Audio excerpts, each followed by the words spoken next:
Seb held back for now. Thompson trying to offer his best from the side to provide some sort of safety, as he will get Seb back. They're able to get Seb back to safety, and Thompson is running away. X-Nova's there with the wraparound, gets the slow off, gives the vision for the snowball. TP from No-Tails coming in towards the stride, but Thompson, he's trapped. That's twice in the series that X-Nova just comes out of nowhere. Like, he's just on a warding expedition, then he just ends up wrapping behind these people constantly. Perfect time. Perfect timing, and has to send a ton of creep to boot. And look at these deep wards that he's placed during that time that he was running around doing so. He now has full vision of OG. Yeah, he sees Ana farming these Ancients right now. Oh, Ana. FY just giving so much information for the team. He's got eyes on him. Get the punch on the wrong target, but the snowball pass will catch Ana. Ana, he's in trouble. The blood bright silence connects. He's got the man to back up in a second, but can he really play his way out of this one? He cannot. Ana down for a minute and a half. Just having all this vision. And X-Nova throughout this whole tournament has had the best vision in every situation, even when you wouldn't expect it. They're just like, oh, they're fighting on the left side. They're not going to have vision over here. But no, X-Nova always seems to have those prepared in every situation. And he has some incredible foresight to be able to have these wards that just lead to really clutch pickoffs. And Axe has not spent his money on BKB. He has the money, but he might be looking to save for buyback. We'll see if any of the buybacks do get forced out. Thompson's still dead for 15. Ideally, he doesn't buy back here. They may have to buy back on Ana. He's gone for 50 seconds. The split coming out from Chalice. He's ready to push in, look for the stun on No-Tail to hold back the Chen as the mid-racks are exposed. PSG LGD, 40 minutes in, able to open into the base and clean out this mid lane of Rack. Still Ana holding on to that buyback. And they're going to keep going here. They really want to force this PL to come back here. Stun onto Thompson. He will blink dodge it. But another tier 3 tower falling incredibly fast. They really don't want to use it. Seb jumps in, gets the call onto FY. There's the buyback. The Cataclysm, is it enough to do anything? It isn't. PSG LGD still fighting strong. Thompson getting focused by Somnus. Seb taken down by Arme. The triple buybacks now out as Ana in trouble. He's pulled back for this one. The deafening blast onto the three of them, knocks the back, but Ana gets focused. Seb! He's in with the call. He has the control onto the morphing Somnus. Now being chased by Thompson. Blinks in with the cold snap. The PLR is on top of it. They get Somnus too. As OG, they have to expend 3 buybacks, but they hold on to the top rack. Somnus now down for 2 minutes. No buyback available on this Bloodseeker. Yeah, he's 400 gold short of it. It's up in about 8 seconds. OG, they have to make so much happen here. They have to push out all their lanes. 2 of the side lanes are already going, but I think trying to get some kills here, like on FY here, would be very ideal. I mean, look how close the Brew is at 25. I mean, so close. With that primal split cooldown. Oh, Thompson, he sees it FY. He's used the snowball, he turns with the combo FY with the self-fuels, but OG, they've surrounded him. Seb jumps in with the call, the blade mail, FY's gone. Instant buyback from FY. Still that scary, scary time for LGD. 75 seconds without Somnus. OG have the full 5-man pushing in all 3 lanes at the same time as they approach LGD's base. I don't even know if I give a head for that for this team fight. I mean, LGD are for gold, but no blood take up to 60 seconds. This could be disastrous. He's got a full BKB on Seb as well. Chalice really wants to hit level 25 before he pops that primal split. So close. Just got to be careful, Seb. Looking for that blink initiation. Chalice is stepping back. Grabs, they give him the tome. He needed like 5 experience, and they gave him the tome just to make sure that he gets it anyway. Just playing as safe as possible here. Looks like OG don't feel that the window is big enough for them to push in whilst this Bloodseeker's still dead. They'll back away. They can't count. They bought back 3 heroes. They weren't able to get any T3s, and there's no Roshan up yet. Big Daddy No-Tail's praying for a Roche right now so we can get that refresher, but it's not going to be up. And maybe we'll dodge a bullet. At least they got a good amount of economy off that, right? Yep. It was up to a 15k gold advantage, and they chunked it down to 7, same thing with experience. So they did get quite a lot out of that one, but they ideally wanted to get at least one of those sets of racks to get some momentum pushing in with those 3 buybacks used. Absolutely, it is this really scary moment of the game now for OG. We're about 5-6 minutes still without those buybacks available. If PSG LGD can find that one team fight, it could be the team fight to win TI in this window of time that they now have presented to themselves. Ana's gone full in for that butterfly too. As they pick up also an Aeon discount Jeremy, so protected in O. DD did spawn, however, was killed. It's also pretty scary for Maybe right now. He only has a 5-second BKB, and he does a lot of damage and will get wrecked by the max blade mail call if he finds it, especially with his BKB now. There's not that many ways to stop him. So it's all about FY and Chalice, right? Just either saving or just getting into the midst of the fights and not allowing OG to get the picks. And the smoke, it's going to be dispelled. Let's get dispelled. But it's, yeah. He's in the trees, they're on the high ground, they've got the vision with the Shiva's covered, Anna's on his way over, they've got the snowball down, there's the Counterblade Seb, jumps in, he's able to find the call onto Challenge, but Challenge already got the BKB out, the Sunstroke's going to be down onto FY, but FY will survive, Seb pots the BKB, he'll try and stand his ground, but Seb, he's going to go down, no buyback on the axe, as Jarex as well, surrounded by PSG LGD, the Eon Disc will proc, but they'll fight through it. He has to buy back immediately. Look at these creep track by these Force Spirits. On the bottom rune, they have no creeps in the mid lane. Sienna still holding on to that buyback on Jarex. But as Ben said, the creeps aren't here. It's backdoor. And they breached through it. It's not looking like it right now. Maybe everyone hitting the same one. That creep cutting isn't enough to hold OG in the game. You see No Tails already running to just, he doesn't care. He's going to throw his life for this. He needs to just keep these creeps out of the base to keep that back door up. He doesn't care if he dies. Which he certainly will as they get upon him. They find his life. 1 minute now without No Tail and without Seb. Topson, Anna, and Jarex. The only 3 heroes that can offer their defense during this final minute, this final stand. Jarex is really trying to hold on to his buyback. As Chalice split of course up once again. They're finishing off this second set of racks. He's got the Cyclone holding Anna up in the skies. As this Rax on the top lane will fall, the melee Rax gone. PSG LGD playing this carefully. As they'll go down towards the bottom as well. Arme, doppelgangers, he's losing a fair bit of mana into the PL. Still able to shift back into their Morphling if needs be. As OG, they will lose their top racks, but they won't lose the game. PSG LGD are playing it safe. They know how close they are to victory, and they will not throw it away. And they know that the Roche is probably respawning pretty soon, and it actually is up, so that is that refresher shard. They already have pretty much infinite primal splits up anyway, but they feel very confident here. They weren't able to deward that ward in the mid lane, so it looks like they are going for a Roche fake out. Check. Anna is on top of X-Nova. The Ghost Step's going to be the set. He's in. The call, the MP, the counter, but FY is in. He's able to get the save off in time to keep this man alive. But Chalice. Chalice is down. Buyback from X-Nova and Chalice. FY with the Invis. Somnus looking to get involved. Pots the BKB to get over the ice roll. They get on top of Seb. Seb's in trouble. Seb's gone. The axe down once again for 90 seconds. As now FY giving them the vision, but they see him.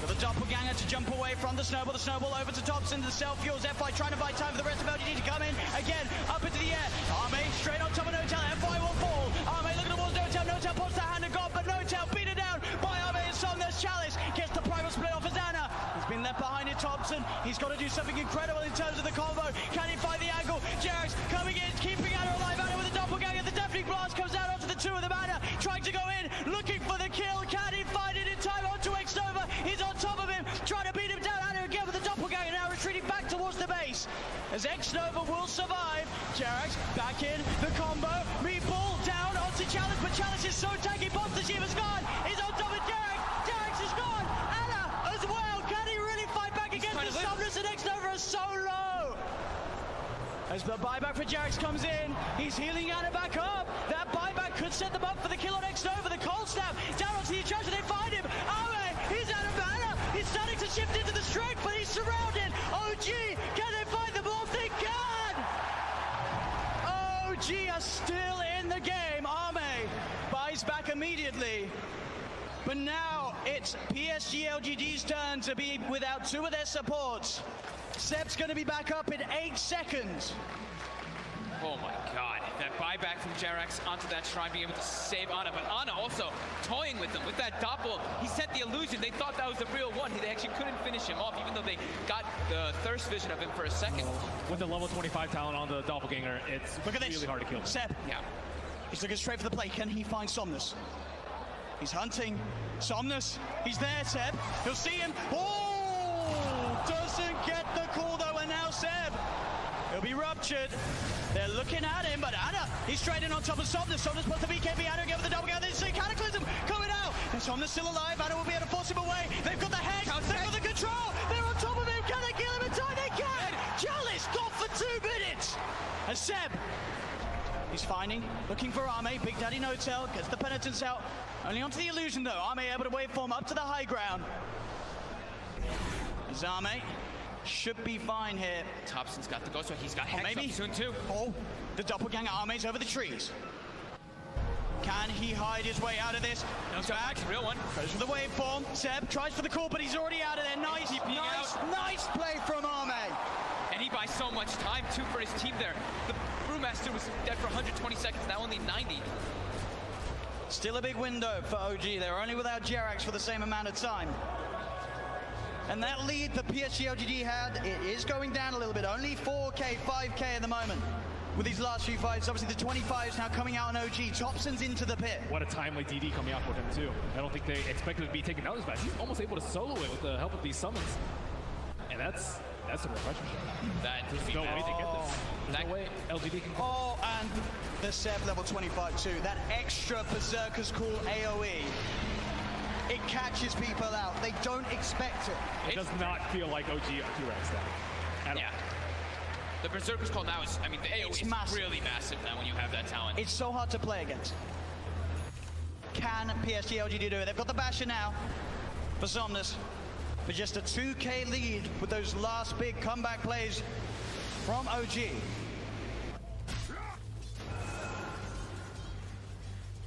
Still 30 seconds without Chalice. Double Hex coming out now.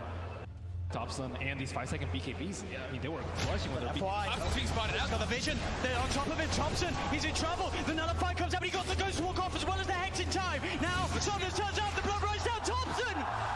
He's dead for 100. Has got the buyback available. PSG LGD will certainly look to force it out of them. FY just with the Shadow Blade.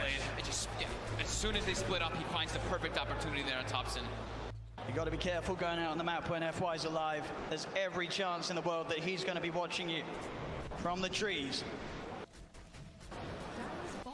And at this point, I think for Ame, it's actually going to be very worth it for him to actually just try and burn all the mana from the Phantom Lancer so he can't doppelganger all the time. That's causing huge issues in the team fights. And I see that Chalice is using his Dispel Magic every single cooldown on these Phantom Lancer illusions, but there's still way too many that are causing havoc in these teams. It's too constant. Like that double cooldown being 3 seconds just allows him to always be able to play around a little bit around the brew. They don't really have this crazy AoE when you look at LGD's lineup to just clear out those illusions. It's really a lot based off them just trickling them down slowly with like the Shivas and the Radiants and knowing exactly which one it is. Yep, he doesn't have the crit talent, but now he does have crit from that Bloodthorn coming out. It's a lot of damage that Nano can offer to the fights now. And Brewmaster without BKB, very vulnerable. Cold Snap, Bloodthorn, Berserker's Call. There's a lot of ways that they can prevent him from getting that ult. He just commits it from the back, just to be careful. Make sure that he can get it off and get some damage in onto the tier 3s. Anna's going to start to try and fight against these Primal Split Brewlings.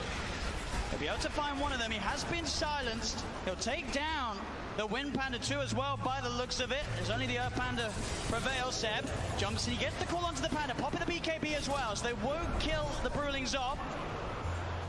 They do force PSG LGD away long enough that Thompson does not have to expend his buyback. Thompson back in the game. And then they're utilizing the PL very well too by replicating him, sending illusions to get some extra damage on the tower. It's just one Rax left that's holding LGD away from Mega Creeps. And they're straight out. They're ready with the aggressive play. OG. Thompson, can he find a catch? He's close to having vision onto X-Nova. Should be able to find X-Nova. He is stalking him. He got sights of him for a second. He was a bit far away though. Oh, the tornado. It's got him. Thompson drops the combo down upon him. The stun comes out though. Oh, the counterplay. Jerax is there though with the heal, the tether. Keeping Thompson alive with the Abyssal Blade down. Candace here with the hand of God comes through. Thompson still alive, but Chalice gets the primal split out. He's been stunned. Thompson, the cheese, he's fine. Thompson, he goes down. They get the kill onto the Evoker. No-tail. Being chased by Arme. The bash is coming through, but the blade mail was already out from Seb. He tries to get the call off. The bash to the Cataclysm isn't enough to find the kills. Anna leading forward. The Bloodthorn onto FY. Gets the kill onto FY. FY buys back straight away.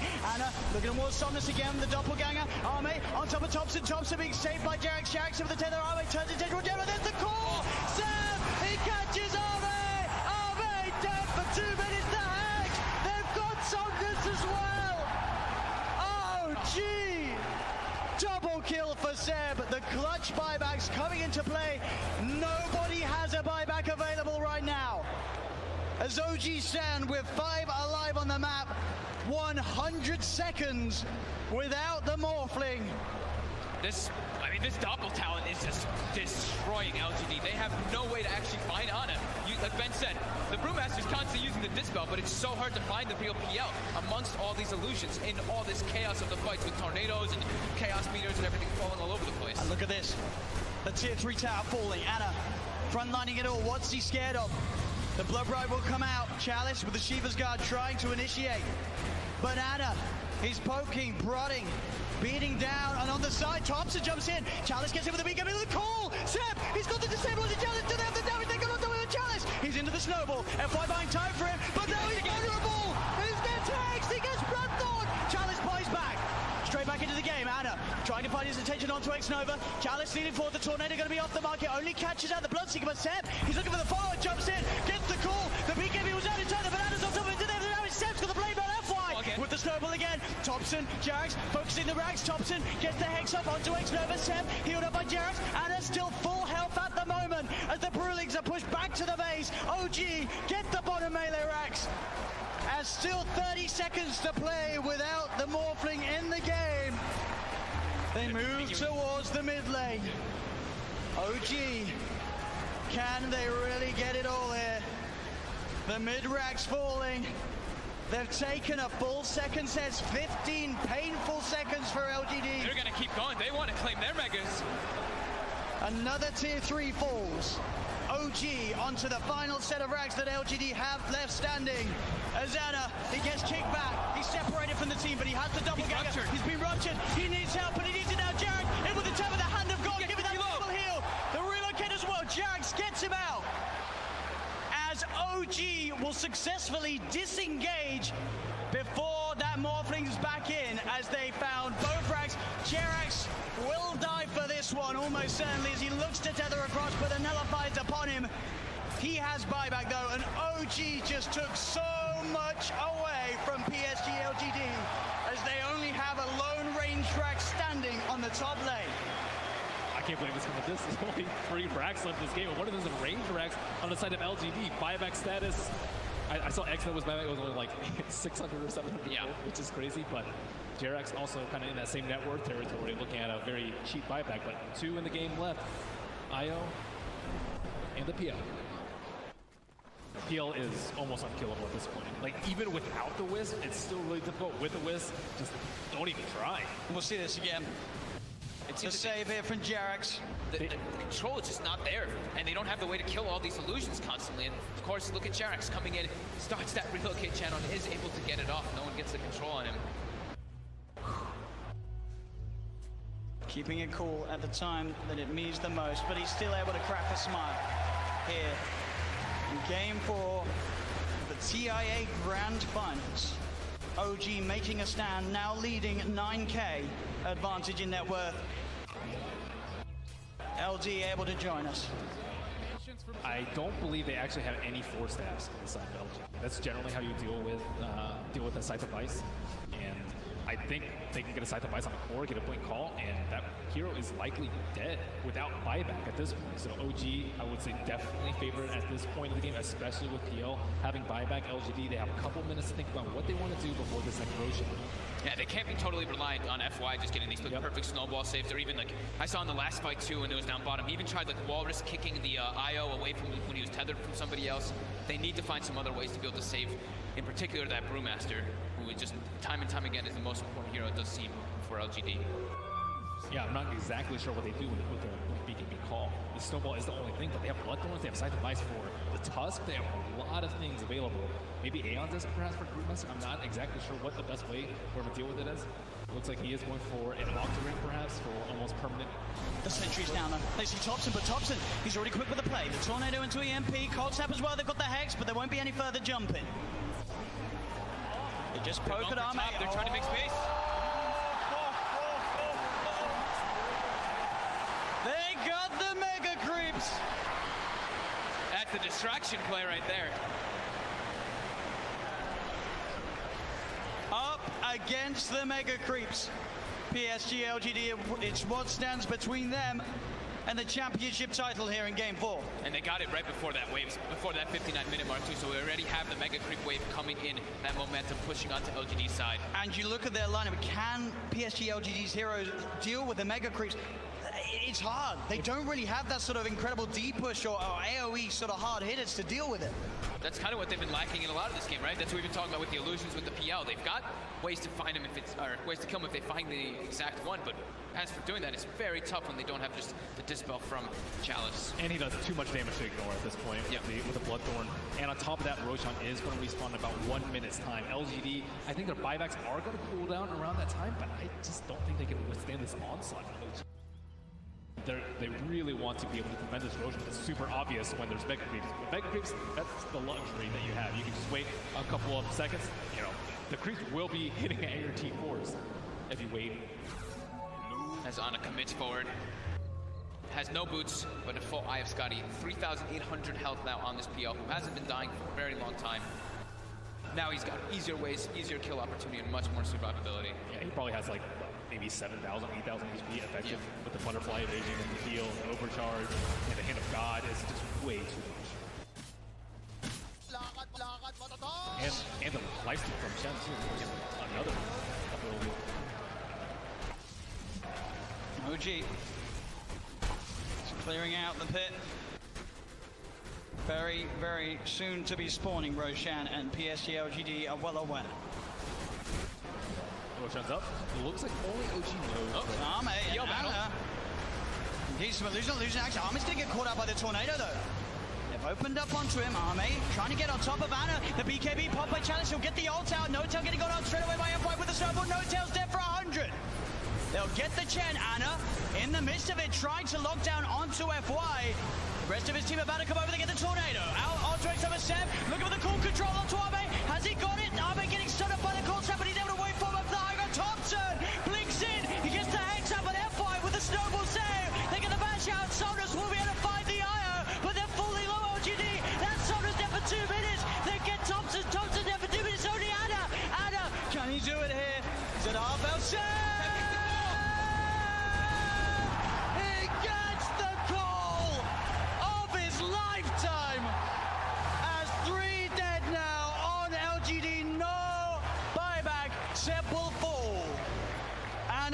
Kept alive off the back of that fight, as that very much looked like PSG LGD were able to tip OG over the edge, but that plus 100 Berserker score, you could see Seb as well being very careful with how he used it, keeping it to that opportune moment after any potential sort of Manta dodges have been done by Thomas Arme, and he gets the call.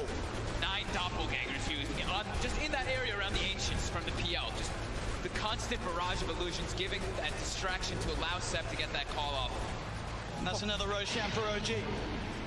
These fights have to be so hectic for the players. There's like 30 PL. There's just both sides. I mean, even the Enchantress is like taking a PL, and then the Morphling turns into PL. I'm just impressed we haven't had any frame drops. You know? That's true. Azana. Down the middle lane. Just walking down with a DD. The tier 4s. Ana says he's done with this.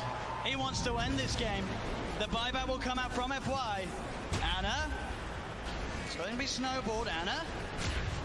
He's in. He's not got any backup on the way. FY will be able to get out with the invis, but this doppelganger just over and over again, meaning that Ana could just stand in. Now he's got the backup of Jerax. He gets Hex. Oh, he didn't expect it. He didn't expect the Hex, but he's still fine. Jerax had the Odis, but X-Nova into the snowball. They'll turn towards Jerax. The Ana got coming out. Jerax has been nullified. They hit doppelganger once again. X-Nova. He will survive for now. But buybacks were forced out by that aggressive play from Ana. At the same time, Seb did buyback himself on the Axe. But LGD are back up as a full 5-man. Jesus, this is insane. I mean, Ana was super safe there. I'm not exactly sure why I said buyback, but I mean, he has heart, he has Wisp behind him, he has Aegis, he has everything. His buyback. And as you can see there, that is the big difference. There are 4 buybacks available on OG. Only 1 available for LGD. Oh. All this momentum pushing in. And an Arcane Rune up top. If they give that to Ana, oh my god. Even more illusions, even more doppels. Oh, Let's go. that is 2.1 second cooldown. you know. 2.1 second cooldown. Oh, man. Okay. Azana, This is it. he's ready to put it to use. Straight into the base he goes, doubling forward, he gets the jump onto X-Nova, the Ghost Scepter keeping X-Nova fine for now. Anna looking to turn his commitment towards Arme, Thompson comes in with a deafening blast from the side, the EMP finishes X-Nova off, he's dead for 110, Seb, pots the BKB, looks for the cool control onto F5, but F5 does get the snowball off in time. Arme looking on top of Jarrus, but Thompson turns, they get the Hex out onto him, he'll get himself back into the ball, the BKB's out in time as Arme cuts down Roto with a wave for finds the kill. Anna looking to get on top of Arme, the BKB's about to wear off, the Mega Creep speeding down upon the edge of LG. Seb in again. The call on top of Arme. Arme dead for 2 minutes. Chalice, BKB pop. He's trying to commit, trying to deal with Anna. Anna being silenced by the blood right, but the ancient is falling. The Hex is out. They're going to be able to find themselves. Chalice 3 dead on LGD. OG hitting the ancient. Hitting the ancient. We're five. Again, John, FY, he's found himself No-Tail out on his own. He's trapped him. There's No-Tail. Is he going to get any sort of backup? No, he's not. There's 3 still dead on OG. It'll be a slow and painful death here for No-Tail as Arme comes in for the kill secure. And I love the way that Chalice popped his BKB super early in that fight. He just knows, I just need to get my ulti off. And he cast it at a very safe range. He didn't wait for the last second of his BKB. He's not very greedy. I think that's a lot of the reason why they've been winning these team fights. Seb has been struggling, still about 1,000 gold away from his BKB. Yeah, this Brewmaster is a display of perfection, really. It's the highest level in the game with his Bloodseekers. And doing a ton of damage. One of the most damage in the game as an offlaner. Now has full Shiva, so even more ways. He's pretty much itemized entirely just to be like, Ana, I'm ruining your game. I've got Radiance, I've got Shivas. You're going to struggle so much in these fights as Phantom Lancer. Jarrus did his best to keep Ana alive, and but Ana wasn't able to do damage because he was ruptured. He wasn't that low on HP, but still can't run around. Seb. Oh, I'm as ninjas here. Got to be careful who shows up top. Indeed, Jarax. He's going out on his own. He doesn't expect Arme to have this invis route. As Arme will show himself, Jarax goes across, but Somnus is there. Somnus is not messing around rupturing. No mercy. They're feeling very confident now at this point, getting these very advantageous team fights as well as getting kills on the split push too. Thompson though, we'll find X-Nova. Seb, and as well, between the two of them, they'll take down the support edge. FY's going to come in though. He hasn't got anyone else with him at the moment. It is just FY, so just playing around with Seb. He has no help around at all, and he's still just making Seb's life miserable. He's just toying with him. He's just making him not be able to come back. Look, they're already starting to rotate this Brewmaster and Bloodseeker too, and FY, he's ready to look for Seb. Seb's got to get out. Oh, Seb. As indeed FY, the patience keeping that control on Seb, buying time for Chalice to come in. Anna is going to look towards the Tusk. Chalice is now there, does have Primal Split available if he wants to look to take this fight. Somnus coming in as well. As Anna, Seb look to hide in the trees. Can they get out of it? Anna's got a TP available. He's into the trees, he's going to show himself in the lane though. They're going to continue to head over. They are going to see Seb make it out in time. They don't have a stun. Anna, can he get out as well? He can. OG will avoid that rotation from PSG LGD. FY is just so obnoxious there, following Seb for over a minute, just stalking him, trying to have his team come over. So that's about, a minute without Aegis being used for LGD. They have 2 minutes left, I would say, to capitalize on this Aegis. Oh man, looks like he is level the PL. Pretty much back to a 50-50. PSG LGD 2-1 up at the moment in this best of 5 grand finals. 1 game needed to secure the championship title. And at this point, they are ahead here in game 4. No-Tail hasn't had time to gather a full army of Ancient Crates. Right now, he just has the Ancient Black Dragon. You really want those other auras when you're at a big disadvantage in these team fights already. Yeah, it's tough though, because Jarax doesn't want to be following around his Chen, giving him the Aghanim, so. As Thompson, he does have a Lincoln Sphere picked up, and they should have the BKB finished on Seb too.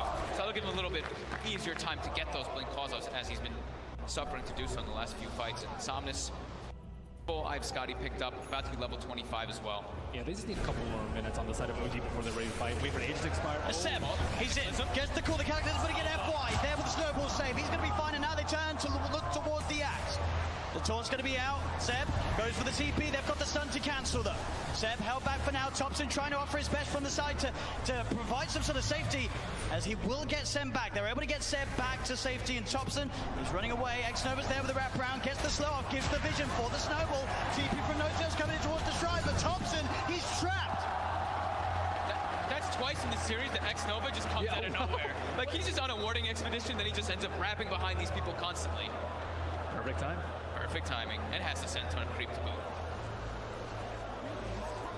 And look at these deep wards that he's placed during that time that he was running around doing so. He now has full vision of OG. Yeah, he sees Ana farming these Ancients right now. Oh, Ana. FY just giving so much information for the team. He's got eyes on him.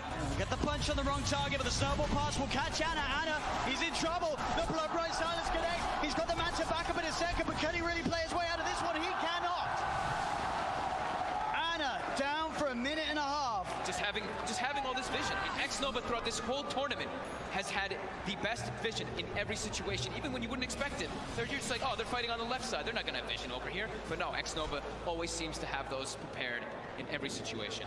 And he has some incredible foresight to be able to have these wars that just lead to really clutch pickoffs. And Axe has not spent his money on BKB. He has the money, but he might be looking to save for buyback. We'll see if any of the buybacks do get forced out. Thompson's still dead for 15. Ideally, he doesn't buy back it. They may have to buy back on Ana. He's gone for 50 seconds. The split coming out from Chalice. Is he ready to push in? Look for the stun on Notail to hold back the Chen as the mid-racks are exposed. PSG LGD, 40 minutes in, able to open into the base and clean out this mid lane of Rack. Still Ana holding on to that buyback. And they're going to keep going here. They really want to force this PL to come back here. Stun onto Thompson. He will blink dodge it.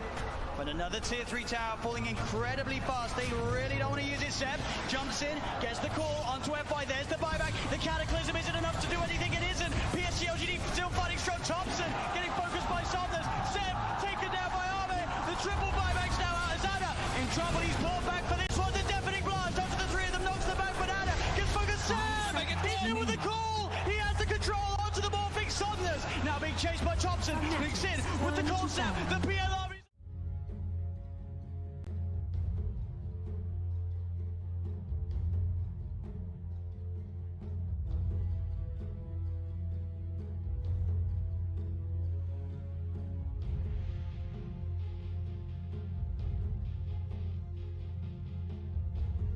Seconds remaining. 5 seconds remaining.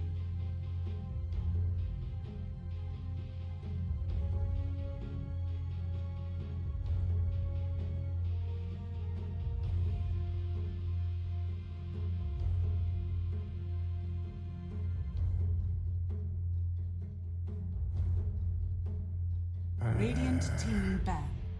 Not too bad, not too bad. I'm energized. We got 4 best of 2 series today, which is pretty hype. Starting out with, say, the juggernauts of the Southeast Asian scene, although they're not quite on the top of the standings just yet. But I think as soon as it gets to playoff stage, which they're basically locked in for, it's a very different beast that we see with Fnatic. 10 seconds remaining. Fnatic's turn to ban.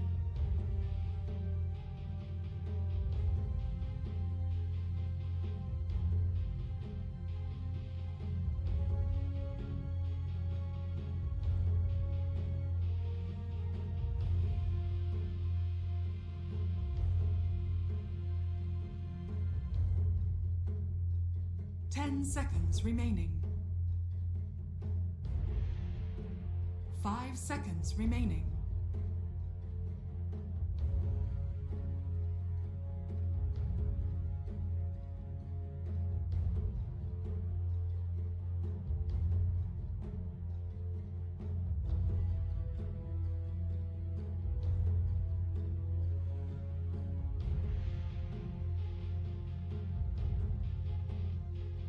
Radiant team ban.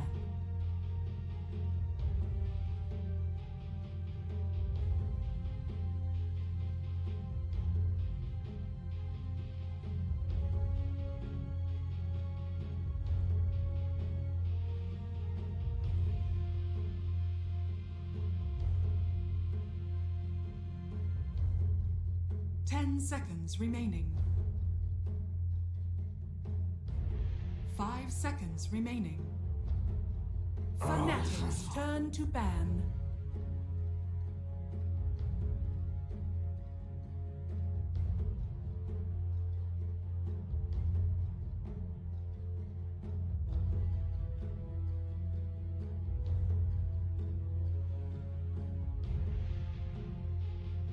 Radiant team ban. Fanatics turn to ban.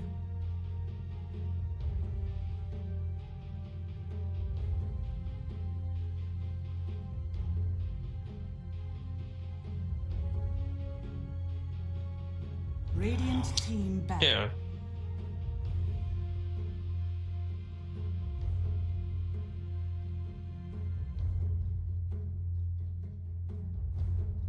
Yeah, and I think even just Shaker on its own, you know, DJ is one of the heroes that he's really synonymous for, right? They pick it up really early for him if they can. I think we might be seeing a Nature's Prophet coming out for Fnatic, though. They've been playing it insanely well on Ice.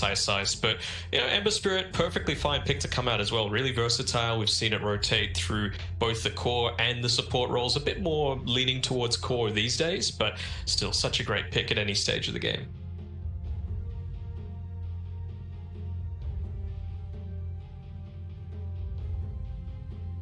Seconds remaining. 5 seconds remaining.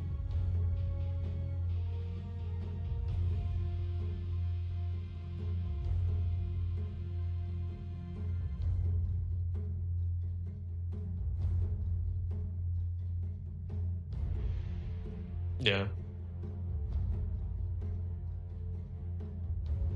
Yeah, and I think that's based off the fact that Fnatic, they don't go into these drafts with the exact same strategy every single time. It's clear that they've got a lot of different strings to their bow, in that it's not the same heroes that get banned out every single time. It's just they do their research based on the team that they come up against. And Signal must want to get the Quap Arcana going, because they're picking it up really early on. To the Vengeful Spirit unlock.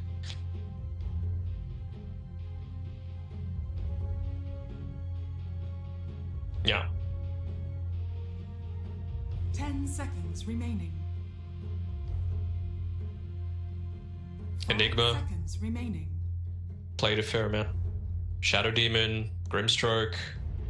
Lots of different heroes out there. That's high priority. Enchantress we've seen picked up a lot more. Probably a bit less within the Southeast Asian scene, to be honest, but still a very strong scene. Beastmaster is still out there. Fanatics turn to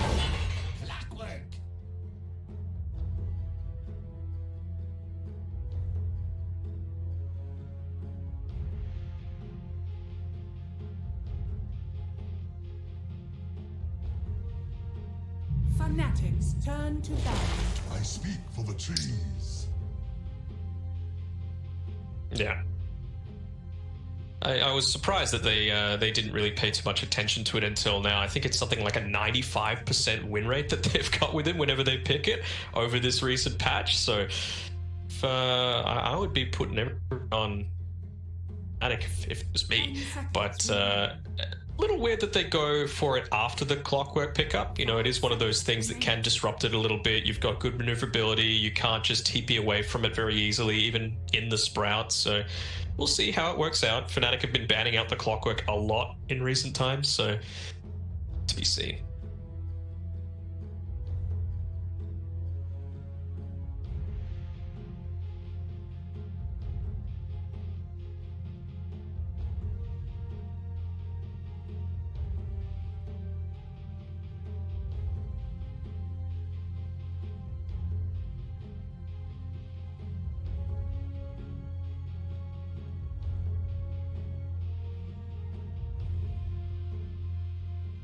Radiant team ban.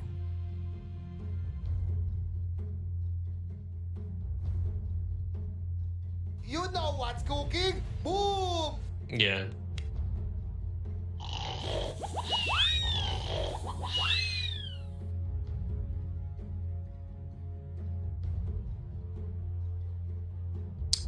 Even things like the DP and, you know, heroes that didn't necessarily want to build a Desolator before because there are things that are more strong in their wheelhouse. They are picking it up just for that extra tower taking and map control, like you were saying.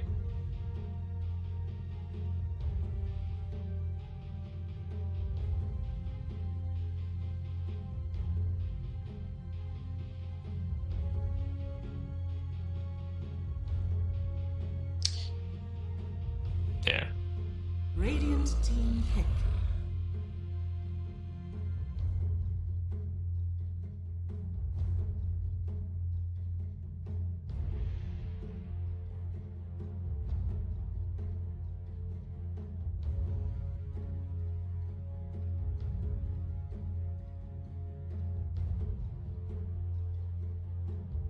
Ten seconds remaining. 5 seconds remaining. I think with Fnatic though, it is very much an ice hero. It's something that he just plays incredibly well. I mean, we see the Beastmaster ban. We haven't seen the Lycan being banned out by either team just yet. And of course, it is a really strong hero this patch, but it's one of those heroes that both teams actually hate playing against it. So you can kind of slip it through because you don't want to waste a ban coming through like that.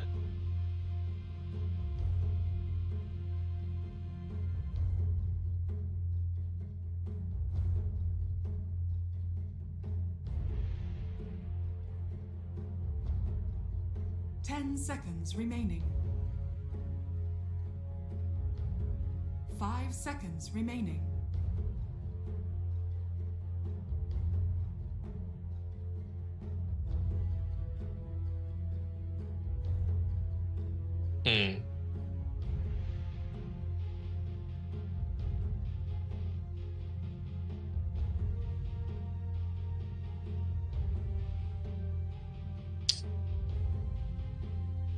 The thing with this Queen of Pain is that obviously it is really strong in mid, but it doesn't have to be, right? We've seen it being played in that position 3 role more recently. It's something that Signal do that not many other teams do, is play Mars mid.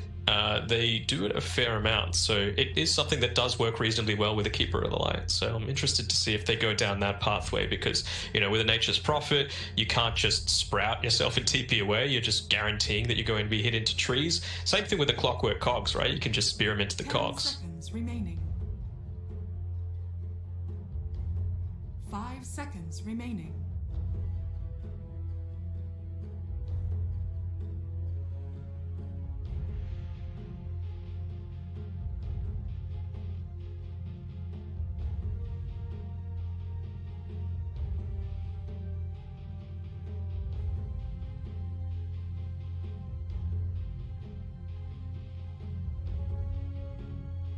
You've got a mobilization, right, with the Ember Spirit and the Nature's Prophet, so Mortimer's Kiss is even pretty effective.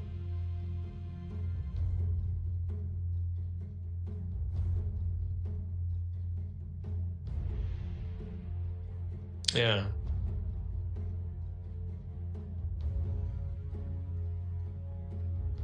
Yeah, it's one of those supports where, I mean, I think 4 stuff is going to be a must build this game, but you don't necessarily have to in most other games, right? You with the Glimmer Cape and the 4-staff nerfs, it's not like those are the items to build as the position 5. So, you know, Snapfires can get away with going things like braces and stuff like that. What's up?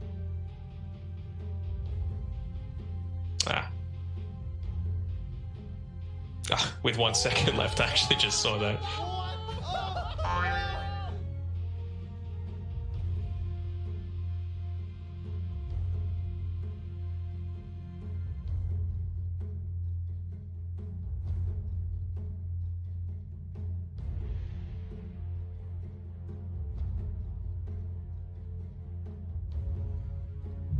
Well, while we wait, I might have a quick partake in some Mango Loco Monster. Tasty. Oh, that is pretty mango. Yeah, pretty damn. No, it's fine. A little bit.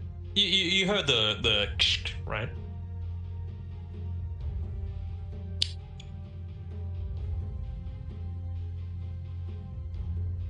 10 seconds remaining. Oh, 5 seconds remaining. I mean, this is very mildly carbonated. It tastes a little bit like cordial. So it's pretty nice.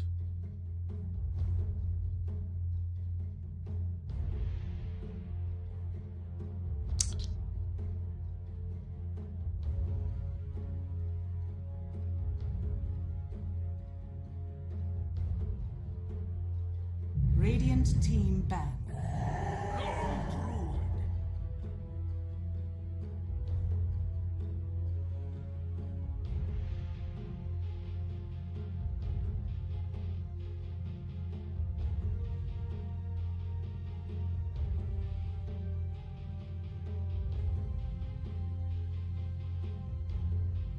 Ten seconds remaining. Fanatics turn to ban.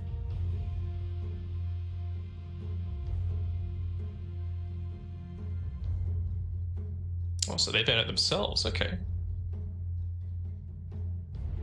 It's just DJ's hero that's left though, right? So it's that's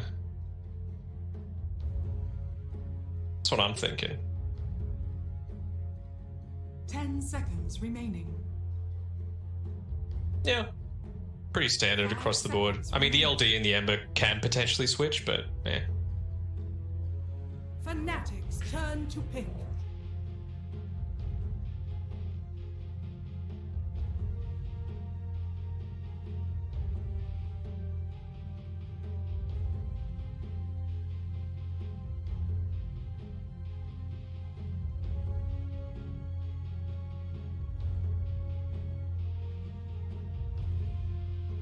Seconds remaining. 5 seconds remaining. Radiant team pick.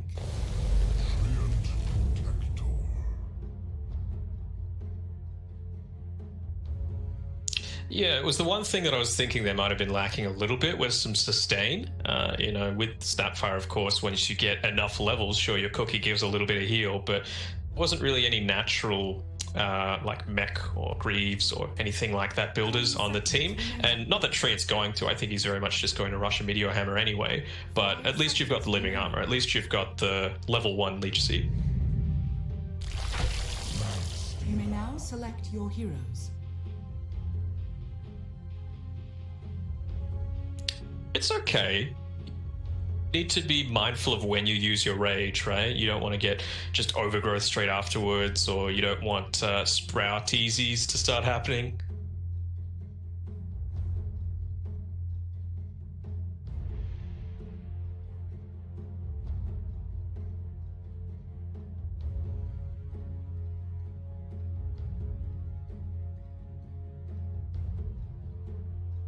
Okay.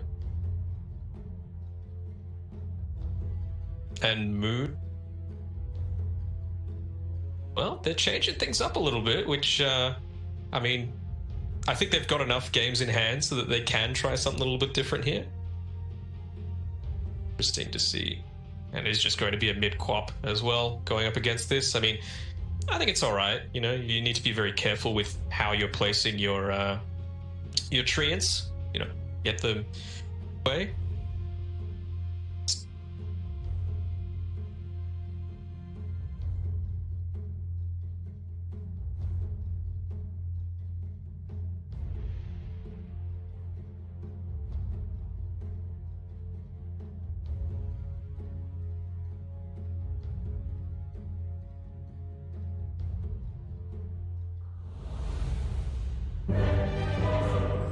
Yeah, I think it was always going to be rough for them just going up against Fnatic, right? And I'm a little bit disappointed. Where is the Quap Arcana? That's what I wanted to see, but... Admirable.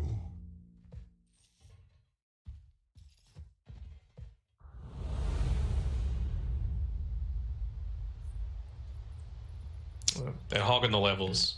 Now if Ice Ice he gets the pause and questions himself, oh no, it's because Jabs is the SDC. 我是一个没有感情的刷钱机器。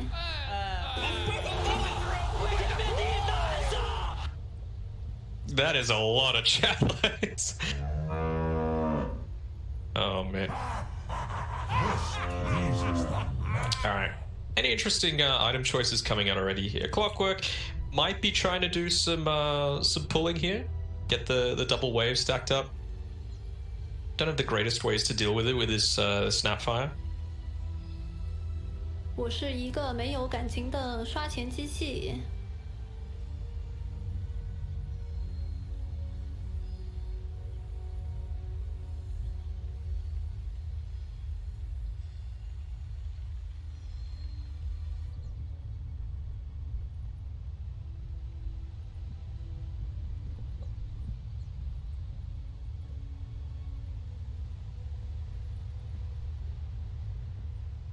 Nope.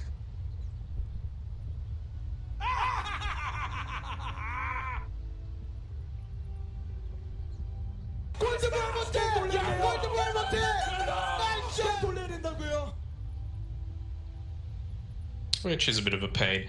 I mean, it is useful for with these items that we're seeing on Fnatic. Usefulness for pushing the towers, but also harassing in lane, with the Blightstone being picked up both by the position 1 and 2. 23 Savage and Moon both opting to go. So trying to get a bit of bullying happening. Get those tangos off the Queen of Is she bald for you as well? Just the portrait looks like it's bald.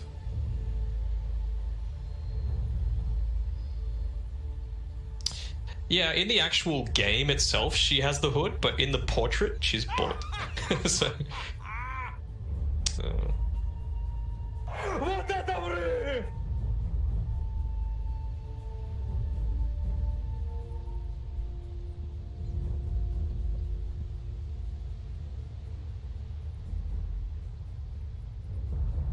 Surprise! Along with my rage energy!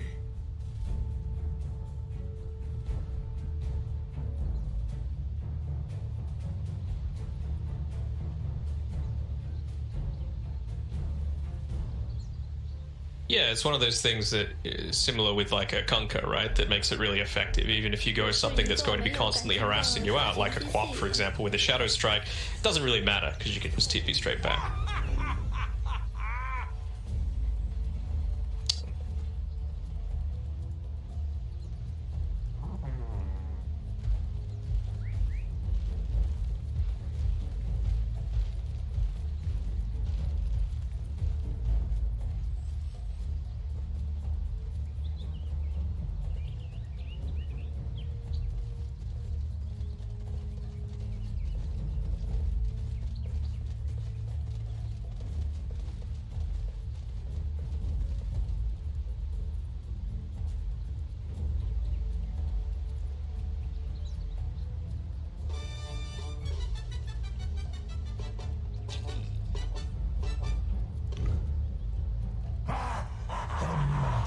What? 30 seconds to No mana!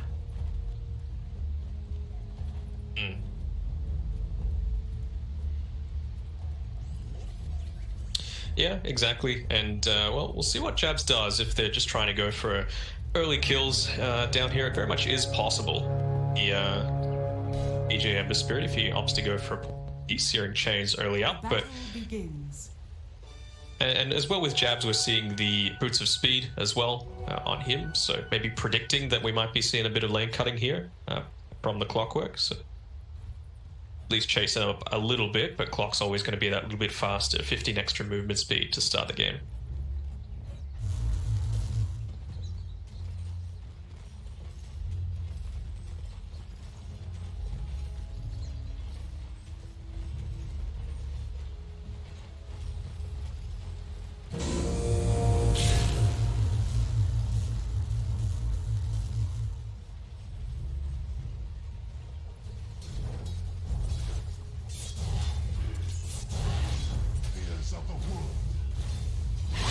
It was potentially in a little bit of trouble. This deep ward here by Eris has scattered it out a little bit, but it's going to back up and go on the other side of the shrine and be perfectly safe.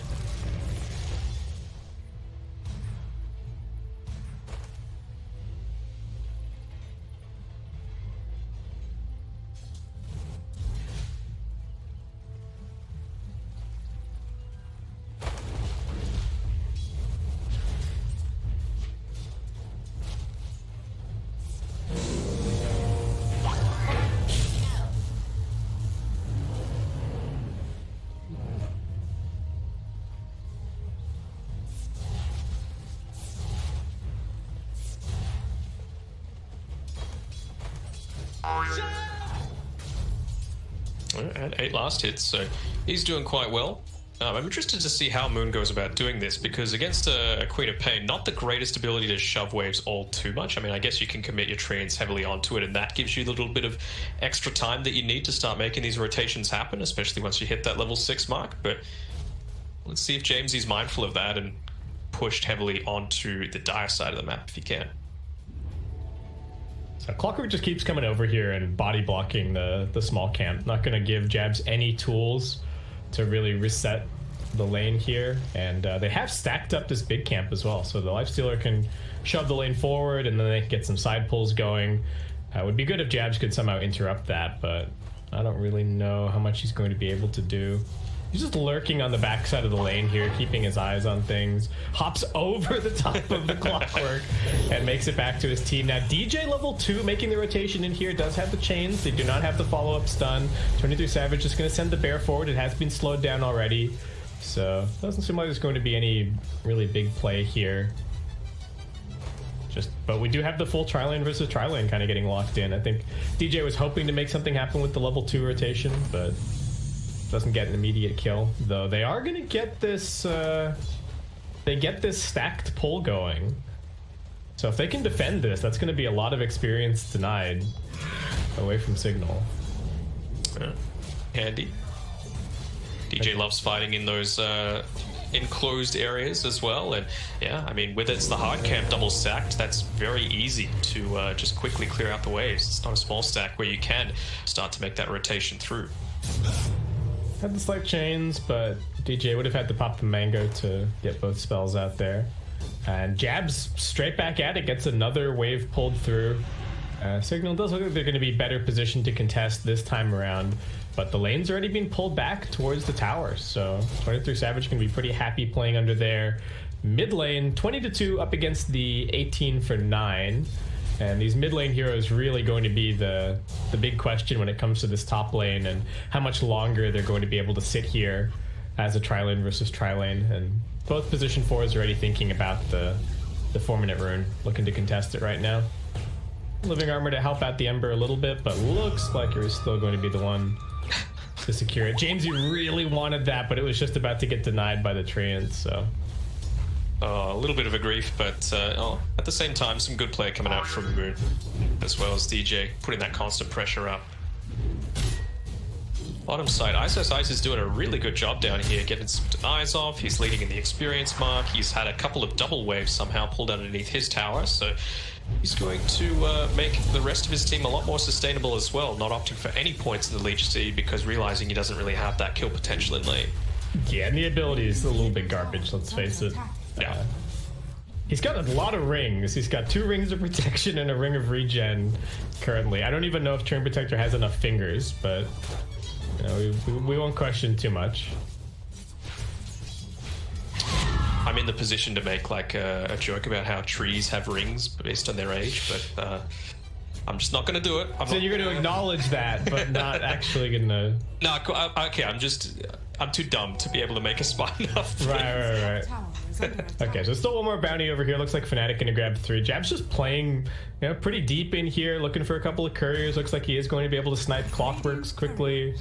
They do not want to come and play here at all. He's still level 1 on this Snapfire, so Jabs is definitely going to need some time in a lane at some point to catch up a little bit, but for now seems content to just really let his Lone Druid get all of the experience, really get off to a hot start. Here comes Moon, top lane. Yeah, this is the rotation that we were kind of looking for. Oh, the Wrath of Nature does huge damage. Do they have enough to finish this kill off? DJ running forward, really trying to get the slight chains. Finally comes out, and then it's going to be First Blood drawn by DJ. Man, Wrath of Nature is just an insane ability. Yeah, I mean, and that's the thing as well. We saw it, we called it the entire time. Level 6, as soon as he gets it, the mid lane was actually pushed a fair way underneath his mid tower, but when you use that Wrath of Nature, you can just push it back a little bit while getting that same gank, potential on the top side. Okay, Jamesy feeling like he needs to make a rotation to answer So he's going to pick up this haste and comes running top. Just goes straight under the tower, and that was the ulti popped by 23 Savage. Was not expecting the Quap to just go blinking in like that, but he gets annihilated. And all right, there you go. We're 1 for 1 on the mid lane ganks thus far. Yeah, and that's a bit of a misplay from Fnatic, right? Like, look at the observer wards. Really telegraphed movement coming through there, but able to respond quickly enough. Yeah, he was just kind of sitting directly under the tower. I wonder if he maybe needed to be over in the trees or something, but what's happening at the bottom? Ice almost has his Necrobook picked up. Jabs is coming down here. Has managed to snag level 3 off of the mid lane, it looks like, and a little bit of pressure onto Van, but I mean, he's got a Vanguard, so I don't really know how much they're going to do to him here. The Wrath of Nature is coming through at some point, I believe. A little bit of damage. Trouble for Moon is going to get knocked out. James coming down now. As Moon just going to look for the TP out. Looks like he's going to be successful. Jabs in a little bit of danger, but might be able to pull off the same maneuver. He's looking for him in the trees. Does spot him out. And with that little bit of vision, does seem like Jabs will be the one to take the fall. Yeah. I mean, at the end of the day, it's still a 3-man rotation just to be able to pick off a position 5, but yeah, good movement as well to discourage Moon getting a lot of extra pressure onto that tower. Now that you've got the Necrobook coming up in about 200 gold, you should expect to see some real tower taking potential come through. And you can start to see the plan coming together for Fnatic, right? It's a very standard item build on the Lone Druid, but the Nature's Prophet is just rushing a mech. We've also got this Necrobook coming together for the Treant Protector, so if they start winning a couple of these fights, they're going to have the sustain, they're going to have the pushing power. And the same really cannot be said for Signal. So they're going to have to be very careful about their rotations, their split pushing, where they choose to park their Centaur, making sure that they can hold on to these early buildings as long as possible. Yeah. We were talking about the differences between the different regions, SEA, Europe, China, wherever else. And, well, something that we've really been seeing is this early Urn of Shadows coming through from a lot more of these active heroes. You know, we've seen it with Puppey picking it up as a Weaver, and DJ's gone for it, the Ember Spirit this time around. Yeah, if you can get it almost just as your first item, I think it feels so good, especially if you know that you're going to go Vessel, just to start getting those extra charges built up. Almost reminds me of when people used to kind of get it on Spectre. Looks like chains. Here comes the Wrath of Nature. They're going to try again for this Centaur. Can they get him this time around? Seems to be going a little bit more successfully. Here comes the auto attacks from Moon, and that will be a quick kill into the immediate tower pressure. And you kind of have to ask yourself, what were Signal doing on the map during this time? Jamesy's just farming up a little bit in the jungle. The Lifestealer also just kind of farming in lane.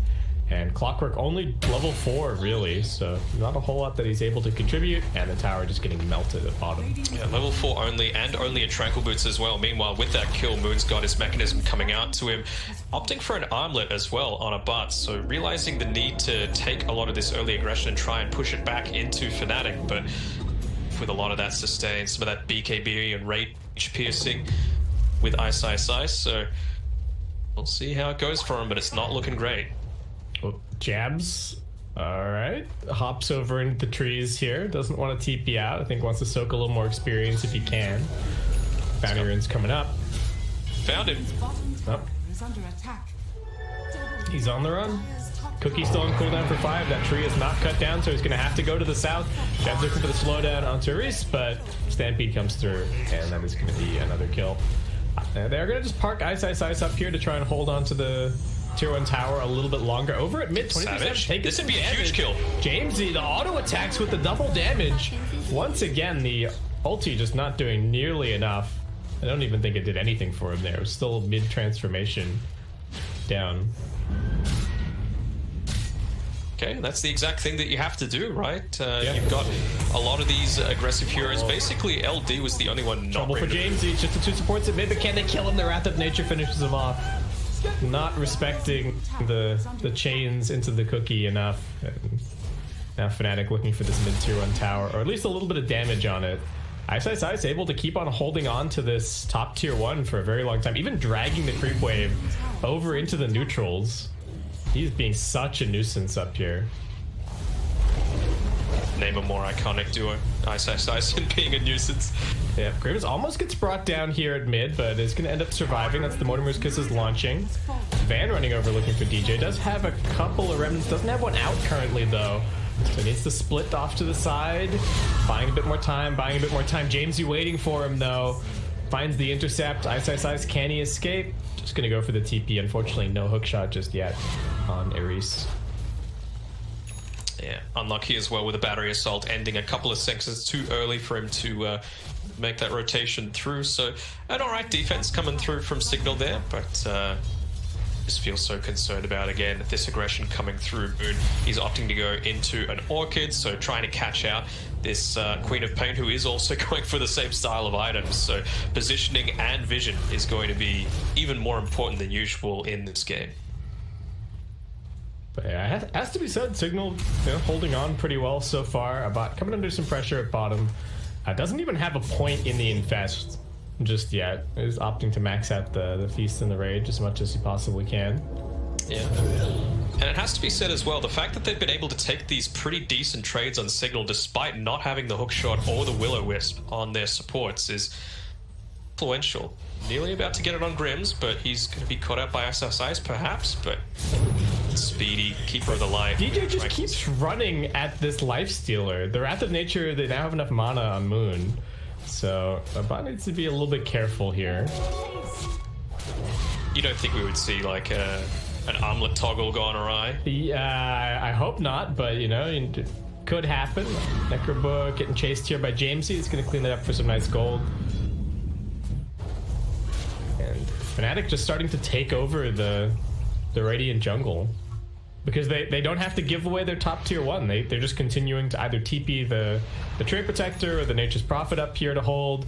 And this was always kind of the concern against this lineup, that you're going to give away all your tier 1s and not take any of your own. But with an interesting rotation through, you've got both cores down here. He does have the Infest available, but I suppose with the Fortify, he's feeling relatively safe. He's got his team backing him up, but there's also Fnatic sitting right here. Yeah, DJ just waiting on the back lines, putting some damage onto the creeps. Grim's coming in, they do have the Will-O-Wisp available. Clockwork finally has the hook shot as well. They jump forward, they're looking for the pop immediately onto the Longer, but this time around he manages to get the ult off. They've also got the mech helping to keep him alive a little bit longer. Jabs laying down the fire of Bot and Van, just running straight through it. Double kill for Jabs. 2 for 1 thus far in this fight. Ice getting caught out a little bit by the Clockwork, but that's already the Clock's full combo. He doesn't have any more damage, and now he makes it back to his team, caught up by the chains, brought down, and Fnatic, even though they lose the Lone Druid, definitely winning that team fight in the end. Yeah, didn't even have to use the Overgrowth that time, and Ice was in a pretty good position to be able to pop it off. The Will-O-Wisp only hitting onto the Bear, so, it's good that you're able to sustain Savage from getting out of control in this game, but the remainder of the team are doing just as good a job. Yeah, they really needed like the Will-O-Wisp or the Clockwork to somehow interrupt the Mortimer's Kisses. But I think as soon as Jabs saw that the hook shot was on the Trade Protector, he was just like, that's it, I'm going for it. Moon trying for a TP out up top here, and is gonna make it. Locking down the shot was half a second on cooldown. Yeah, I clicked at him just as that started. It was like 5 seconds to go. DJ just running around everywhere, behind waves, constantly putting pressure, poking and prodding. This is going to be a 2-2 bounty split, but Signal still not making it onto the dire side of the map to be able to push any kind of objectives. At least they've got the #1 net worth on the Queen of Pain. Yeah, I mean, it has to be said, James has been doing a really good job here. He's got his completed Orchid now, so you can see that all of the aggression, all of the pressure is now on Signal's side. Van, he's going to take the front lines. He's got his Vanguard completed. Perhaps a Crimson Guard flying out as well? No, just the stick. Oh. Ice up to his old tricks. Gonna keep on trying to hold on to this top tier 1 tower, sending the Necrobook out to defend, spamming the Living Armor. Yeah. Unless they can somehow find him, I don't really think they're going to be able to do anything. Moon pressuring on the opposite side. Van with the blink forward, but a little bit off the mark with the hook stomp. So Moon just walks it off, and Signal with a pretty big rotation down here to defend this tier 2 tower. Jabs. Yes. scouting things a little. I mean, you just see the difference in those sorts of rotations, right? Oh, bit of action happening here. Caught out with the Searing Chains combo. But, like, you had 4 heroes go top, right? And they want to obviously take that. They're feeling confident, but there was the Sonic Wave on 15 seconds cooldown, I believe. So not feeling confident enough to be able to take that team fight. Oh, kisses. A bot. All right, I mean, he's still got Rage, so shouldn't be too much of a problem. Rage comes out. Just fine. Up top, they're looking for Ice. They have managed to hit him with the dust. Still a pretty tanky boy, and does actually manage to make it out of the cogs quickly. He's got the Necrobook off cooldown. Jamesy committing everything. Can he deny himself with the Necrobook? All right, not going to go for it. Does just get screamed down in the end. Over at mid, they've managed to catch out Grims a little bit. Does get the knockback. DJ looking to finish him off with the slight, but He lived. yeah. And that Centaur trying to keep them here. He does have the Stampede available, but team may be a little bit far away. Hookshot on cooldown, but they are just going to rush in the Clockwork. Trouble for Moon. He does still have the mech. DJ and Jabs waiting up on the high ground, but no Mortimer's Kisses, so no real threat damage-wise. 23 Savage going to come over, but it's just to use the Roar. And that does mean 2 big cores dying on the side of Fnatic in the last couple of minutes. And finally, a bot is going to say, all right, finally I get this tier 1 tower in the off lane. Oh, they're going on the Centaur here. I think they're okay with it. They realize the need for having to push out that bottom lane a little bit, and sure, he ends up going down for it, but just having that tier 1 tower gone is incredibly influential. Signal right now, they're holding on. Doing a pretty good job. They haven't gone anything uber late game here with the lineup on Fnatic's side, right? It's a lot of this early pressure. I mean, Lone Druid's always going to be a big threat as it gets later on, but these things like the Orchid, things like the Mechanism, they are stuff that drop off a little bit. So, being for a little bit, so. Is this the world that we live in now for Lone Druid item builds? I mean, up until he grabbed that quarterstaff, which is eventually going into the MKB, he just had 5 branches on the hero. I was about to ask you about it, but there's just been so much action going on throughout. I was like, what item do you think he's holding right now? Or what items? But yeah, just want to go for the most cost efficient, I suppose. Oh, Grim's trying to get some wards down here, but it's going to get caught out. Very quickly dealt with. And it's such a rarity, right, where they do get the chance to move on the Dire side of the map. We saw previously all of this Dire Vision placed down on the Radiant jungle. It's expired by now, so back off a little bit. Overgrowth's going to catch him out. Yeah, there's no way out for him at this point. Silence, Jab's running up, gets his little bit of damage in as well. And it will be DJ grabbing the kill in the end. You can see that Signal are telling themselves, like, all right, the play that we're supposed to be able to make here is to try and invade the Dire jungle, right? And we get some wards down, we can kind of shove that out. That's how we're going to buy some time. The problem is that you're playing against a lineup that can hold you out of their jungle with relatively little commitment, right? It's either just the Train Protector sitting up here or the Nature's Prophet TPs for a little bit. They've got a lot of ways to just manipulate and control the lanes constantly. Yeah, and now they've taken that 2-1. Oh, they've actually found out someone here. Yeah, Savage in a little bit of trouble, but he's quite tanky. Gets pushed up out of the high ground, and now the Bear just gonna go for Jamesy. He's been silenced up. No way out of that one. Karit's also looking pretty dead. The Cookie, straightforward from Jabs. 2 quick kills, and Signal just never quite all together, it feels like. They're always getting split up by the constant lane pressure, and Fnatic always punishing them for that. I'm really questioning this Lifestealer pick as well. Like, you know, it's the last pick of the entire draft, and it just doesn't... I don't know if it's looked quite good enough to justify it being... Trying to make something happen. 3v5 here as they're going for the Roshan, but again, Ice. He's locked out a little bit with the Ironwood tree, but... Oh, Van, he's got the Lifestealer inside of him. He immediately gets feared up.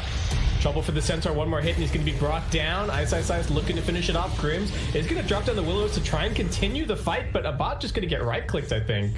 As we do have a quick pause. He's actually... Oh my god, he's actually disconnected from the game. Well, I was just complaining before about it. SEA pubs having tons of pauses. Well, that's SEA Pro games for you as well. And, like, you might think that this is good for Signal because you've got the Queen of Pain coming through. You can actually say, right, we can make something happen. We've got this Will-O-Wisp, but man, again, the vision game coming through from Fnatic is great. Look at this unconventional place of this Observer Ward, so they've got complete understanding that Jamesy's making this rotation through.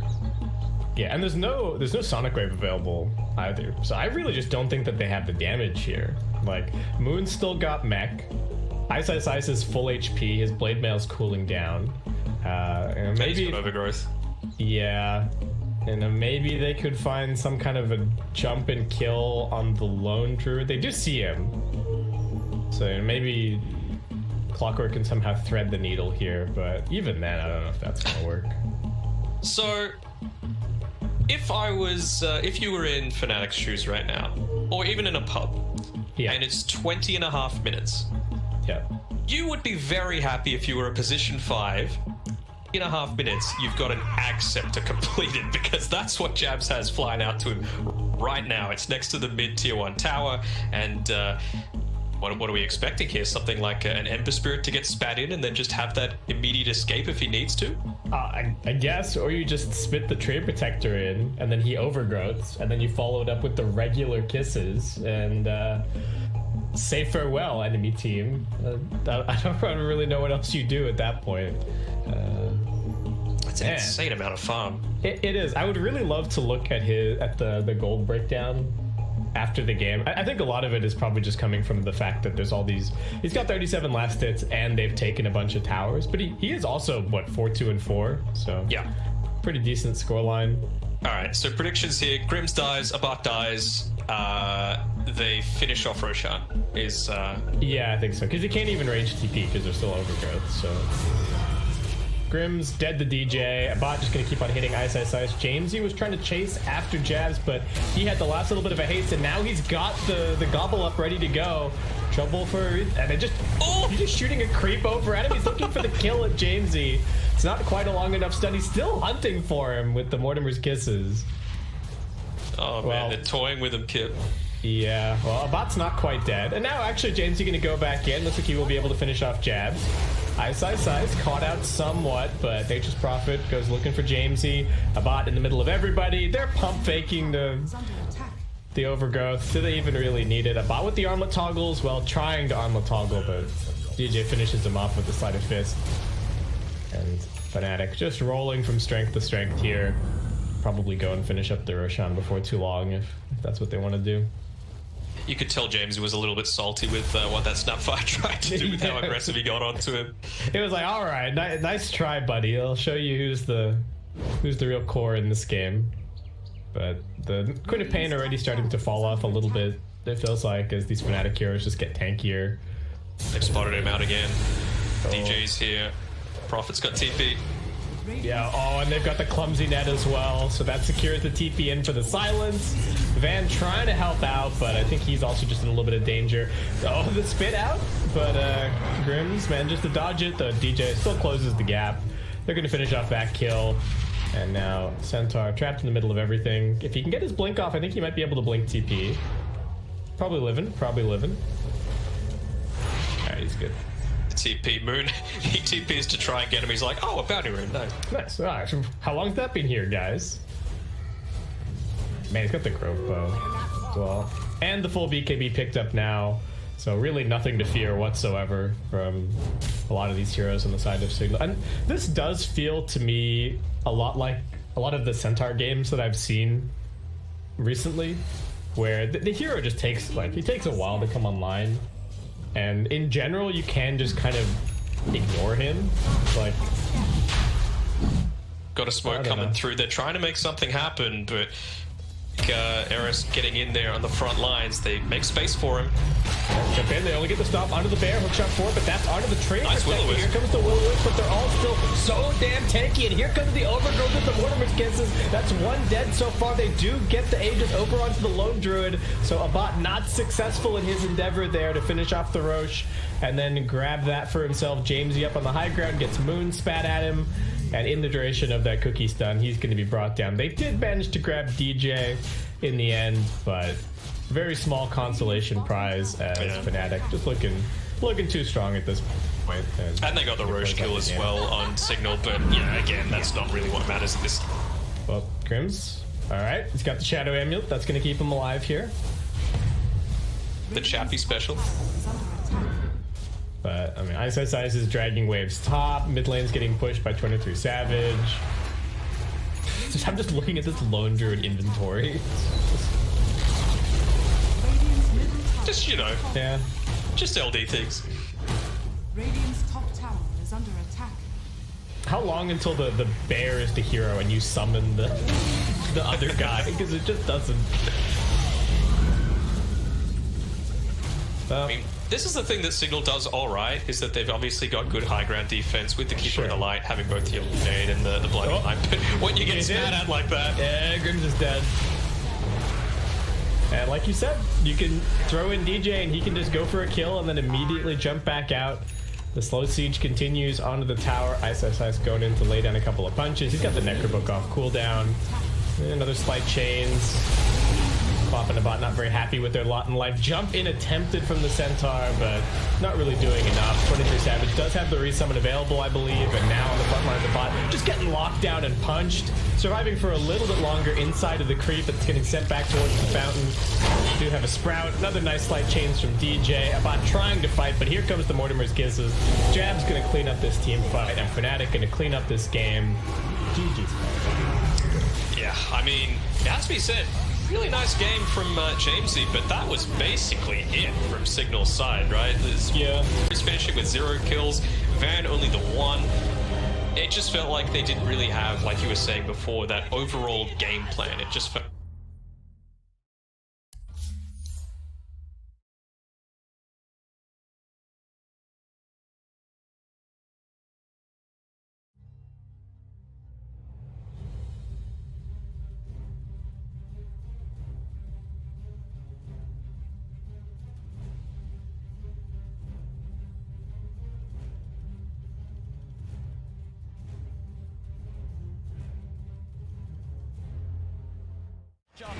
FY, he's found himself No-Tail out on his own. He's trapped him.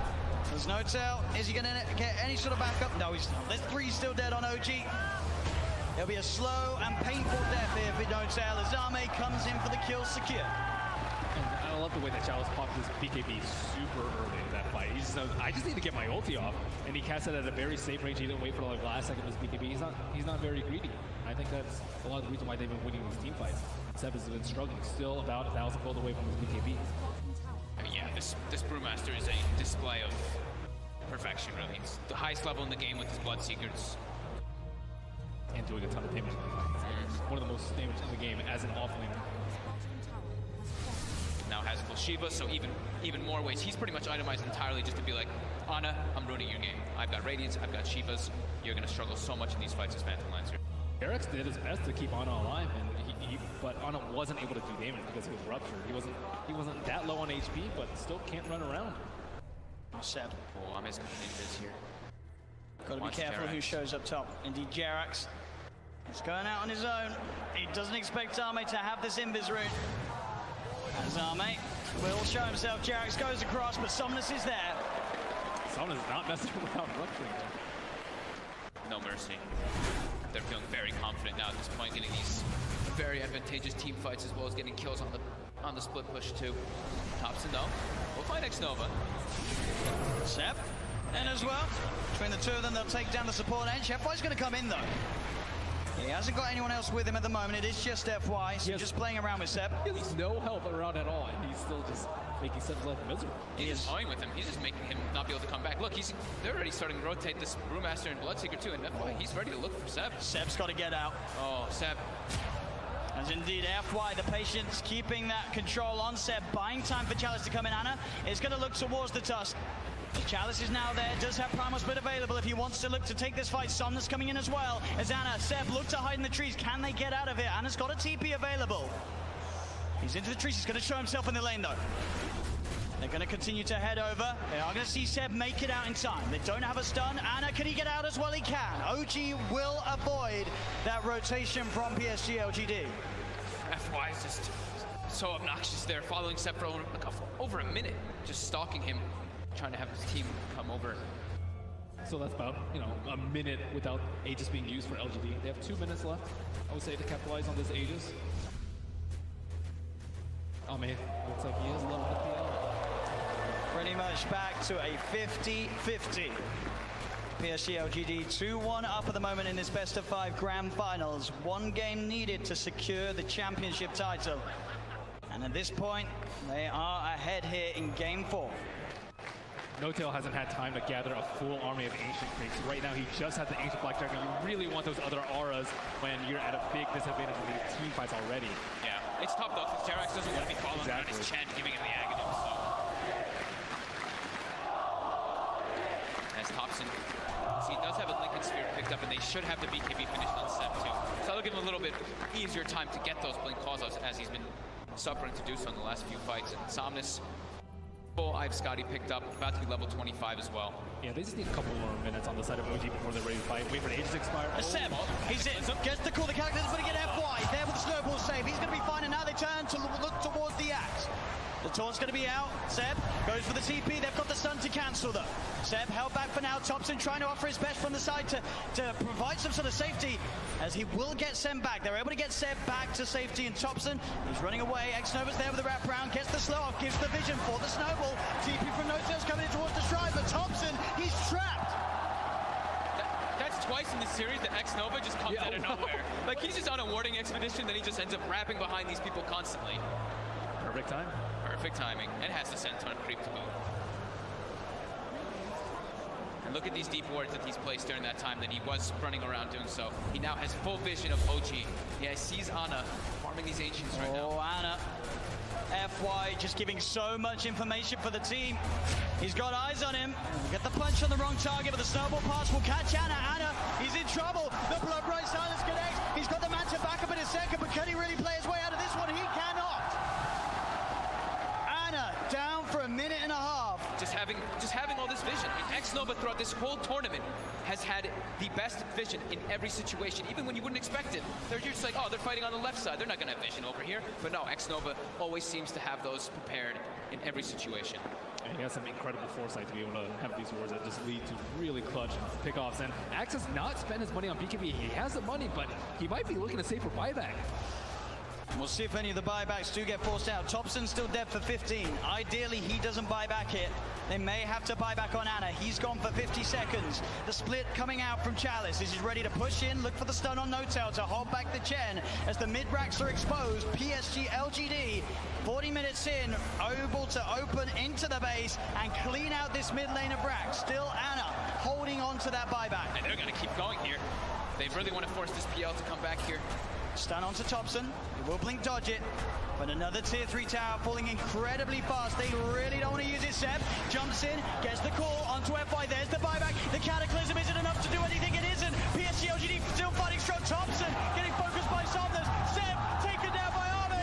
The triple buybacks now out as Ana in trouble. He's pulled back for this one. The deafening blast onto the 3 of them. Knocks them back, but Ana gets focused. Seb! He's in with the call. He has the control onto the morphing Somnus. Now being chased by Thompson. Blinks in with the cold snap. The PL army's on top of it. They get Somnus too. As OG, they have to expend 3 buybacks, but they hold on to the top rack. Somnus now down for 2 minutes. No buyback available on this Bloodseeker. Yeah, he's 400 gold short of it. It's up in about 8 seconds. OG, they have to make so much happen here. They have to push out all their lanes. 2 of the side lanes are already gone, but I think trying to get some kills here, like on FY here, would be very ideal. I mean, look how close to Brew is at 25. I mean, So close. With that primal split cooldown. Oh, Thompson, he sees it FY. He's used the snowball. He turns with the combo FY with the self-fuels, but OG, they've surrounded him. Seb jumps in with the call, the blade mail. FY's gone. Instant buyback from FY. Still that scary, scary time for LGD. 75 seconds without Somnus. OG have the full 5-man pushing in all 3 lanes at the same time as they approach LGD's base. I don't even know if I give a head up with this team fight. The LGD are goal, but no blood take up to 60 seconds. This could be disastrous. He's got a full BKB on Seb as well. Chalice really wants to hit level 25 before he pops that primal split. So close. Just got to be careful, Seb. Looking for that blink initiation. Chalice is stepping back. They give him the tome. He needed like 5 experience, and they gave him the tome just to make sure that he gets it anyway. Just playing as safe as possible here. Looks like OG don't feel that the window is big enough for them to push in whilst this Bloodseeker's still dead. They'll back away. They can't count. They fought back 3 heroes. They weren't able to get any T3s, and there's no Roshan up yet. Big Daddy No-Tail's praying for a Rosh right now so they can get that refresher, but it's not going to be up. And maybe we'll dodge a bullet. At least they got a good amount of economy off that, right? It was up to a 15k gold advantage, and they chunked it down to 7. Same thing with experience. So they did get quite a lot out of that one, but they ideally wanted to get at least one of those sets of racks to get some momentum pushing in with those 3 buybacks used. Absolutely, it is this really scary moment of the game now for OG. We're about 5-6 minutes still without those buybacks available. If PSG LGD can find that one team fight, it could be the team fight to win TI in this window of time that they now have presented to themselves. Ana's gone full in for that butterfly too. As they pick up also an Aeon discount Jeremy, so protected in O. DD did spawn, however, was 5 killed. seconds remaining. It's also pretty scary for Maybe right now. He only has a 5-second BKB. All right. And Fanatics he does a turn lot of to damage ban. and will get wrecked by the...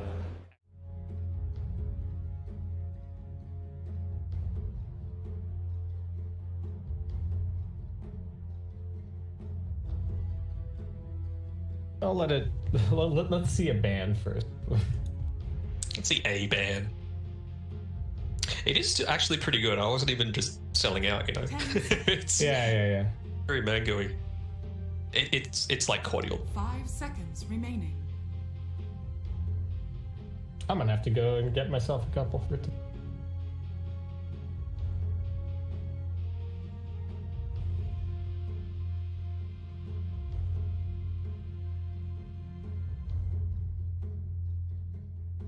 Savage #1 on the leaderboards at the moment. Radiant team ban. Cabage. Well, I was also looking at all of Signal's players have sub 50% win rates this month in ranked. I don't know. Oh, really? They're all pretty high. They're all like top 150, right? But they've been recent matches have not been kind to them. And where are the guilds? That's what I want to know. On Signal Oh side. yeah, interesting. Anyway, All right.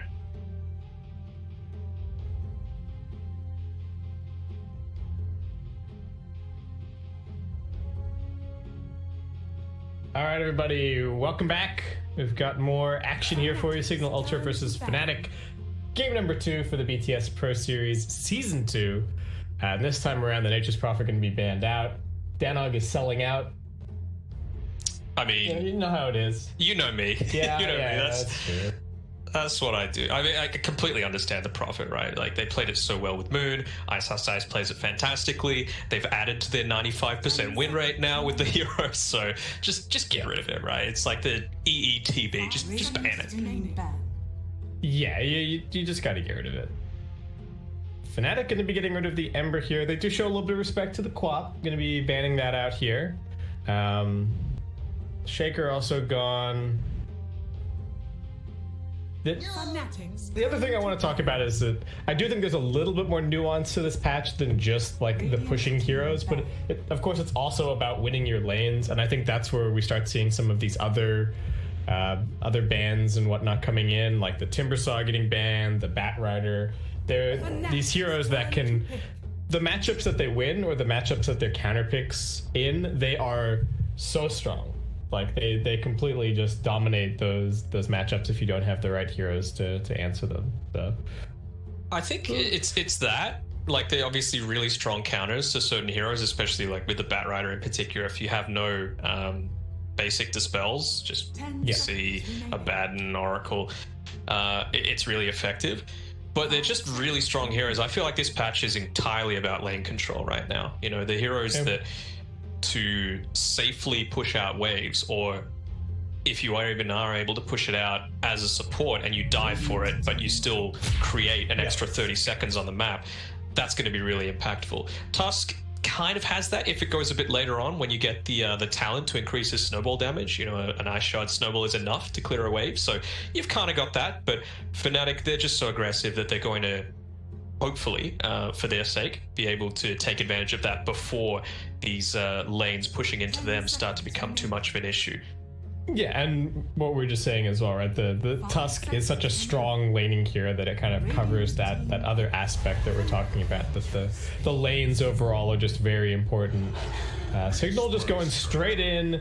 Venge Beastmaster, no questions asked. This is already looking a lot better than the previous draft. The opening for the previous draft, I think, was okay. Our main problem was just that Lifestealer pick came in as the last pick and didn't really end up doing anything. See, I love the Beastmaster pick, 10 seconds. but they haven't banned the Chen and they haven't banned the Enchantress. Yeah, that is a little bit concerning. The Beastmaster is strong, and I think part of its strength in pubs as well is that in pubs the supports always have to pick before the cores, so you never get the chance to pull out the, like, you know, your Wyvern or your Enchantress or your even a Witch Doctor or something to kind of deal with the Beastmaster. But here Fnatic will be able to. They just grabbed themselves a Chen, so... And it even gives them that pushing power, you know? So yeah. It's like, it's great at all stages of the game. Even, you know, with Beastmaster, it might mean that he doesn't go Helm of the Dominator build. Taking the boar is going to be enough for this Chen, in my opinion. Yeah, and there's going to be... I think there's other opportunities here as well now for Fnatic. If they really want to shut down on the Beastmaster even more, could start to see another, you know, some Dispels coming out. Maybe we get a Legion Commander pick or something like that. Can of course get some healing synergy going with the Chen as well, so now you have to be worried about, oh, is a Juggernaut going to be coming out? Is there going to be an Alchemist even? This kind of thing. But dude just had the Luna. That's another hero that has been growing in popularity as of late with this Helm of the Dominator build up. Getting the Alpha Wolf, really just getting an insane amount of farm off of the Moonglaives. Especially with the Venge as well, right? Like, it just enables you a whole lot more. So I'm liking it. Anything that's going to enable you to just stand and fight a lot more readily is just going to be so much more impactful for, with all of these auras that they were starting to build up on Signal. You can see where that was kind of where they were wanting to go. Okay, I can kind of see this Mirana. What are you expecting? Like some swap arrow plays, or? Yeah, maybe it you know, it's also just good at dealing with the occasional Chen creep. He's never really going to be able to build up a huge army or anything. Even just sniping catapults is super useful to just be able to slow down these kind of pushes coming in from Fnatic and delay the game a little bit. Maybe it gives them a little bit more initiation potential with their Beastmaster, right? Being able to use the Moonlight Shadow, but I think that only really becomes super relevant later on in the game when maybe the enemy team is more strapped for sentries and whatnot. But so what heroes are left in the pool? I'm most focused on the mid lane right now, especially with Fnatic's draft, right? So I think it needs to be things that when a certain timing hits, you're just able to use the Chen ability to call that mid hero to your lane and wreck face, especially against a Beastmaster that might have a fair few units at his disposal at the time. Maybe he goes an early Necrobook or something like that. Void Spirit is what I'm potentially thinking here. Ooh, is it core Tusk? Because ISSI is just going to build a Necrobook on Tusk this game. Or, I mean, it's like a substitute for Midas these days, right? Like, that's really why you build it. You don't max it out, or it's ISSI, so who knows what he's going to do. But I mean, the tag team works for his summons as well, so it is pretty nasty. It does a lot of damage. I have also seen a little bit more core Snapfire as of late, so you know, maybe that's on the cards. I don't know if Fnatic would be the kind of team to run a core Chen at all. Dusa coming in here. Okay, so Dusa Venge, pretty nice. If they can get away with this, I think the Deuce is going to look all right. If Fnatic weren't, I already think Fnatic were on a clock before, just because of the nature of their draft. They are now definitely on a clock. So I think Signal even giving up somewhat on the idea of like being forced to make plays and things like that. They can just kind of split push a bit with their Beastmaster, farm on the Medusa, and that's the win condition here. Very straightforward. Yeah, I want to see how this Mirana builds as well, right? You know, will they go for the potential where they put a few extra points into the arrow just for the lower cooldown for the extra damage, or is it going to be this thing that is able to push lanes out in addition to the Beastmaster, you know, create pressure on all sides of the map, create some space for the Dusa to do that, leveling the Starstorm instead? Yeah, I think the core Mirana has actually been a little bit of a thing as well, at least in some pubs here and there. So I wouldn't discount that option entirely, though of course Signal do have the last overall pick of the draft, so you have to sort of imagine that is going to be their mid, as Fnatic just going for a PA here. It's one of these Deso building cores that you were talking about, 10 seconds. pushing the pace somewhat, and they are super on a clock this game, but their lineup can also play really, really fast, and they're very aggressive in the lanes. They're going to have a lot of kill potential across the board in probably all 3 lanes here. Turn to ban.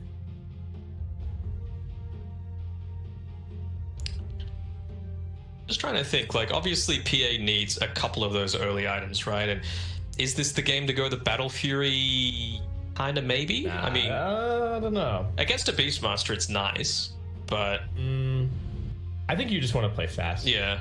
To be honest. I like the PA here as well, because I think it's decent, even though they've already got counters for the boars, like it's also just decent against the boars. You can fairly easily dagger them down. You're not going to get super harassed because you've at least got the blur, so... And they've got this chance going to be helpful. Some decent AoE damage with the Snapfire as well, right? Like, you can even focus a lot of that on dealing Beastmaster units. Yeah, 100%. So they've gotten rid of a Viper, so that suggests that they're going to have... Obviously, PA really doesn't like playing into that, of course. Nether Toxin getting rid of the blur. But...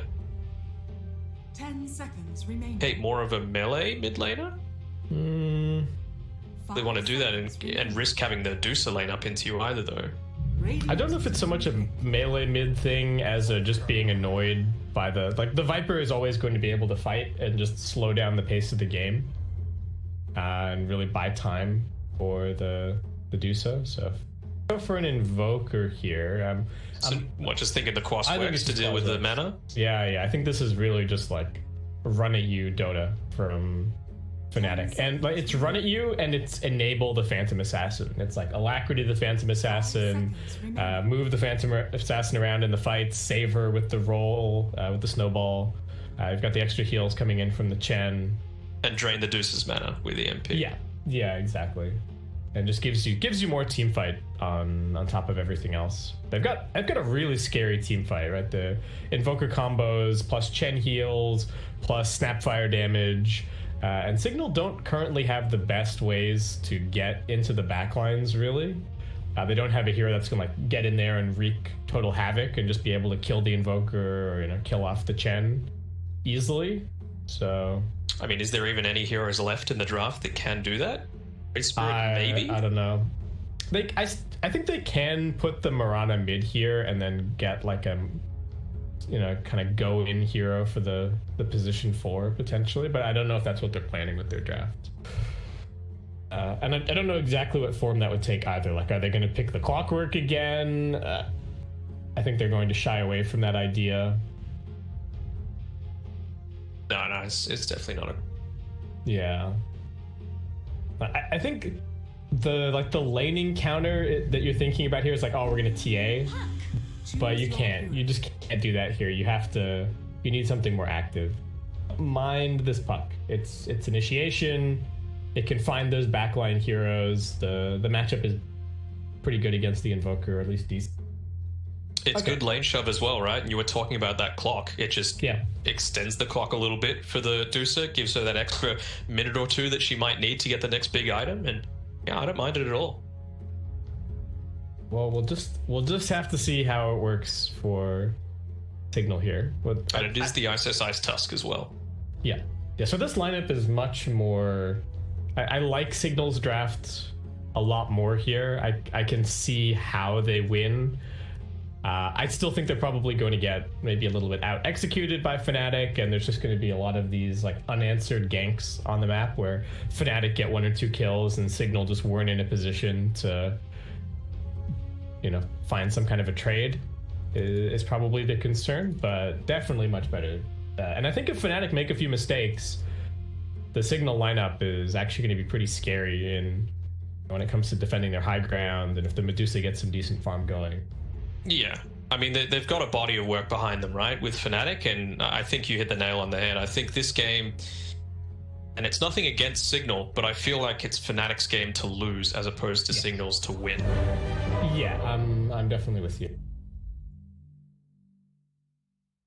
Well, we'll see if they're able to do it, and who knows, they could surprise us, but based off the records in this tournament, it's going to be a tough ask for them, that's for sure. 21-1-9 for that most recent PA game as well, so he's feeling it lately.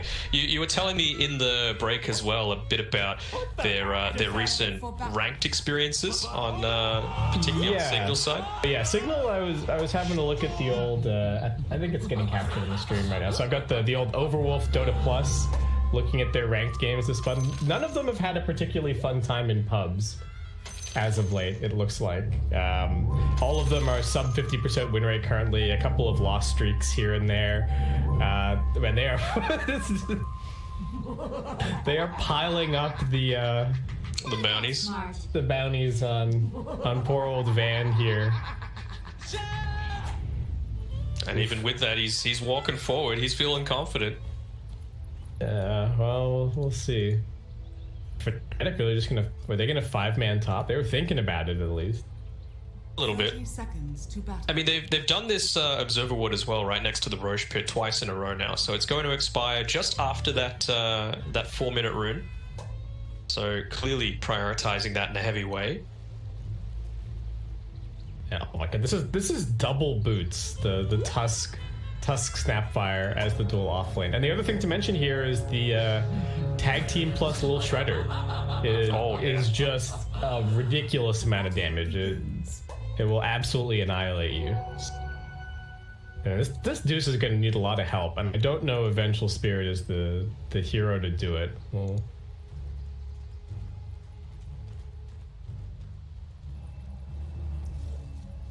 Alright, well, just opted to go for the Scatter Blast early on. Again, like, I don't feel like the Little Shredder is the way to go extremely early on, but just one value point is impactful. Yeah, for sure. Definitely looking for that 1 point. DJ just gonna forward down here to block out the small camp or anything, so I imagine he's just gonna go in there and body block it a whole lot. Yeah. Really try and get the lane control going. There's not a whole lot that the Venge Dusa is really going to threaten down here. I think that's kind of the other problem with their lane, is that it doesn't have a whole lot of kill threat here. All the kill threat is really on the side of Fnatic.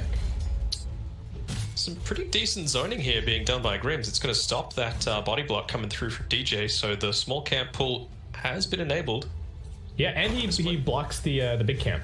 So if he goes for the immediate small camp, there's not going to be a corresponding pull from DJ, giving him a hard time. He's got to move, but now's the right time to do it, right? The wave's pushing right into the tower. You want to give a Bart all of that valuable experience underneath the tower. Grims getting stuck in here a little bit and looking like he might be brought down. A couple more hits with this tag team. Looking for it. Eyes still diving. Salving up. That gets canceled. And they really wish that a bot could do a little bit more to help. Actually, the first blood getting drawn on the top side of the map as Fnatic getting 2 kills cross map. I don't know what happened to the Mirana, but looks like just got run down by the Phantom Assassin. Really, not a whole lot else to say. Yeah. But DJ doing a great job of securing these range creeps as well, realizing how important it is to get those early levels up. It's what enabled them to go for that early kill onto Grims and get what would have been the first blood. Well, Moon doing quite well at mid, 14-1 up against the 8-0 of the Puck. The other thing that really sucks about the Vengeful Spirit dying like that is didn't get to stack the small camp, but didn't get to block the big camp. So now DJ just being a nuisance, making sure to aggro these creeps so that Grims can't get the pull going. And the lane is exactly where Fnatic want it currently. They're very happy with this lane position. They've got a ton of room to chase. Grims does at least manage to aggro the range creep. That's really nice. What's happening at top? Van's just getting run down here. 23 Savage has another dagger in a second. Oh my god, a Jab's found the Stormcrafter. Alright, nice. Good stuff. Yeah, it's going to be a real pain for him. He's having to use the Mirana arrow onto it, but it was actually out of mana, so waste there. Oh, and James is getting zoned out at mid. So he's low. Moon's already salved up, and his courier is on its way back to bring him this salve. So he's just going to be low for the next minute or so. The bot getting gone on a little bit. Here comes the shards. The bot just going to turn around and try and fight this somewhat, but still decent damage. DJ getting turned around on. Fnatic won't be able to get that kill in the end, actually getting driven back pretty heavily. And the wave is pushing. Ares does TP down here, but a bit too late to make anything happen. Putting the mana shield, doing some real work. Ares trying to stop any sort of ward there, just to get a little bit of vision from this rotation through from the Mirana. Keen to get this small camp pull off though, so again, Ares, it feels like he's running around a lot of the time without too much impact, although Ice, he's been caught out here a little bit. They're kind of low, but again, not a ton of kill potential just because they got a Medusa as their safe laner. Cold snap at mid. I think they really need an arrow to land if they have any hope of a kill here. Just getting some real luck here. Regen rune top side. Oh, and he manages to dodge the arrow as well. Just wait out this entire regen inside of his Ghost Walk, so he's going to be just fine. Jabs does end up losing his courier. Van choosing to back lane at this point. Not getting any points in the Call of the Wild currently, since he doesn't want to give them over to Jabs. Oh, alright, not quite on the mark there with the cookie, but still some decent damage being done. 23 Savage jumping over to get the dagger out. And it does look like Van's going to be brought down in the end here. One more touch from Jabs will do it. Well, Beastmaster not having a very fun time. And I am the safe lane as a position 5 player. I'm pretty happy seeing Beastmaster get shut down like this, to be honest. It's oh yeah.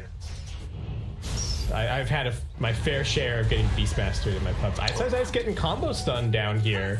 Nice rotation, Mirana in the right place at the right time, and looks like he might be brought down. Loop forward, he's still got the stick charges, baiting a little bit. They need the vision. Ice, one more touch, throws the shards backwards to try and trap the Mirana here under the tower. He's going to be okay, and at least Signal getting on the board. Nicely done there. I'm a little surprised that DJ didn't TP sooner, because they did use the Chen ability to get him on the top side, so he had his TP available. Did he go all the way back to the fountain? I was wondering if he was maybe waiting for mana or something. Regardless, it is a kill. What was the bounty rune split there? 2-2. Or maybe a little better for Signal. I don't know. I think maybe they got both. That was 2-2. Yeah. Well, mid lane going very well for Moon, as it turns out. 36-15 up against 23-0 on the puck. Kind of a full level ahead currently. DJ finds himself a DD, and Mirana a little bit low on leaps here. DJ still waddling after him. Now he's going to run bottom. This is actually kind of troublesome for Signal. Lane is not in a good position. Gonna hope for the pull. Trouble for Van at top. Another dagger from 23 Savage. Doesn't have the crit just yet. Doesn't even really need it. Just chases the Beastmaster down. Jabs is able to stack in the meantime. Now Moon interrupts after the orb's already been used. Nice phase shift from James. He's gonna dodge a little bit more of the damage, but Moon's still just coming in with the auto attacks. At bottom, they do find the turnaround onto DJ. They rotated the supports. Fnatic not going to end up getting that kill that they were hoping for with the double damage. Yeah, the one saving grace of this game so far for Signal is Abart's having an alright time. You know, he's getting some decent farm down here, but when you just compare it to 23 Savage, you know, getting that solo kill up against Van on the Beastmaster, Jabs being able to spend a lot of the time in the jungle, he's going if he doesn't dodge this tornado, he's just dead, right? Oh, nice arrow. Moon, tornado. Alright. Well, he gets the turnaround kill at least, but good for Jamesy that he got it first. Van just dead again at top. Beastmaster's game getting really shut down here, Danog. Yeah, and well, they had it right with all those bounties that they put on his head, that's for sure. Yeah, they knew what the plan was. I think they just realized how miserable of a Beastmaster game it was based on their draft. And the problem with the Medusa, right, is that she's not going to go and fix any of these other lanes. Even if your Medusa was #1 on net worth, to go and gank and like make space for the other heroes to catch back up. Abad just wants to keep on farming, and Fnatic are not going to have 1 inch of that. They are just charging at the Medusa currently, driving her out of her own jungle. Grims is going to pay the price here. Quickly brought down by Moon. They do not have the urn just yet.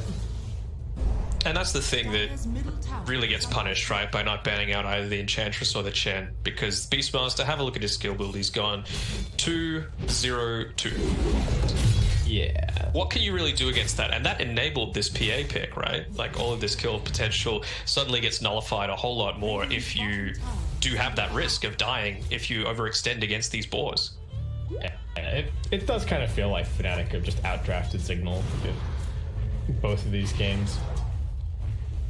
Dice coming up top. Fnatic once again going for this, sort of reversing the lane, sending the offlaner to come and hold the safe lane while they rotate through and just look for these tier 1 towers. Not as fast of a pushing lineup this time around. Dreamcool getting used at mid, but where is the follow-up? Yeah, it's just a little bit of damage from Jamesy. Moon here with the tornado. Jamesy, is he going to jaunt underneath? He does. Goes behind the tier 1. Grims once again. Wrong place, wrong time. Punched by Ice. Just very quickly dead. Yeah, and we were talking about that Necrobot risk. Well, he's getting closer to it, only 325 gold away on Ice. So that tag team, which he's maxing out, gonna be hyper effective. Yeah, and that's what kind of enables the Roshan as well once they take all of these early towers. A bot has rotated up to the off lane. Looking for that top tier 1. I don't mind this. You've got the Beastmaster standing next to you, so that inner beast aura is going to be really effective. Yeah, okay, so at least this time around, Signal, they get a tier 1. They're getting a little bit more control on the map. They've got somewhere to kind of split push and pressure, try and force some rotations out of Fnatic. They do again have good global mobility with the Chen, so that's something to be a little bit wary of. Oh, Jamesy doesn't have the orb available currently, tries to jump away a little bit, but at the cold snap, the Phase Shift's still on cooldown, and Ice puts him in an early grave with that last punch. Well, 10-minute Necrobot coming out for Ice. Never what you want to see. No. You're coming up against that, and it is actually a Battle Fury that they're going here on 23 Savage, so... Oh, Grims. Not again. Dagger in 2.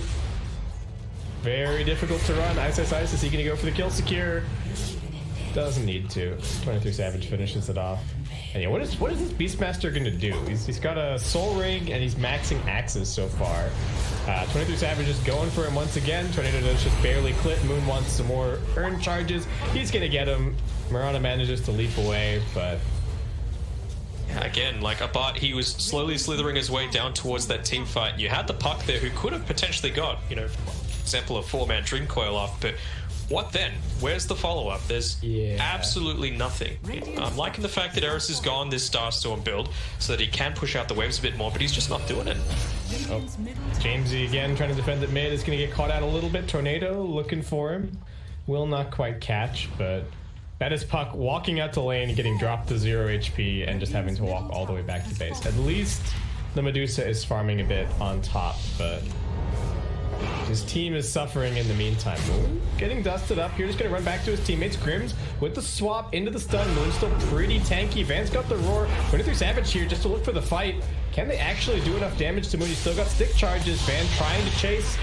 Here comes the EMP. Not really gonna connect onto anybody, but Fnatic, they have everyone in the neighborhood here around the Radiant jungle.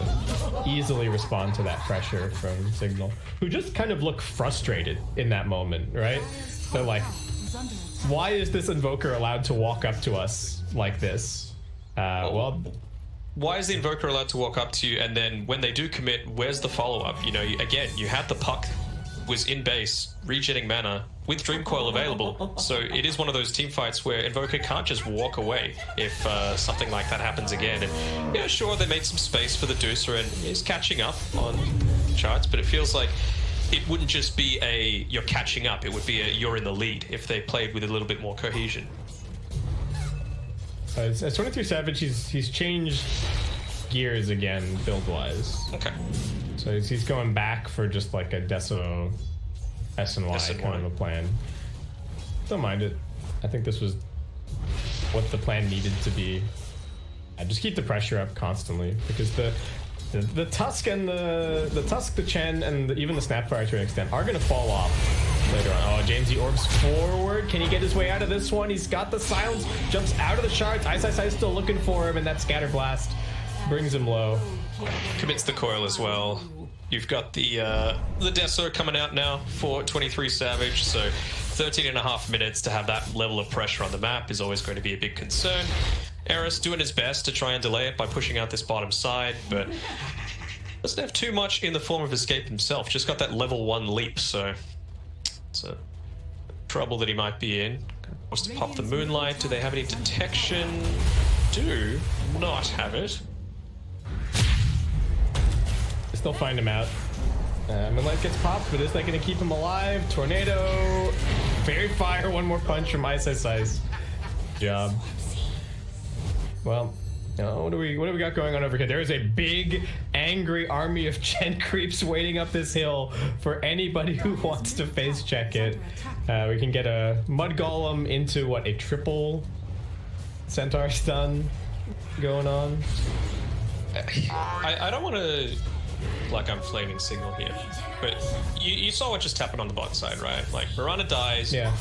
The Invoker and the Tusk that were doing it, and they had vision on this high ground where the Dire Sentry Ward out. So they knew they had a 4v situation, but they just don't feel confident at all. I mean, up against 3 Centaur Conquerors is always going to be a bit of a worry, but I mean, if there was any sort of time where you could have taken a team fight and maybe made it work for you, that was it.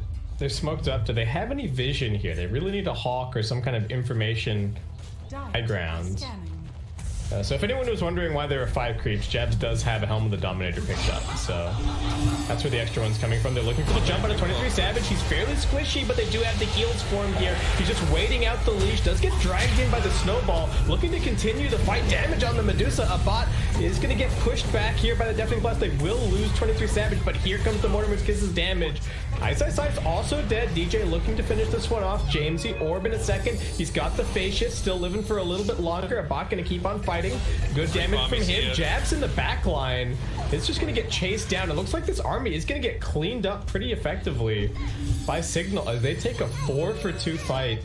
I do not think that 23 Savage wanted to get snowballed in like that, but will end up being a very nice fight for Signal. Yeah, absolutely. It skyrockets about up towards the top side of that. I mean, he was able to stand underneath a tier 2 tower, and at this stage of the game, that still does a ton of damage against this type of lineup. Or is he going to get the stomp off? Oh no. Oh no. Medusa's just trapped here now. No hope. No way of getting out. It's going to do some decent damage to Moon before he goes down, but that's really good. Throughout that entire team fight, Jabs was essentially, with his gigantic army, just zoning out the Mirana, which, I mean, much point. What's Mirana going to do in a team fight like that? Quill and DJ just willingly snaps it to jump down into the river. It is, again, just rushing this this Aghanim Scepter fire. I think with a Tusk, it fulfills the exact same role, right? You just toss him in, snowball out, you're happy. Yeah, toss him in, you can easily kill somebody. Snowball out. I could also see the argument for him to just get like Greaves this game, but I think they want to make the fun plays. Jabs? Well, they do manage to bring in 23 Savage before it goes down, and they've actually got the net onto Jamesy, so that's going to be a kill there, and Grimm's also in some danger. That was just the Dark Troll Summoner net, right? Yeah. Yeah. Not yet 17 minutes. So now it is. So potentially some neutral camps starting to be taken. We can see Van hitting one here. He's getting close to his mech, so a little bit more sustained. He's not just going to get popped at the start of every single team fight. He's put a couple of points into the Call of the Wild as well. So maybe not so much the board, but definitely the Hawk going to give them some really valuable vision. Fnatic with the tag team and the Deso and the Necrobook just going to head into the pit, but 23 Savage taking a lot of damage already. So really wishing that he had some lifesteal or something going on. Only level 12 currently. I don't know if the pace for Fnatic is quite as fast as they would maybe like, and that A dive at bottom. Jamesy, well, they're trying for him here at mid there. They hit the arrow. Punch off, but an arrow. Ice. Can they keep him alive? He's pretty tanky, but there's a Dream Coil. He doesn't have the snowball. Heal coming through. They're going to go for the swap just to finish him off. 23 Savage looking for the turnaround. They do bring down one. Jamesy getting chased by the Mortimer's Kisses, just barely surviving. 50 HP on him, but now DJ also going to be brought down.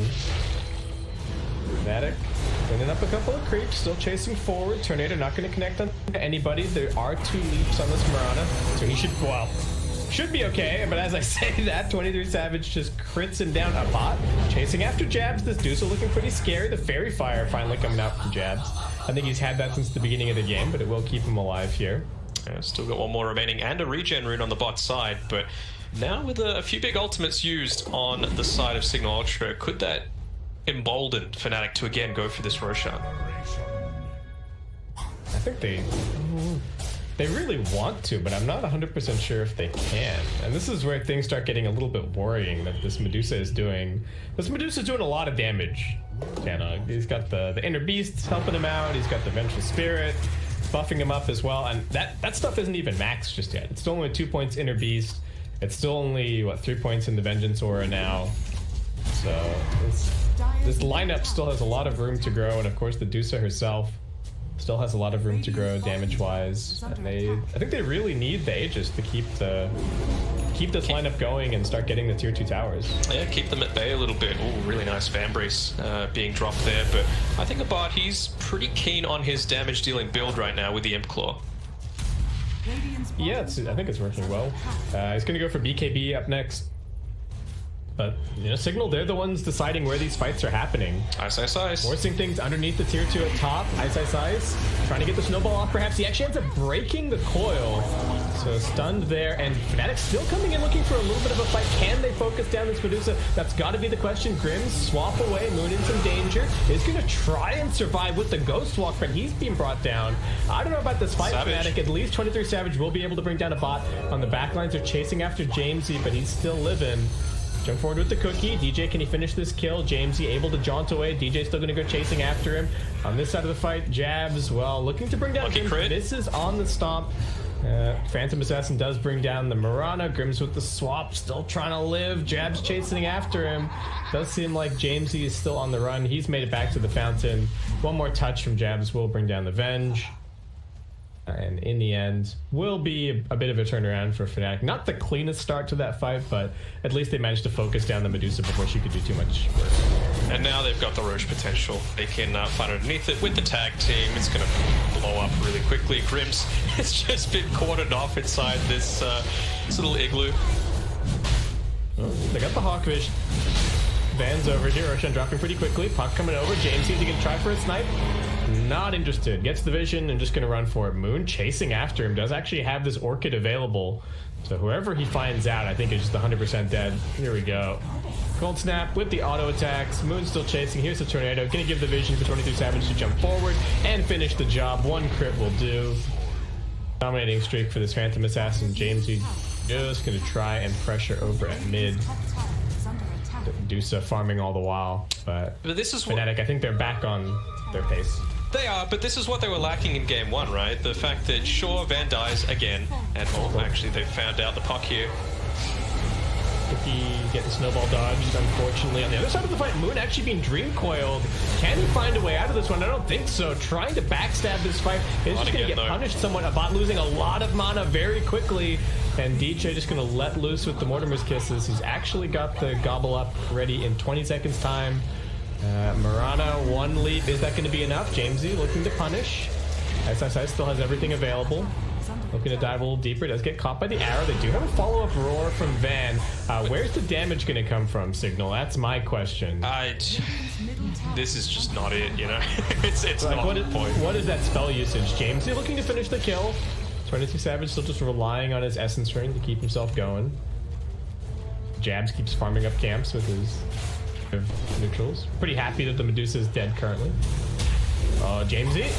Straight into the snowball. That is not where you want to be, friend. Can't go up the high ground with no vision. Well, I don't even know if that's like a backup problem. That's 23 Savage is in. And it looks so weird with the hero just like flying completely stationary through the air. Well, completely unmoving. Van's dead. He's cold snap. Fnatic, when they have an opportunity, there are no illusions about like, oh yeah, I'm behind my tower. That's safe. Nowhere is safe. If Fnatic know that you can't punish them for being somewhere, they're just gonna go. They're just gonna go and make whatever play they want.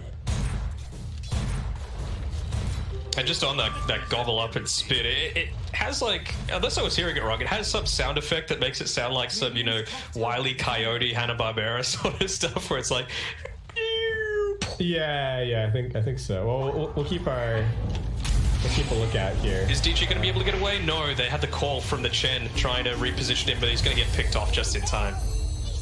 Nice from Signal. They get something, and they do open up some space for themselves over at bot. A bot just has a rapier queued up at this point, and does find a pretty big stack to quickly clear. If the Deuce gets to stand and auto attack, he's going to do a lot of damage, but the problem is whether or not that is actually an option. Jamesy getting caught out here, doesn't have any way to get out of the silence, so much damage even with the Essence Ring, unable to survive. Ice, looking for stragglers, does find out Grims. That is his 9th death of the game now. He's really not having a very fun time. At least he gets to play some Dota with the illusion afterwards. That's always fun, right? Yeah, always good. Some lane cutting Dota. They ping the Devi on the map. Oh. 20 Savage just trying to find him. Alright, he gets him in the end. A bot switching over to top. They keep on pushing out there. The off lane for Signal just does not feel like it's really done all that much. Oh, they're trying to find an Eris again here. Oh, just the Skeleton Warrior, but having to back off a little bit. Alright. Just prowling constantly with this Orchid. Very, very difficult to deal with. DJ just going for a blink. So that's actually going to give him some saving potential now with the gobble up. If a roar happens, you can always jump in, grab the hero, throw them out of the fight, perhaps. All right, so what have we got here? We've got 45 seconds on this Aegis. We've got Medusa 200 gold away from finishing that BKB, and they've just got a couple of these bounty runes. You have to play a bit more passive here if you're on Signal's side to try and wait this out. How much longer? It's Aegis 30 seconds. Yeah. Yeah. Smoke. New neutral items relatively soon. Oh, throw him in. Is it dead? Oh, it's a triple stun from 23 Savage. He's gonna get roared, but he's still got the Aegis for a little bit longer. A bot popping the BKB. I'm not sure if you want to kill the PA just yet. That's life number 1. Moon does actually get caught out by the Stone Gaze, so he just dies to the auto attack. The bot does not have his BKB anymore. Cookie stun, jab sending in the creeps. Grims looking for the follow-up stun. 23 Savage pretty low, does have the stick charges. Running back towards DJ and jabs. Where is Ice in this fight? He's finally making his way in now. A bot low on mana. 23 Savage just gonna hard commit. Defensive swap from Grims, but Ice is there to finish off the kill. Miranda trying to leap her way back into the base. Oh, they're looking for him.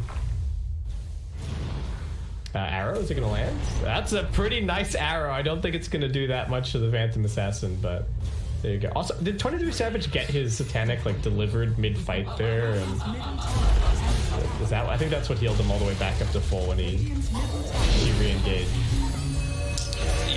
I mean, they only have the mech on the Tusk, right? And he came towards the end of the fight, so. Oh, that's okay. So somebody did end up getting the mech this game. I was kind of wondering. They've grabbed everything, right? They've got Dominator, they've got Vlad's, they've got mech, they've got Necrobook. Everything you could possibly want for this kind of 5-man push. They've even got the ice armor on the PA. They've got the Alpha Wolf. This is one very scary Phantom attack. Can't even go for the swap play here. Still 15 seconds left on the Venge, and it's still level 1, so it doesn't have the greatest cast range. You're just dead if you try and move forward at all. At least he's got Keen Optic. That's something. That's something. And you're looking to clean up the first lane of racks here. There's going to be a Dream Coil, Arrow, Fishing, Ice, Defensive Snowball. DJ actually going in looking for the Gobble Up, but not necessary. The Stone Gaze has already been used. If they can kite this out, that's going to be pretty nice. Ice getting jumped. DJ will not be able to save him. Blink still on cooldown for 3 seconds, but that is everything getting popped for the Medusa. BKB and the Stone Gaze both being used, so I don't think Fnatic are going anywhere. Yeah, they're just waiting. Who are they spinning in? Got the Gobble Up. They're gonna load up Here the we go. alacrity as well. They're waiting. They don't see anybody. All right, just gonna go for the creep wave. Ooh. We want to see in the base. Yeah, there was a call made, I think, like, wait guys, we can go get more neutral items. And we can go get some bounties that we've left on the map, and we can get all the lanes in. Maybe we should just do that instead. Let's resist the throw. Look at that, we got a paladin sword for our PA. All right. How nice is that? And a repair kit. Not that they'll really need it, but No, but you know, whoever takes that is gonna have a heck of a lot of regen. With, the Seagram's. Chen and whatnot. Yeah, well, what did we expect really about running forward? Moon now getting dragged in. Arrow does connect onto the Invoker. I don't know if 23 Savage needs a whole lot of help here though. They actually just spit him towards the Medusa. Stun number 1. Like we said before, Medusa just doesn't have the cooldowns currently, so it gets completely melted down by the Snapfire ulti. And Marana on the run. Jamesy just trying to push out mid a little bit. Still desperately wants this mid tier 1 tower. you can want it all you want, but then there's the reality of the situation. I mean, it's a little bit of an odd game from ISSI, so we say he's getting 5-second arrowed here, but they don't really mind when they're able to take this tier 3 tower bot side. His net worth's not great. He's neck and neck with the Chen on his side, and been talking about Van a little bit. He is sitting dead down in 8th position. And meanwhile, Snapfire is number 2 on net worth. Yeah. On Fnatic. Just jabs things, you know. Yeah. Well, just DJ things. Right? So Snapfire number 2, Chen. Chen still has a lot of net worth, in fairness. So. Yeah. He's got blink ags. If you needed more movement. Man, this. He goes in. Arrowed. This is it. Flop into the fountain. 23 Savage. 23 Skidoo. He pops the static. Doesn't have anyone to hit. 23 Cabbage. Ice also swapped in. All right, he's going to be able to get the snowball out. Bit of an opportunity here for Signal, perhaps. Jamesy's still chasing, doesn't have the coil. About running forward with the extra move speed. Jab's about to be brought down. They're also looking for Ice. Moon trying to help. Giving the... Oh, he was trying to give the Sunstrike vision. It's actually kind of worked for the snowball up onto the high ground. That is team play from Fnatic. Can they actually get Ice out, though, is the real question here. They're still chasing after him. All right, there's the gobble, the spit. Spits him away. He's out of there. Oh, that was some very cute team play from Fnatic there. Yeah, we've even got the Greaves back up in 7 seconds, so they're going to go right back in there. They know they don't have too many ultimates. They've got the Beastmaster Roar and Droop Call in 5 seconds, but just seem to want to go. Wynn's trying to decide if he can get the solo kill. And made he's got a Vanguard and a mech. Maybe this is a little bit tough. Maybe I need just a little bit of backup. The DJ and Ice chasing after a bot up here. Is BKB still on cooldown for 5 seconds? Sunstrike scouting out where he's headed. It's got a TP. I think DJ's found him though. There's stun number 1. And where there's one stun, there are many. They have used the Walrus Punch, so maybe a BKB TP in the works here. All right. Yeah. The tip coming out. It was maybe a little bit too keen.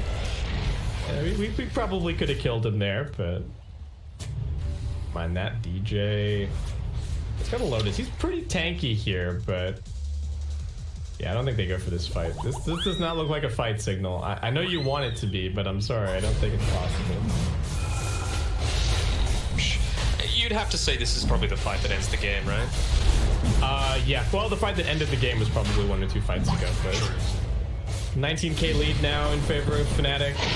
We are at 100% win probability, so... Oh, he even used the Divine Favor on the Beastmaster Hawk, so he didn't even have any vision. Oh, but they know that his BKB's on cooldown. Moon missing on the tornado there. Looking to set it up with the ice wall. All right, also missing on the ice wall. Here comes Ice though, baby. That's what we're looking for. But can he get the stone gates off? No, he doesn't have the mana. The defensive swap not even going to be enough to save him here as they snowball forward. They're still looking for a little bit more. Finally, the dust comes out. They get the little bit of extra vision against the Moonlight Shadow. That's it. He's getting crit in his way into the trees. Does get the TP out. I think that might still come for him in the fountain anyway. Is Van about to get punched down? Marana, they want him. He knows they're coming for him. Jamesy brought down, and as the fountain dive continues, finally the GG will be called. Can they actually get Savage out of here? I think he's okay. Still got cheese. sold the cheese at the last second for more net worth.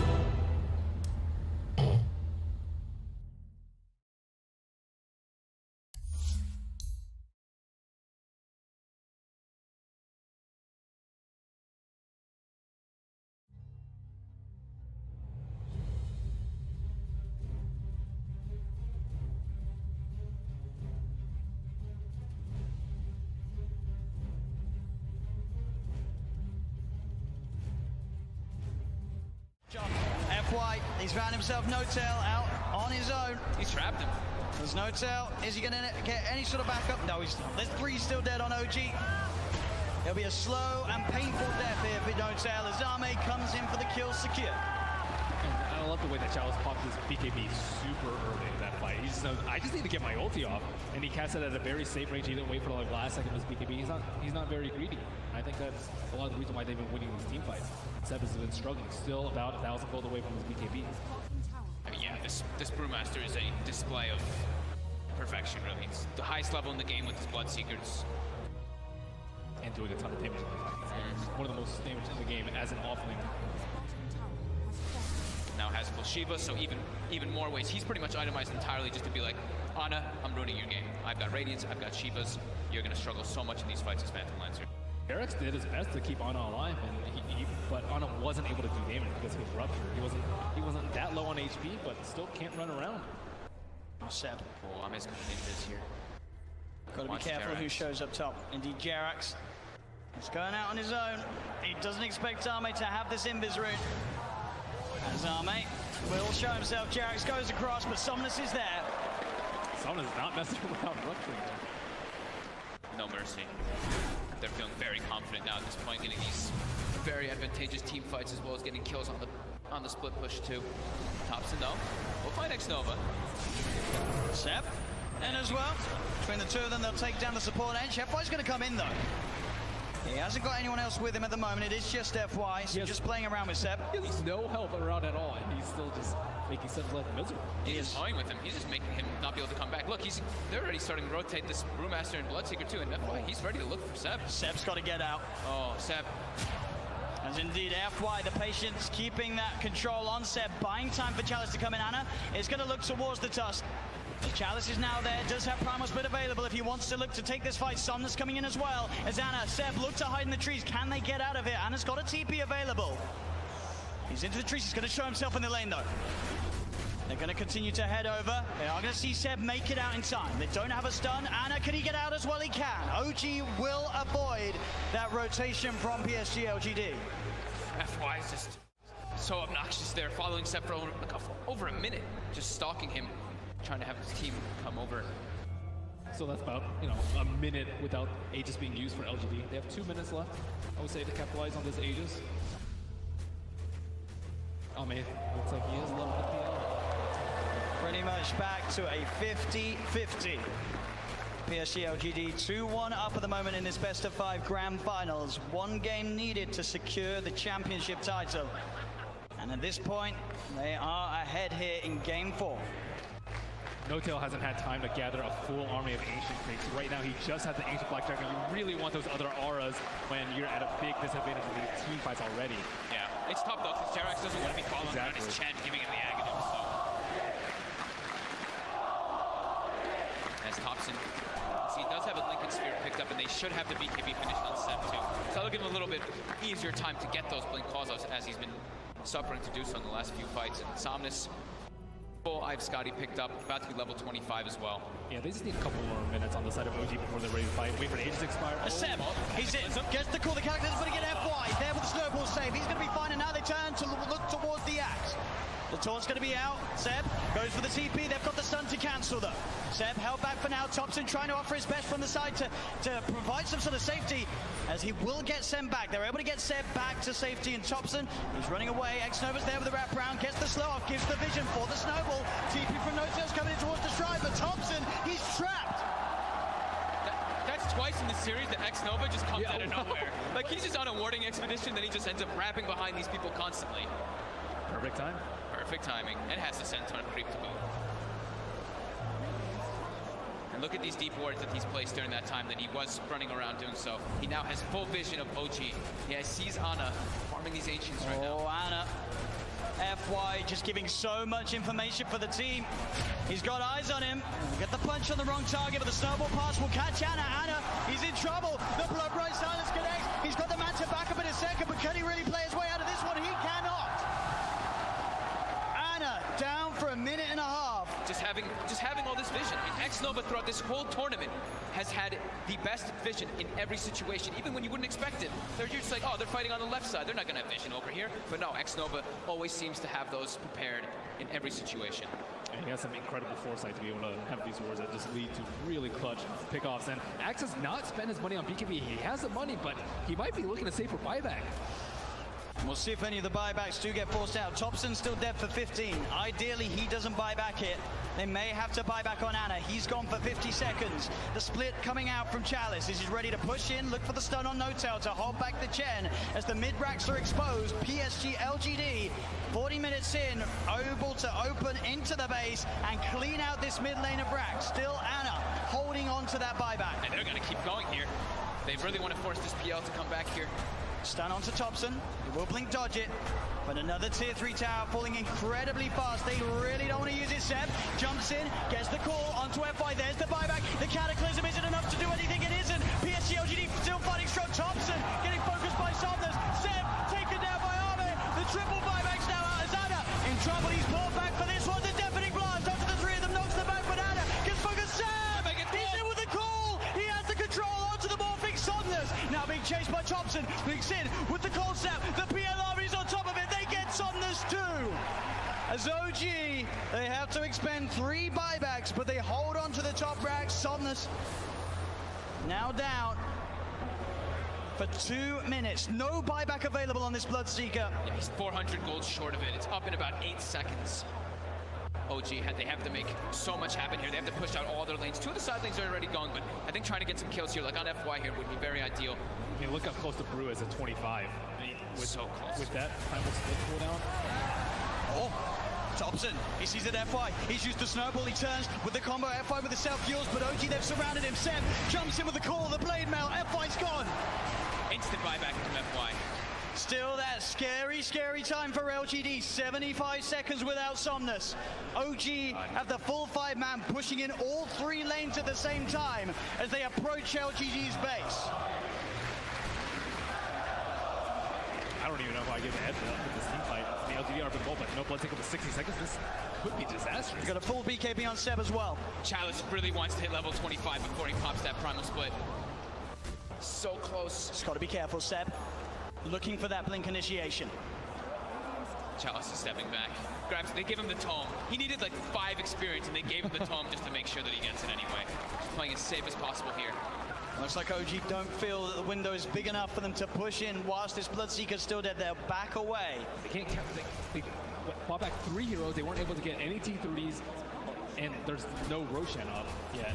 Big Daddy No-Tail's praying for a Roche right now so they can get that refresher, but it's not going to be up. And maybe we'll dodge a bullet.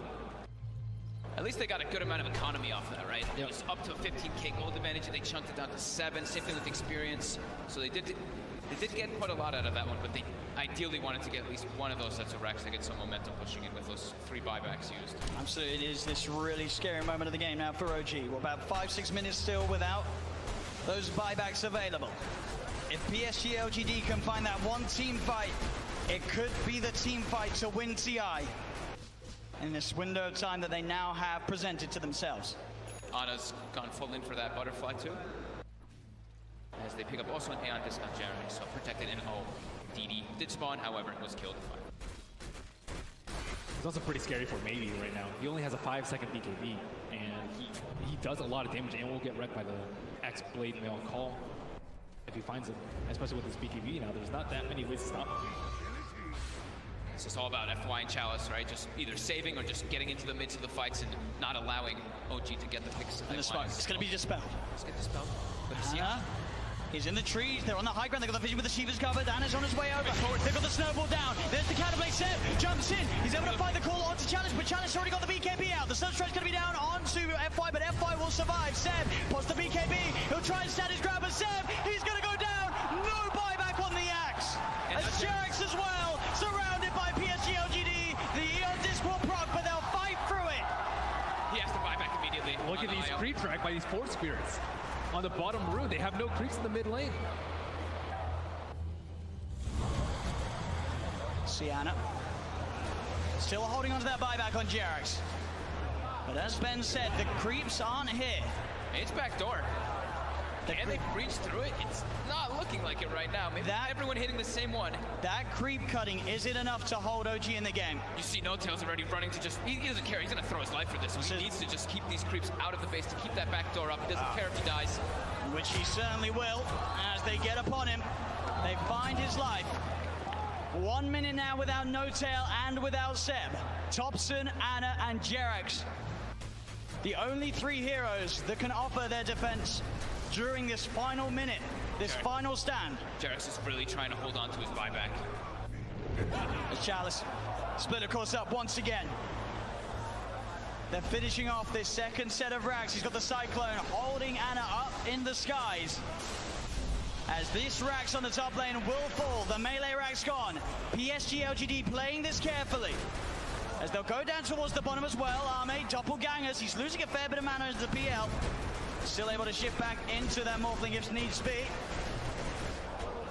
As OG, they will lose their top racks, but they won't lose the game. PSG LGD are playing it safe. They know how close they are to victory, and they will not throw it away.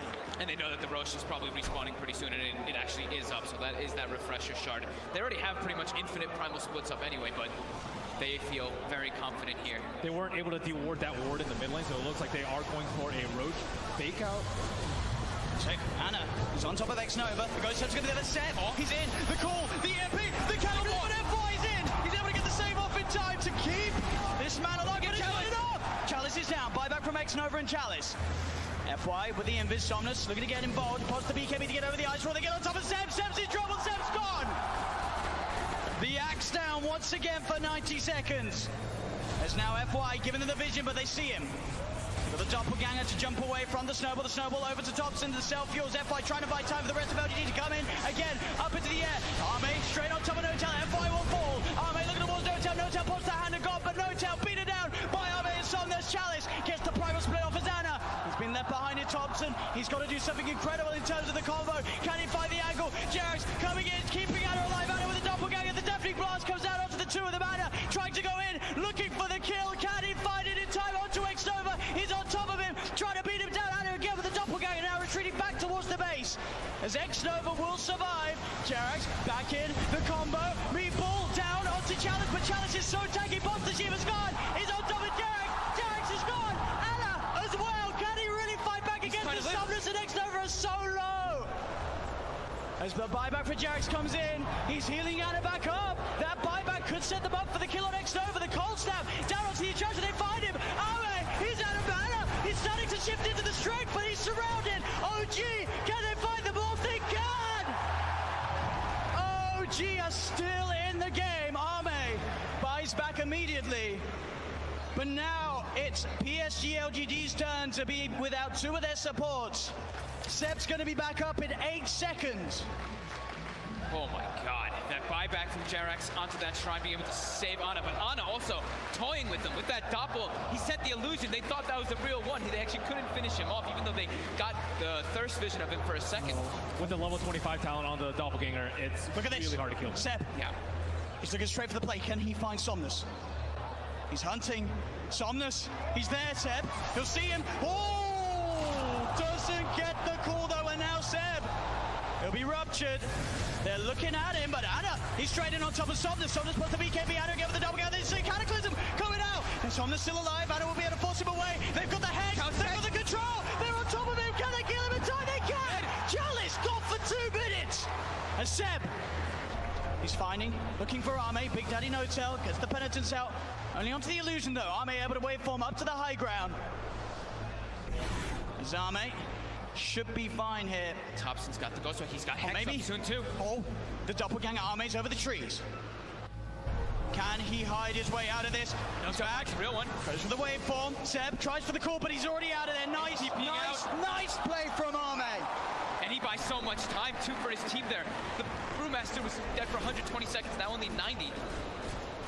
Still a big window for OG. They're only without Jerax for the same amount of time.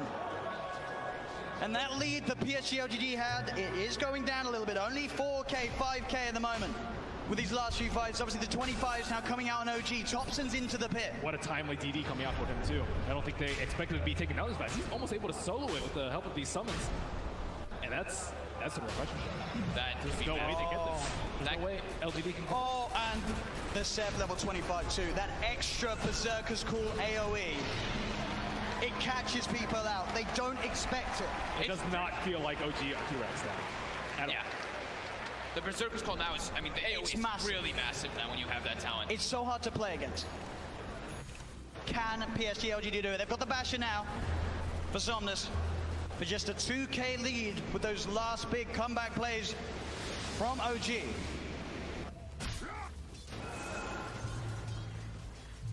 Still 30 seconds without Chalice. Double Hex coming out now. Thompson and these 5-second BKBs. Yeah, I mean, they were crushing with their BKBs. Being spotted out. He's got the vision. They're on top of him. Thompson, he's in trouble. The Nullify comes out, but he got the Ghost Walk off as well as the Hex in time. Now, Somnus turns up. The blood runs down. Thompson! He's dead for 100. Has got the buyback available. PSG LGD will certainly look to force it out of them. FY just with a shadow blade. As soon as they split up, he finds the perfect opportunity there on Thompson. You got to be careful going out on the map when FY's alive. There's every chance in the world that he's going to be watching you from the trees. And at this point, I think for Ame, it's actually going to be very worth it for him to actually just try and burn all the mana from the Phantom Lancer so he can't doppelganger all the time. That's causing huge issues in the team fights. And I see that Chalice is using his Dispel Magic every single cooldown on these Phantom Lancer illusions, but there's still way too many that are causing havoc in these teams. It's too constant. Like that doppel cooldown being 3 seconds just allows him to always be able to play around a little bit around the brew. They don't really have like this crazy AoE when you look at LGD's lineup to just clear out those illusions. It's really a lot based off them just trickling them down slowly with like the Shivas and the Radiants and knowing exactly which one it is. Yep, he doesn't have the crit talent, but now he does have crit from that Bloodthorn coming out. It's a lot of damage that Anna can offer to the fights now. And Brewmaster without BKB, very vulnerable. Cold Snap, Bloodthorn, Berserker's Call. There's a lot of ways that they can prevent him from getting that ult. He just commits it from the back, just to be careful. Make sure that he can get it off and get some damage in onto the tier 3s. Anna's going to start to try and fight against these Primal Split Brewlings. He'll be able to find one of them. He has been silenced. He'll take down the Wind Panda 2 as well by the looks of it. There's only the Earth Panda prevails. Seb jumps and he gets the call onto the Panda, popping the BKB as well, so they won't kill the Brewlings off. They do force PSG LGD away long enough that Thompson does not have to expend his buyback. Thompson back in the game. And then they're utilizing the PL very well too by replicating him, sending illusions to get some extra damage on the tower. It's just one Rax left that's holding LGD away from Mega Creeps. And they're straight out. They're ready with the aggressive play, OG. Thompson, can he find a catch? He's close to having vision onto X-Nova. Should be able to find X-Nova. He is stalking him. He got sights of him for a second. He's a bit far away though. Oh, the tornado. It's got him. Thompson drops the combo down upon him. The stun comes out though. Oh, the counterplay. Jerax is there though with the heal, the tether. Keeping Thompson alive with the Abyssal Blades down. Candace here with the hand of God comes through. Thompson still alive, but Chalice gets the primal spit out. He's been stunned. Thompson, the cheese, he's fine. Thompson, he goes down. They get the kill onto the Evoker. No tail. Being chased by Arme. The bash is coming through, but the blade mail was already out from Seb. He tries to get the call off. The bash of the Cataclysm isn't enough to find the kills. Anna leading forward. The Bloodthorn onto FY. Gets the kill onto FY. FY buys back straight away. Anna looking towards Somnus again. The doppelganger. Arme on top of Thompson. Thompson being saved by Jerax. Jerax with the tether. Arme turns into General General. There's the call. Seb, he catches Arme. Arme dead for 2 minutes. The Hex. They've got Somnus as well. Oh, gee. Double kill for Seb. The clutch buybacks coming into play. Nobody has a buyback available right now. As OG stand with 5 alive on the map, 100 seconds without the Morphling. This double talent is just destroying LGD. They have no way to actually find Ana. Like Ben said, the Brewmaster's constantly using the Dispel, but it's so hard to find the real PL amongst all these illusions in all this chaos of the fights with tornadoes and chaos meters and everything falling all over the place. And look at this. The tier 3 tower falling. Ana frontlining it all. What's he scared of? The Blood Bride will come out. Chalice with the Shiva's Guard trying to initiate. But Ana, he's poking, prodding, beating down, and on the side, Thompson jumps in. Chalice gets in with the beat, with the call. Seb, he's got the disable on the Chalice. Do they have the damage? They got on top of the Chalice. He's into the snowball. F5 buying time for him, but now he's vulnerable. He's gets hexed. He gets Bloodthorn. Chalice buys back. Straight back into the game. Ana trying to find his attention onto X-Nova. Chalice leading forward. The Tornado going to be off the market. Only catches out the Bloodseeker, but Seb, he's looking for the follow. Jumps in, gets the call. The BKB was out in time. The Bananas on top of it. Did they have the damage? Seb's got the blade on F5 with the snowball again. Thompson, Jarax focusing the racks. Thompson gets the hex up onto X-Nova. Seb healed up by Jarax. Ana still full health at the moment as the Brewlings are pushed back to the base. OG get the bottom melee racks. As still 30 seconds to play without the Morphling in the game. They move towards the mid lane. OG, can they really get it all here? The mid rack's falling. They've taken a full second sets, 15 painful seconds for LGD. They're gonna keep going. They want to claim their megas. Another tier 3 falls. OG onto the final set of racks that LGD have left standing. As Ana, he gets kicked back. He's separated from the team, but he has the double gagger. He's been ruptured. He needs help, but he needs it now. Jared in with the tap of the hand of God. Give it that double heal. The relocate as well. Jared gets him out. As OG will successfully disengage before that Morphling's back in, as they found both racks. Jerax will die for this one, almost certainly, as he looks to tether across, but the Nullified's upon him. He has buyback though, and OG just took so much away from PSG LGD, as they only have a lone range track standing on the top lane. I can't believe it's coming to this. There's only 3 racks left in this game, and one of them is a range racks on the side of LGD. Buyback status. I saw X that was buyback, it was only like 600 or 700, which is crazy, but Jerax also kind of in that same net worth territory, looking at a very cheap buyback, but 2 in the game left. IO and the PL. PL is almost unkillable at this point. Like, even without the Wisp, it's still really difficult. With the Wisp, just don't even try. We'll see this again. It's a save here from Jerax. The control is just not there, and they don't have the way to kill all these illusions constantly. And of course, look at Jerax coming in, starts that relocate channel, and is able to get it off. No one gets the control on him. Keeping it cool at the time that it means the most, but he's still able to crack a smile here in Game 4, the TIA Grand Finals. OG making a stand, now leading 9K advantage in net worth.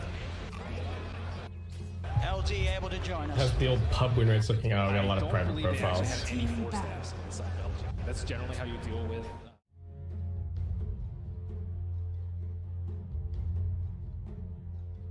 All right, you ready?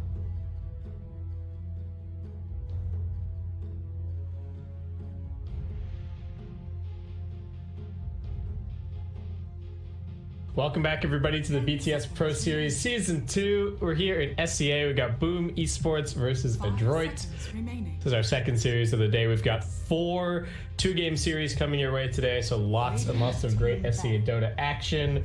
Danox staying hydrated, and let's get into it. You were looking forward to this one, buddy, so lay it out for me.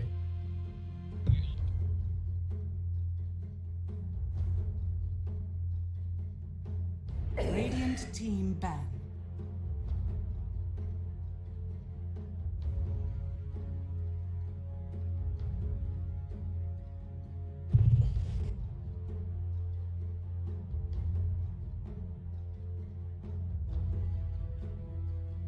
Mm-hmm.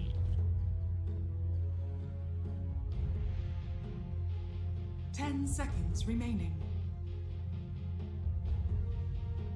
Yeah, Boom definitely a team that could continue to for those top 4 spots, and kind of the only team I would say among the that 4th through 8th currently. Maybe T1 have a bit of a chance at 8 and 8, but like Reality Rift, they're at 5 and 9. Execration 2 and 14. I think they're a little bit out of reach, especially because among the top 4, you know, you're only looking at like 4 to 6 losses maximum currently.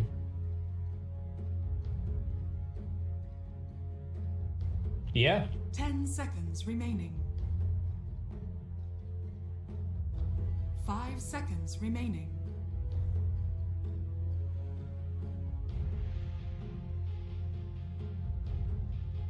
Dire team back.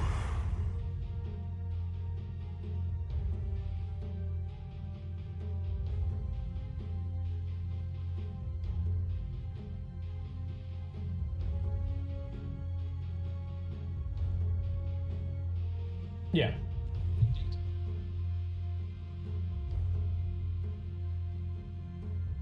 Ten seconds remaining.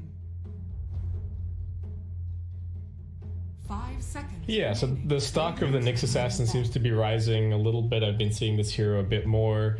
I think part of it is just it's a decent response to some of the meta heroes. Like I guess the Ember especially comes to mind, because otherwise it does feel a little bit maybe outside of what we were talking about in the previous series, where it's not really a lane dominating hero. And it's not really like a 5-man hero either. So if you're picking the Nyx, you are kind of committing to a slightly different style, but it is a style that's working for some teams here and there. So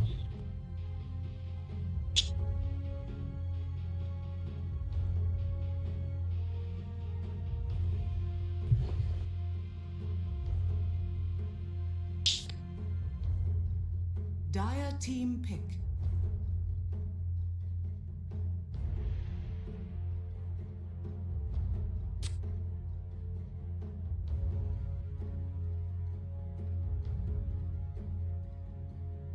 yeah, so of the big pushes, you mentioned the Death Prophet's still there, Beastmaster moved, Nature's Prophet's still in the 10 pool. seconds remaining. There's of course the Ember still continues to be a perennial 5 favorite, seconds remaining. almost no matter what. But we're taking a little bit of time here, considering exactly what they want to go for.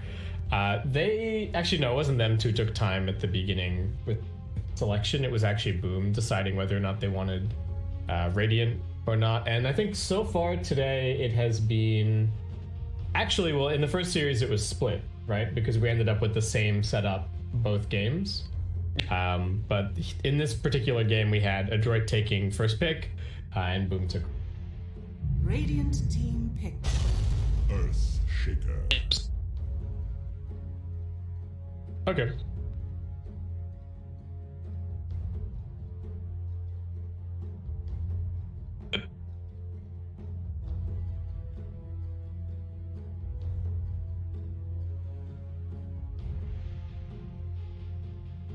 But 10 seconds remaining. 5 seconds Yeah, I remaining. really like the Shaker as well from the perspective of you're kind of getting a lot of what you want a traditional offlaner to be from a position 4, and it really enables these like super gross ranged offlanes like the Nature's Prophet and the Necrophos and stuff like that.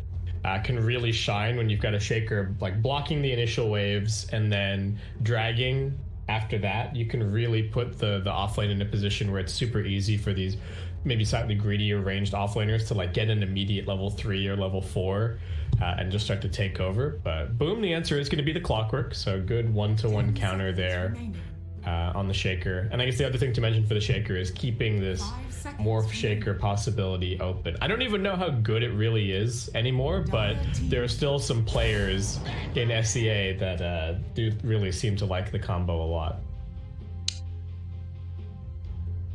Right.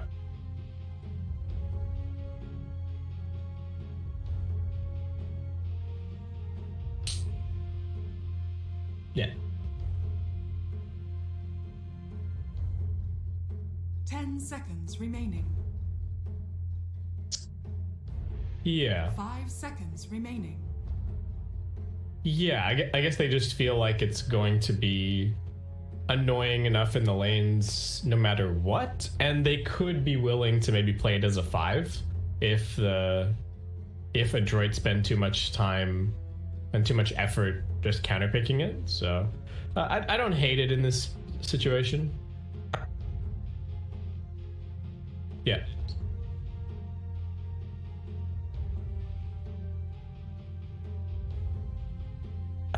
Yeah.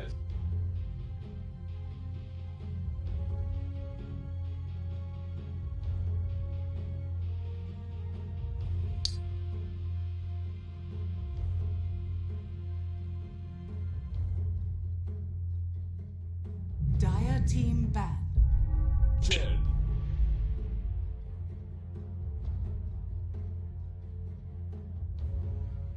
Okay, so they're not gonna, they're not falling all over themselves to grab some kind of Batrider answer just yet. Probably saying, look, there's still a Slark that maybe we would be happy playing. There's still a Jug that I think at this point they would be very happy to play with their Chen. So let's wait and see. Let's get a little bit more information going here. The Bloodseeker does get banned out. It's kind of interesting. Yeah.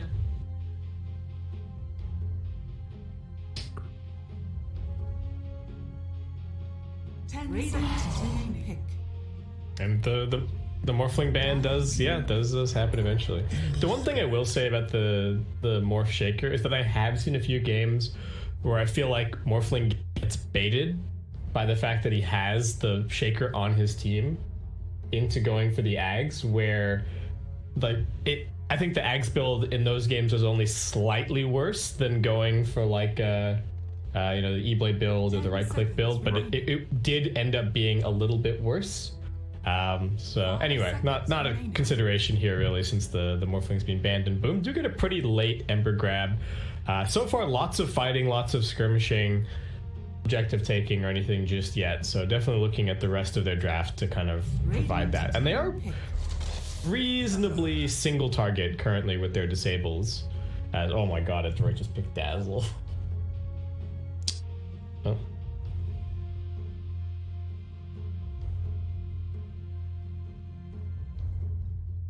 Mm-hmm.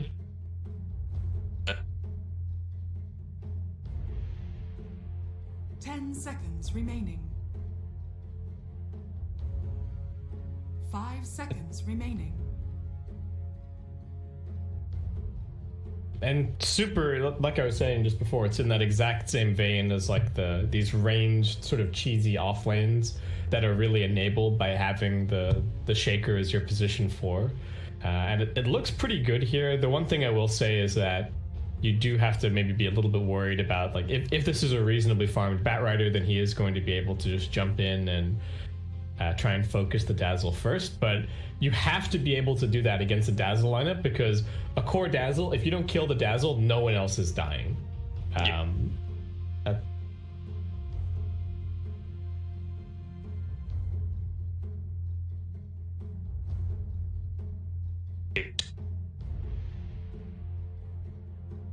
Oh, yeah.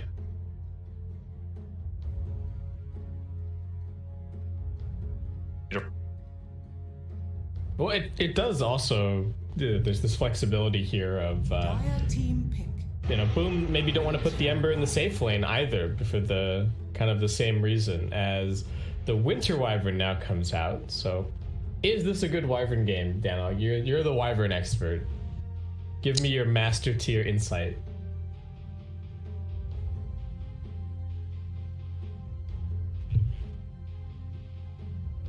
Seconds remaining. 5 seconds remaining. Radiant team back. Slark.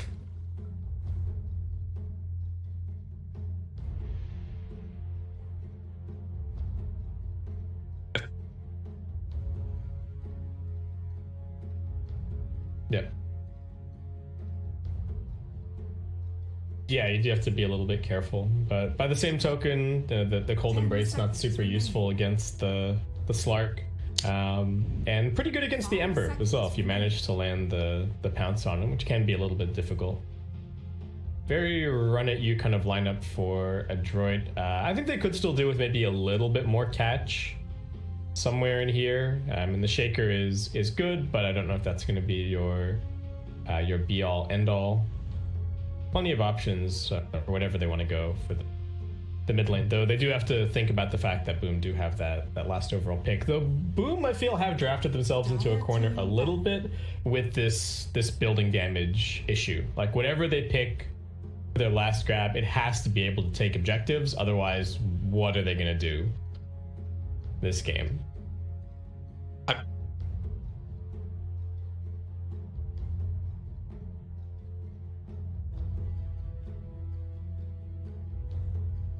10 seconds remaining. 5 seconds remaining.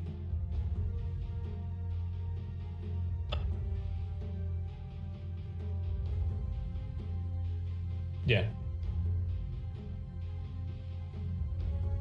Dire team pick.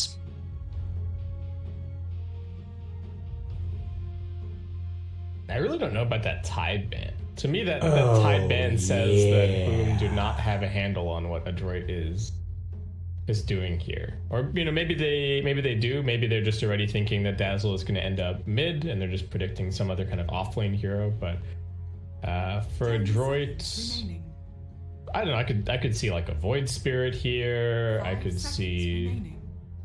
I think they've got a ton of options.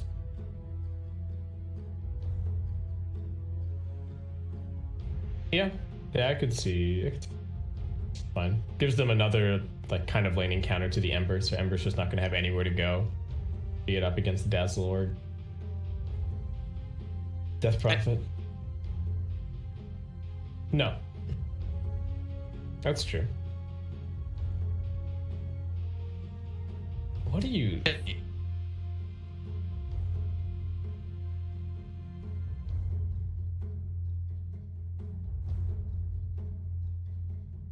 I really don't know what Boom's last pick is going to be here. Like it almost feels like it has to be like a TA, but it's not a good TA game at all. But what do? You really need someone that can hit a building even a little bit. Like I think the Ricky ban was actually pretty good. It's good against the Dazzle. It's good against the Slark. Would have been a very annoying hero to deal with, and I think it gives you enough building damage maybe, but Klopp comes out for a droid, looking like that's just going to be their mid. Pretty good matchups across the board no matter what, and the same kind of good laning counter against the Ember, so it just doesn't really look like Ember has much of a lane here. For Boom? No, God, no. No. Yeah, that dies. Ooh. I don't know who you got, but I got a droid here all day. Yeah, this is... I'm liking the look of things here for a droid's draft. Oh.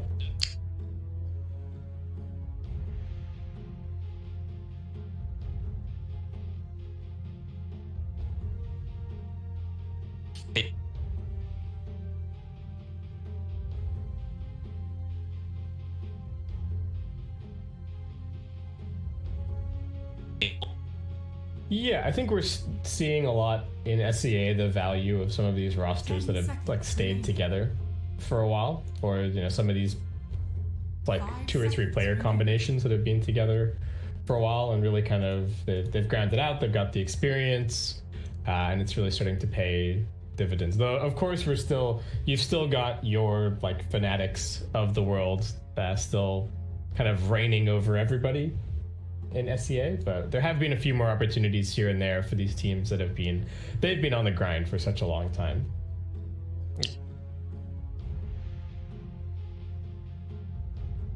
Yes. Yeah.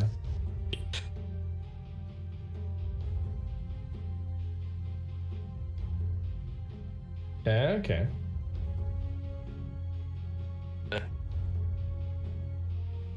No, so I guess they really feel confident in the Dazzle versus the the Ember, and then what? They're just running a 4 Quap, 3 Shakers at the go here. Interesting.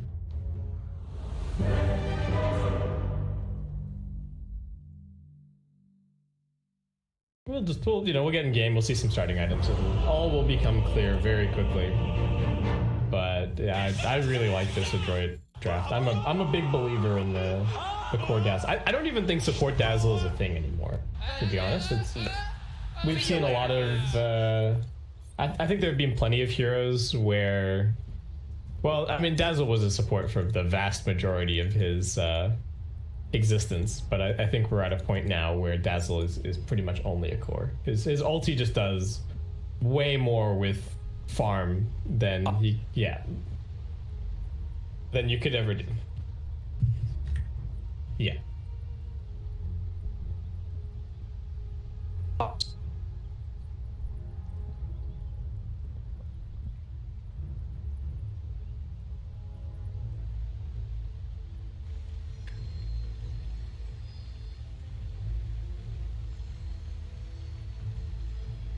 Yeah. All right. So I mean, not too shocking. I think there's quite a lot of. Actually, man, how much can this bottom lane really do? The Wyvern Terrorblade up against this this Quap Shaker.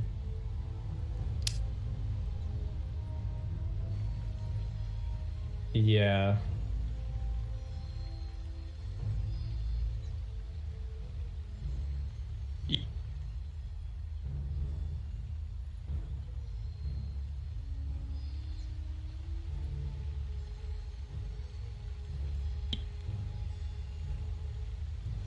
Why is Wyvern's base damage so bad? Is it just because it would be ridiculously OP if she had like good base damage and Arctic Burn? It always feels so bad playing Wyvern compared to like I don't even know what's a good example. I feel like, you know, Bane has pretty good base damage. Like even though you're low range, you can still kind of get involved and like get the occasional deny and stuff here and there. Winter Wyvern just can't do anything. It's like. Yeah, well, I think Witch Doctor is a good comparison, yeah. Oh, Chen... Yeah. Yeah, exactly.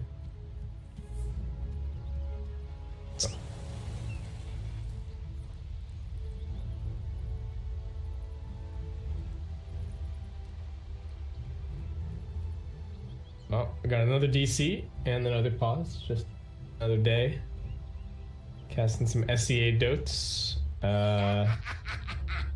Okay, so I guess the idea for Boom in these fights is that you like launch the Clockwork, Batrider, and Ember in just as hard as humanly possible and hope that creates enough space and enough lockdown for the Terrorblade to get in there and like right click a couple of people down. I will say that the Adroit lineup is maybe a little bit for frontline. I think having the Shaker as a core maybe mitigates that a little bit. I don't even know if Benso, like, he's already got an Necrobook queued up for my man, so I don't even know if he's planning much of like a Blink Dagger build or anything, but that's maybe the one place where they're a little weak, is if they just get jumped and like 1 or 2 heroes get popped and they don't get to use the sustain from the Dazzle, but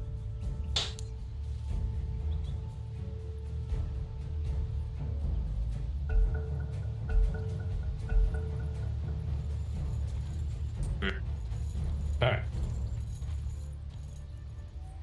Yeah, I'm a little bit more down. All right. Up here, just starting with some boots. Kezcute also going to be starting on the top side, so just securing the 2-2 bounty split here. CML also down here in the Radiant jungle, running around with some boots first on his Chen. Do have 2 Radiant Obs covering this bottom side of the map, so they're going to have full vision on anywhere that the Queen of Pain is going, hopefully any vision on the Chen if he chooses to play down here for a little bit, though I think he's just going to go and join the Slark top pretty quickly. The battle begins.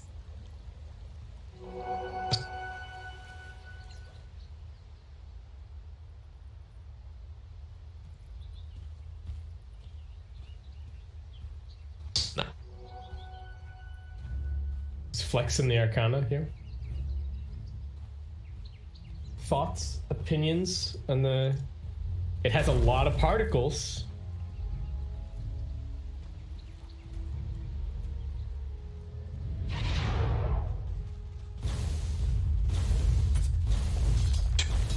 Alright. Oh, that's one tonight. Can we get some more? Yes, we can. Oh, this is nasty. And this is, you know, this is the thing about Shaker. Even though he's not that amazing of a laning hero, you just the Fisher is so cheesy in the first couple of waves. And all right, meta getting popped. Boom, he just glides away.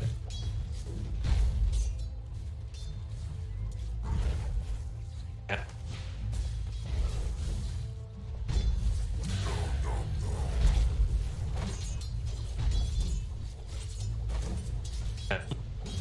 That's pretty valuable. The small camp did get blocked. Though the problem with going for these pulls is that if you can't actually secure the creeps, you may just be helping out the other team. We'll see what happens though. Dream himself coming over. Do get a couple of denies here. Bensoy leaving that last creep to now come running over. FBZ already backlaning a little bit up at top here as Hyde's actually soaking the experience. We got the wave kind of getting doubled up. Or got two different positions for creeps currently. No, we have a Satyr Banisher for the Chen. That's pretty handy.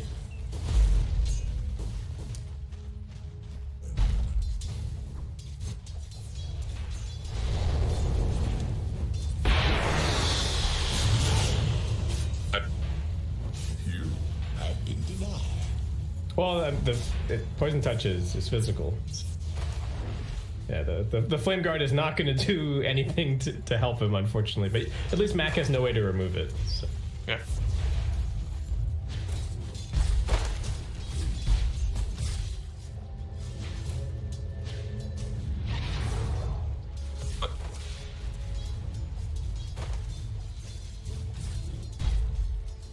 Can they actually get some kind of a rotation? Yeah, a little bit of slowdown. I think they caught a glimpse of him for a second there.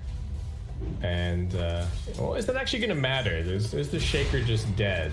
I bring up on him. Boomy trying to split the battery assault damage, knowing that he can always blink away if needed. So, I really like this play from Boomy, actually. That's super nice. Just like, okay, I know that I'm fine no matter what, so I'm just going to make sure that my Shaker survives, and even goes and snipes a little courier here, so... Hyde doesn't even have the mana for another battery assault, so no point chasing.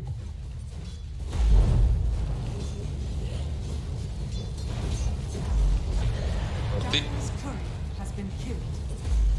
It did, yeah. He managed to pounce in and grab the boots just before the courier dropped. Boom, he just trading. Sounds himself back up now. So Clockwork's still just chilling down here. That unsuccessful rotation is kind of painful. I do need to run a bunch of pulls to just make sure that they're not going to fall too far behind in experience, since he's now kind of stuck down here. It is going to start walking over towards mid. They do have a point in the chains for the Ember. A catch off this Dazzle off guard, or maybe in the river. Could bribe for something.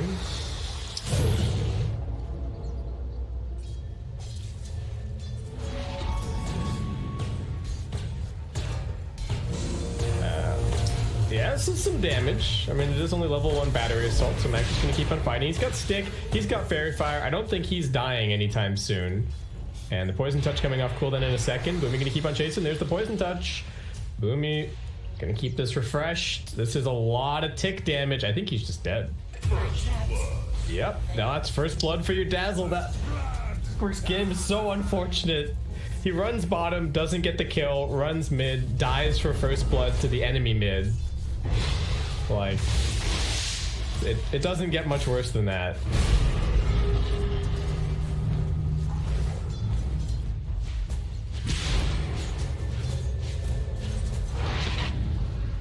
Yeah, and that means those creeps gonna head straight back into the jungle and maybe give a little bit of an opportunity somewhere. Boomy wants this bounty rune, not gonna happen. Makoto's got the chains available.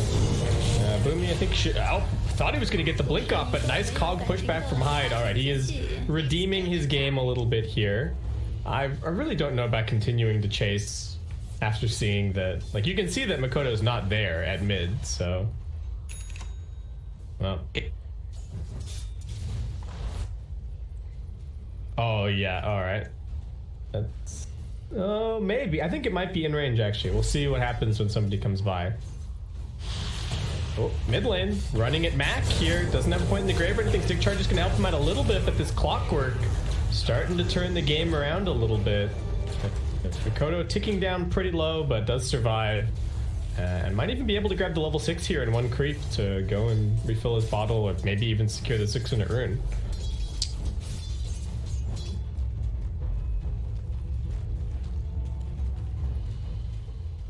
Dire's top tower is under attack. FBZ just backlaying. I feel like this is actually going pretty well for Boom, all things considered. The mid lane is, you know, turning... The mid lane's pretty good for Dazzle, but he's not an insane amount ahead. And I guess the one problem with the Dazzle in this lane is he doesn't really have a whole lot of room to chase after the Ember or anything like that. Moving at bottom does have the blink. Makoto still kind of diving here, wants this kill into Bensoy. Is he actually just going to go for it? Side chain triple Remnant. He gets Fisher though. Oh no, the chain stun. Well, great turnaround there. Boomy going to keep on fighting. He is going to be brought down. KezQ with the double kill. I thought he was denying him for a second there. Okay, well.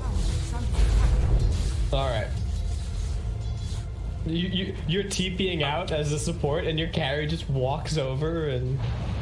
Is FPZ dead? Firefly's run out now. Yeah, that's gonna be the end for him.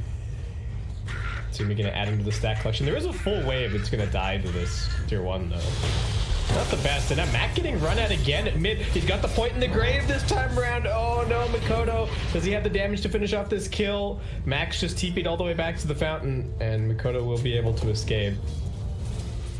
Oh.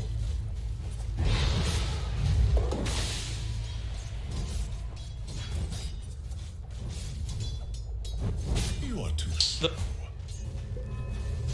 Very action-packed game so far. Makoto gonna get a quick bottle refill here off a hide. Alright, nice. Shaker pretty happy with his lot in life down bottom. That's fixed. And we're kind of threatening this Terrorblade currently, keeping him on his toes.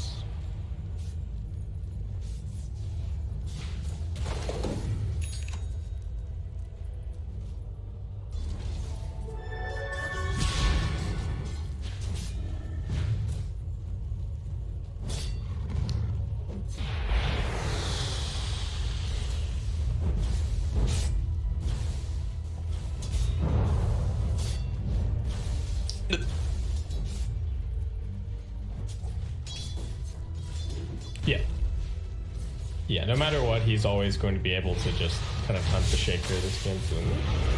Taking a bit of damage here. Nice Splinter Blast. Bit of damage. He's going to be able to blink away. He's got one Tango. So also getting gone on somewhat. And just snipe out that big creep. Mac, I think he's got his Necrobook on its way out in a second here. Just dragging things together. Keep on clearing this. Hide running forward. He's going to get slowed down by the dagger. And won't be able to continue the chase. Radiant's courier has been killed. For now, just a big battle at bottom. Damage getting poked here and there both ways. CML's been doing quite a lot of jungling on this Chen, I believe. Getting some good levels in Natsumi actually already level 8.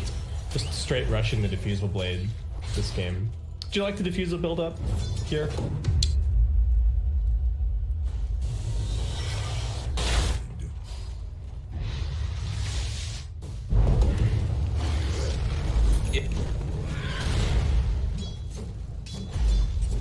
Yeah, I kind of like it against the Terrorblade as well, just for like the potential that you happen to get him low enough on mana that he just can't get off the Sunder, especially these early levels of Sunder, like 200 mana at level 1, just insane. Yeah, especially when you're just spamming Conjure Image constant. Kind of hard to keep it going.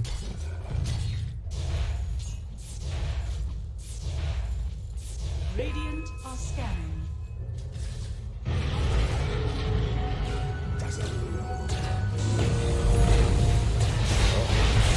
Yeah, Shaker some trouble. There is going to be a grave for him, perhaps. No, Mac walks forward, gets bounced back by the cogs, and now FBZ's looking for him. Got the move speed to drag him back, and boom, 2 quick punishes. Very nice for them. Have to be extremely happy with that. And Dreamcell even grabbing a couple of Ancients off this Metamorphosis pop.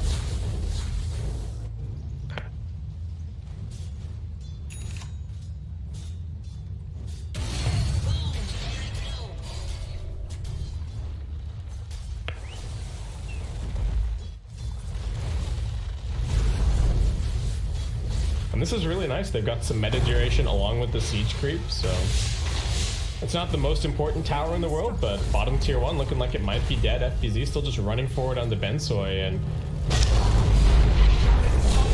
oh, Echo Slam dropped, but FBZ still gonna grab this kill. Boomy looking for the turnaround over at mid.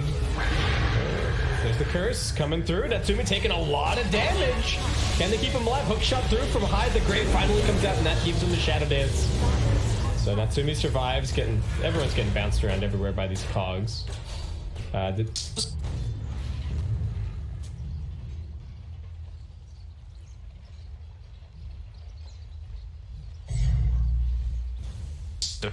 Radiant's middle tower is under attack. Definitely painful. So they did end up losing. They lost the bat at bottom, but FBZ is having a pretty good game in terms of farm. And Dazzle farming up a little bit over here in the jungle, but not really feeling like all that crazy of a force. TV's quite farmed, and in general, these Boom heroes quite able to just keep playing on the dire side of the map and not really getting punished for it. So this is kind of the problem with the Quap and the Chen as the 2 supports.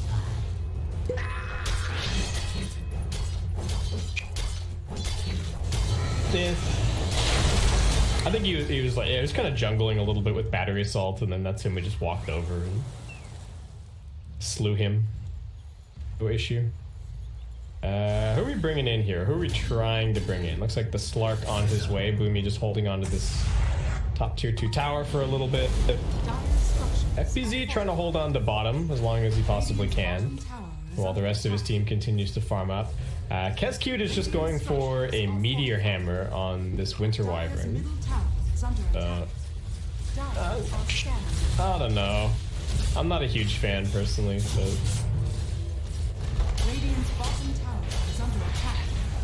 Dire's middle That's why does not have the Echo Slam available. Dreamcell just laying into him with the auto attacks. Makoto going to keep the chase going. Jump in. Hand of God pop just to try and keep this Shaker alive, but now Natsumi finds his target. Doesn't quite find the pounce onto Hyde, and they've also lost the secondary support. Boomy already brought down Natsumi. One more auto attack to finish this one off. So it's 2 for 1. But Boom just get the tower and kind of walk away with this Terrorblade. They really need this blink on the Shaker to have a little bit more catch on the Detroit lineup. bottom tower is under attack.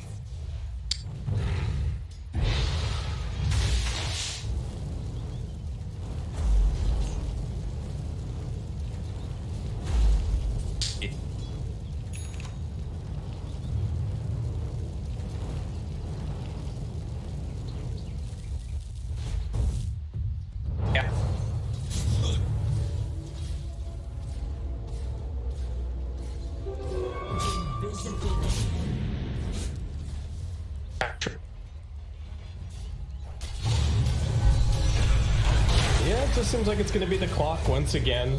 It's going to be bringing him down. So these big cores continuing to survive and farm. So Boom just trying to buy a bit more time, you know, letting Kescute spam out top. He has swapped it over to what looks like an Aether Lens here. So not going to be going for the Meteor Hammer, at least immediately. Bensoy kind of running at Kescute, but I think he's going to be fine escaping with a little flap over the trees. Radiant's courier has been killed. Shouldn't there be more?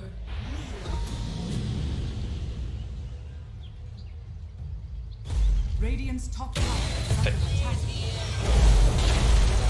Dire's middle tower is under attack. He really wanted that bounty, but Won't be able to get it. Are scanning. Boomy's gonna get brought in here, so it does seem like a droid are considering their options up here on top. FBZ gonna be the target. They do manage to catch him with the pounce, but he's got the force staff to get a little bit further away. Natsumi still chasing. If they can just keep refreshing the poison touch, might be enough to get the kill, but looks like he is gonna end up surviving as a droid. Just trying to surround this top tier 1 tower with all 5 heroes. The lines are already being drawn by the Clockwork. They're being drawn by the Ember Spirit. They are just gonna try and get the other lanes out as far as humanly possible. Radiant's top tower. I'd even getting a little bit of a D ward here up on the high ground. They do have some nice deep, well, they do have at least one nice deep observer ward here to play around, but Boom, you're gonna come over here and start shoving things back the other way pretty quickly.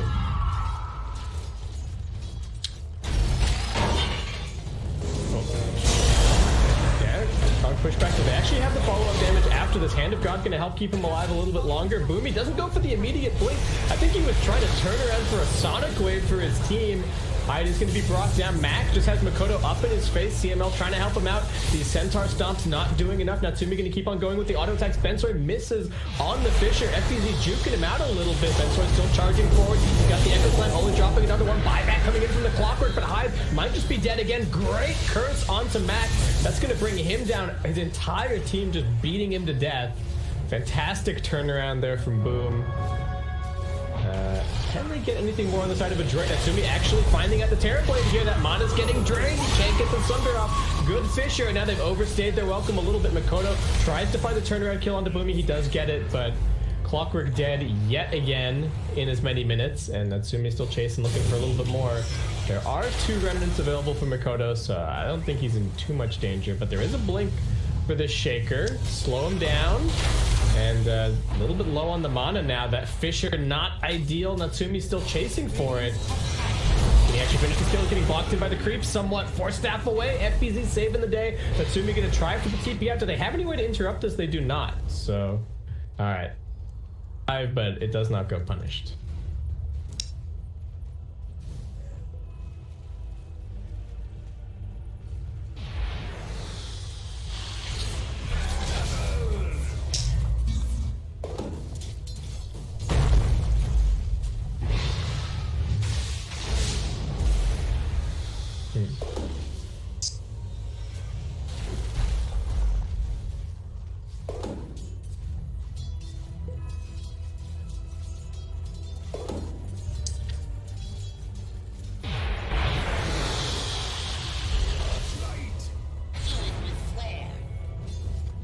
We do have an Essence Ring on Boom, so Makoto going to be pretty happy with that. He has just gone for the Maelstrom so far, the BKB next. Even though there's not a crazy amount of lockdown on the side of a droid, I think he just wants that to be able to pop the BKB, run at the Shaker with the Flame Guard active, and not have anything to worry about. What? Max got a... Oh no, I'll go for it.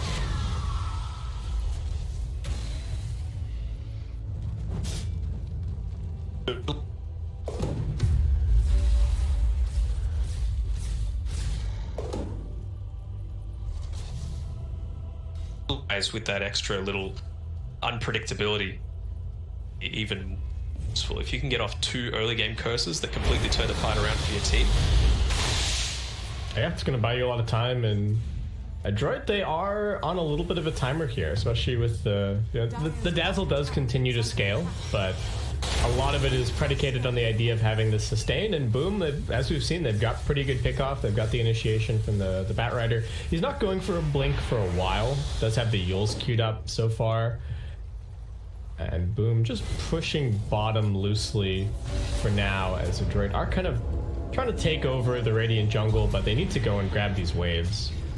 They know exactly where Boom are, though. They've smoked underneath the exact same observer ward that we saw in Fnatic's previous games. Oh, Boom, he's going to run right into him. Yeah, trying to keep him here. FBZ thinking about the lasso, but I don't think it's really a good idea for him. He's going to force staff down. Do they have any way to interrupt this TP? Yes, they do. Nice long-range Fisher. They're going to go for Kescue first. Natsumi wants those stacks. Now he's going to come over and look for a little bit more. They bomb the Sonic Wave on his lifeless corpse. Boomy really wanted that kill. I think they just weren't expecting the level 4 enchant totem to one-shot him like that. That's bad juju for you. And that was all experience going to the Dire as well. They retook it on Radiant just after the 20-minute mark.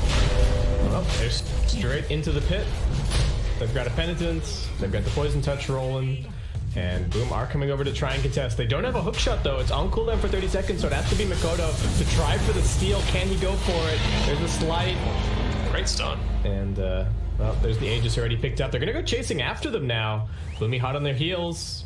Clockwork does not have a TP scroll. Natsumi's looking for him. I think Mikoto should be okay, but Clockwork not really seeing a way out for you, my friend. Boomy does drop a little bit low. Natsumi's actually found out Kezcute inside of the tree line. They do still have that Winter's Curse, but with the Aegis on the Slark, the Curse not really doing a whole lot. It's just going to buy them a couple of seconds. Natsumi's still getting healed up. Max going to keep on running forward. Himself popping everything, but Bensoy is straight on top of him with the chain stun. Can he get a Thunder off? He's looking for it. Does manage to get the HP back off, courtesy of CML. They've lost the 2 supports on the side of Adroit, and Boom continuing to look for the turnaround. Natsumi looking like his first life is about to get claimed. As I say that, Bensoy keeping him alive a little bit longer. Max got another grave, so Natsumi could maybe just go back in here if he wanted to. They get the lasso on the Dazzle, but Natsumi not interested in the re-engage here.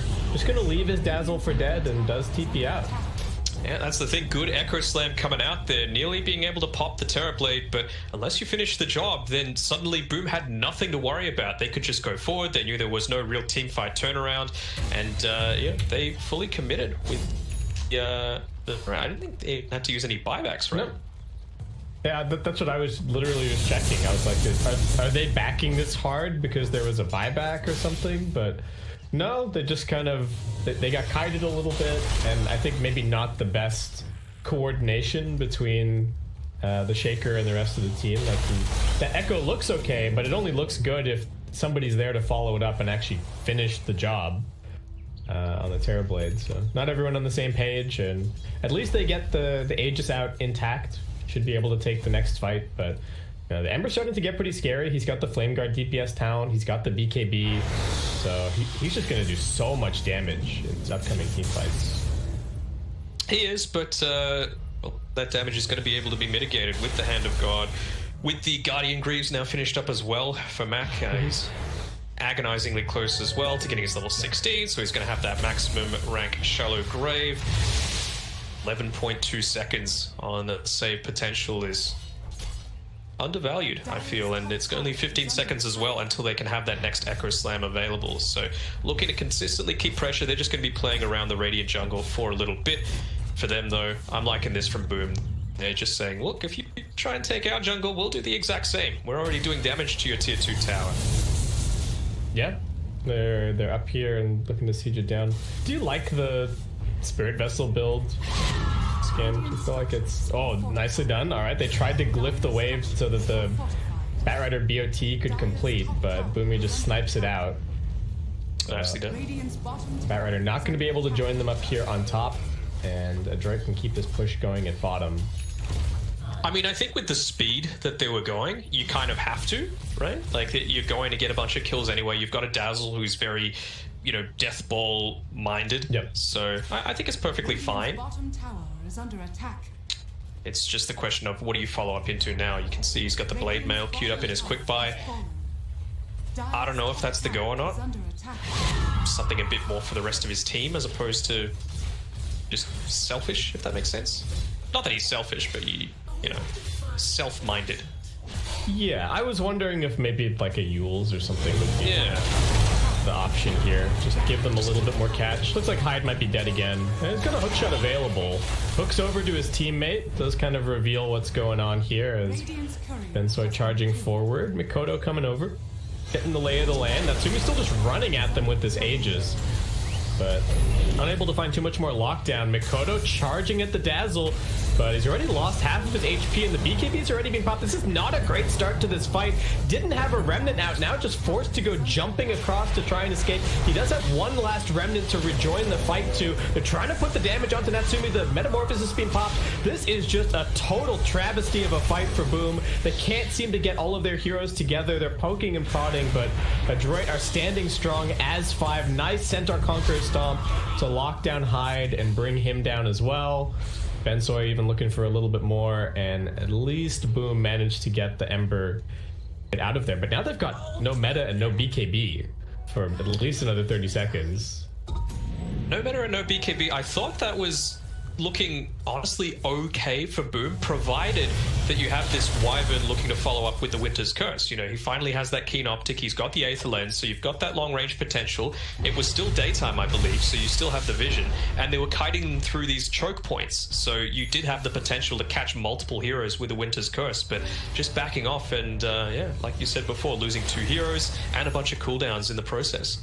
I think it can be a very different fight if the Ember chooses to kite back to his team instead of kiting this way, right? Because like Ember is trying to reset, but I think he could have reset by dragging them over, and then you get the curse, and then he TPs, heals, jumps back in. But instead, like everyone's coming in at a different angle.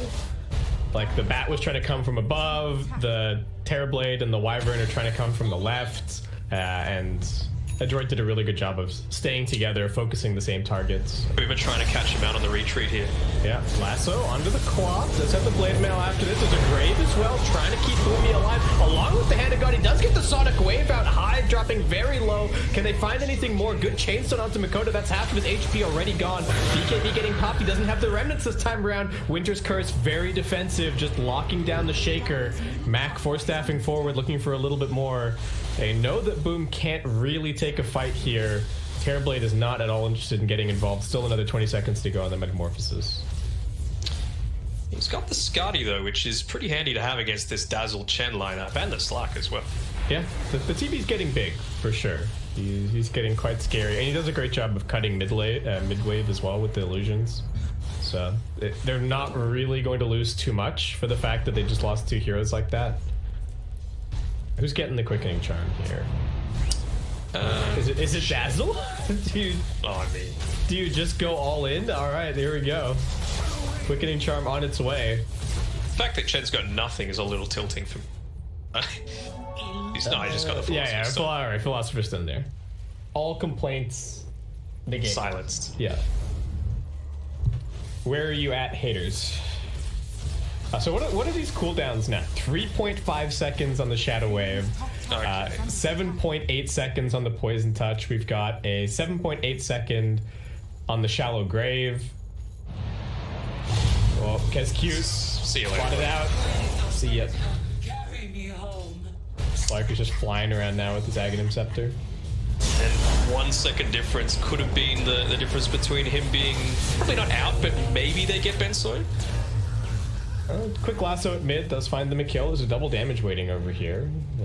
Photo with the bottle. Are they going to try and hand this over to the Terrorblade? All right, bottle gets handed over. And double damage stored and ready for this upcoming fight. He's got the Grove Bow. This Terrorblade is going to do an insane amount of damage if he can just stand and deliver. But so much of it going to come down to the vision, the initiation. We've got an Orb of Destruction on Slark. Ew. He already had the Ip Claw, so it's not like he was lacking for damage, but this is just something else. Yeah, it's just going to give him... He's just going to be... Once he gets on you, it's just impossible to deal with. And very helpful for the siege that they're going for right now. Bring down the tier 2. There are some illusions up top, dealing with some Chen creeps. They do have a little bit of damage already done to this tier 3 and Dream Cell. Having to decide how exactly he wants to play this. He's got the Ember here to provide a little bit of extra vision. He's also got an Observer Ward to play around. But Adroit have all backed up and gone for a smoke now. They send Boomy back to defend. And I think Adroit are just hoping to find some kind of a catch as Boom as they leave the base down here. They've got a good ward also ready. Did they spot that? Oh, they didn't even smoke. I thought they smoked. Oh, okay, they just spotted that smoke. And they've got this Ag Scepter on the Slark, so he's going to get right in the center of this team fight really quickly. Oh, looking for Cute, doesn't quite land the pounce. The fish are completely off the mark. Can they keep this Wyvern alive? They've got the lasso. He's sliding away with the invis from the Glimmer Cape. Natsumi forced him to a fairly early ulti. They don't want to fight this Terrorblade, though. If they can just kite him, that would be great. They have to try and force the fight. Makoto going in. He's got the chains in a second. He locks down 2. Mac trying to walk away. Nice. Greaves is going to help him out a little bit. Mac still living. He's going to try for the TP away. Do they have any way to interrupt it? They've got the cogs. Nicely done by Hyde, and they will bring down the Dazzle. Okay, they got something at least for Boom. A Titan Sliver. That's the thing, right? They didn't even have to pop that BKB. They were approaching this time where they were really close to a couple of their items. And so the fact that they were able to get away just before that mark and even get a kill as a result is really advantageous for them. So now they've got this BKB available on the TB. They've got the 4-staff completed on the Clockwork. They just finished the Glimmer Cape as well on the Wyvern. Again, not even having to use the Winter's Curse and ending up the victors of that team fight. Yeah, so the one slight concern now is that there's going to be a window with no metamorphosis, but the lanes are not in a bad spot. Makoto's going to go and push at top. Bottom is already kind of at the elbow of the lane, so not too bad. And Adroit, let's see if they can force anything. They do have a gem picked up now as well for Natsumi, so really trying to take full control of the map, really get all the control. Ooh. All right, that blink forward, and they managed to force out the Shadow Dance, in fact. He didn't even have Lasso available, but... A little bit of extra DPS as well now onto the Batrider. He's just hit his level 18. Very nice. The clash happening here around the Roche Pit. They're just going in here to try and force a fight while the Metamorphosis is down, but it's not super easy. Sumi just going to retreat back to his team. Boomy's pushing out top. Does have that Blade Mail. Going for a Hex next. Boom, do you want to walk into Roshan like this? I don't know. No matter for 30 seconds. It's very ambitious. This seems very questionable to me. Natsumi's already up on the high ground, giving them vision. Dreamcell just isolated down here by himself. Just going to get fissured. Couple of stacks. They do get the lasso onto the Queen of Pain. Boomie getting dragged back into. They have the chain lockdown for him. Here comes the grave. They do get a nice curse out onto 3, and actually Quap blinking into that one. So now the Splinter Blast finishes him off. That's the first death of this fight. Makoto going to pop the BKB. Natsumi just looking for the auto attacks onto him. Hide. No armor for him. He's gone beyond godlike for the Slark. Pounce forward, doesn't find anything. Metamorphosis is finally coming up. Dreamcell, is he going to look for the turnaround here? Makoto's low on mana. He's in big trouble. Can they keep him alive? The Glimmer Cape helping out a little bit, but Natsumi's got the gem, so it doesn't really matter. Double kill so far. Dreamcell can't find the opportunity to just sit here and auto attack. He gets a nice Manta dodge on the Fisher, but he's still just getting chased. They forced out the Slark forward. He doesn't have the ultimate for now. Buyback from the Ember Spirit, just trying to turn the tide. Max, Spider Legs to get him out of there. He's pretty speedy. CML and the rest of the Adroit lineup waiting for him as they just continue to kite out this Metamorphosis. TB's only got a third of the duration left. Buys up one ultimate orb as well on the Slark, and now they're feeling really confident about taking this team fight. Still not using too many ultimates on the Dire side. They're going to have Shadow Dance up in 15 seconds. Sure, there's no Hand of God, but when you compare that to some of these big cooldowns that they're lacking on, Metamorphosis just running out, 100 seconds left. Got a hook shot. Clockwork, he wants it, but CML on the money, blocks it out. Natsumi now straight out of the pit with the Aegis in his hands, looking for some more stacks. He finds FBZ, who gets netted down. Another pounce, not even needed to finish him off. He is now 12-0-5, and Adroit just gonna completely control the map at this stage. Dreamcell trying to break out of the chokehold and just head to bottom. Push this lane out a little bit, buy some more time for himself. He's got back up. He's got Skadi as well now on Natsumi, so with that Aegis feeling free to spend his buyback gold, and it's going to be a raid boss that they're going to need to try and take down here. It'll need to be the perfect curse. Yeah, I think this game does show a little bit of the unreliability of Winter Wyvern as a hero. Like, oh, it just comes a little bit too far forward. He doesn't have the gem this time around. Gem, though. All right, curse. Natsumi stacking up his teammate. And so just gonna get 4 stats back out there. The heals start coming in. Mac is very low on mana. And of course, our least favorite item, the repair kit coming out. Not a big fan. Dire's bottom tower is under attack. Just, I guess, finish off the tier 2. Radiant's top tower is under attack. Dazzle buying a Dagon. I think he's just gonna keep it at Dagon 1 and just use it to kill TB illusions. Is that the play here? Radiant's top tower has fallen. Or even just TB himself, right? Or maybe trying to immediately get rid of Flame Guard. Dire's Maybe. bottom tower This item feels very dead. I have not seen anyone buy a Dagon. Maybe a Pugma. Yeah, it's like he's like the one hero. Him and Tinker are like the two heroes in the whole game that buy it. About it. Oh, I don't know about that hook shot. Yeah, I don't know if that's really where he wanted to go. He's got the spider legs. Oh, Yeah, he's juking him. Oh, now he's been pounced. Alright, well. He's done. He's dead. It's maybe space created. His team is using this as an opportunity to go and push out mid, to go and push out top, but Natsumi's already been dragged cross map, and so he's chasing once again. Get it, loser. We're going ganky. Oh, FBZ, TP, pounce, not quite there in time. But he's just getting stacks everywhere. Doesn't have the level 25 just yet, but once he does get that. Very difficult. We do have a butterfly on the Parablade, but again, the problem just continues to be, can he actually just stand there and hit anybody? Not while he's got this Aegis on the Slark, that's for sure. No. Natsumi, alright. Revealing wards. Wait, where they've got vision of him. Still got this Aegis for another 2 minutes. Doesn't want anything to do with him currently, and wherever the Slark is, they just have to walk away. Real Actually gonna get lasted up. Alright, that would be a nice kill. Metamorphosis pops for that one. Natsumi in though. Here comes the Echo Slam onto the two supports. Dream Cell popping everything along with the BKB. Droid should just be able to kite that one out with the spider legs. Mac just gonna head over the hill and far away. He's done with this team fight for now. Aegis still up for another minute and 20 seconds. And Mikoto at mid almost getting pounced on. Does Remnant away. Able to get something to do with CML here, but again, hookshot still on cooldown for the next 25 seconds. Doesn't hit with a flame break. Hide, alright. Well, Spider legs his way up onto the high ground. Natsumi with the quick pounce. Gonna go looking for FPZ instead. Sonic Wave, one touch is all that they need. The Timeless Relic actually on the ground here from the Terrorblade. Hello? Oh, Anyone? no. Oh, KSQ. Get it. KSQ's got it. Alright. He's position 5 making the plays. The heist of the century. Bringing the Timeless Relic back. I guess, what, is Batrider gonna take that? Surely that's... I mean, he's still got it. He puts it back. Alright. Someone grab this. KSQ put his life on the line for this Timeless Relic. I think it's more of a fact if you cannot let the Queen of Pain have it. Yeah, that's true.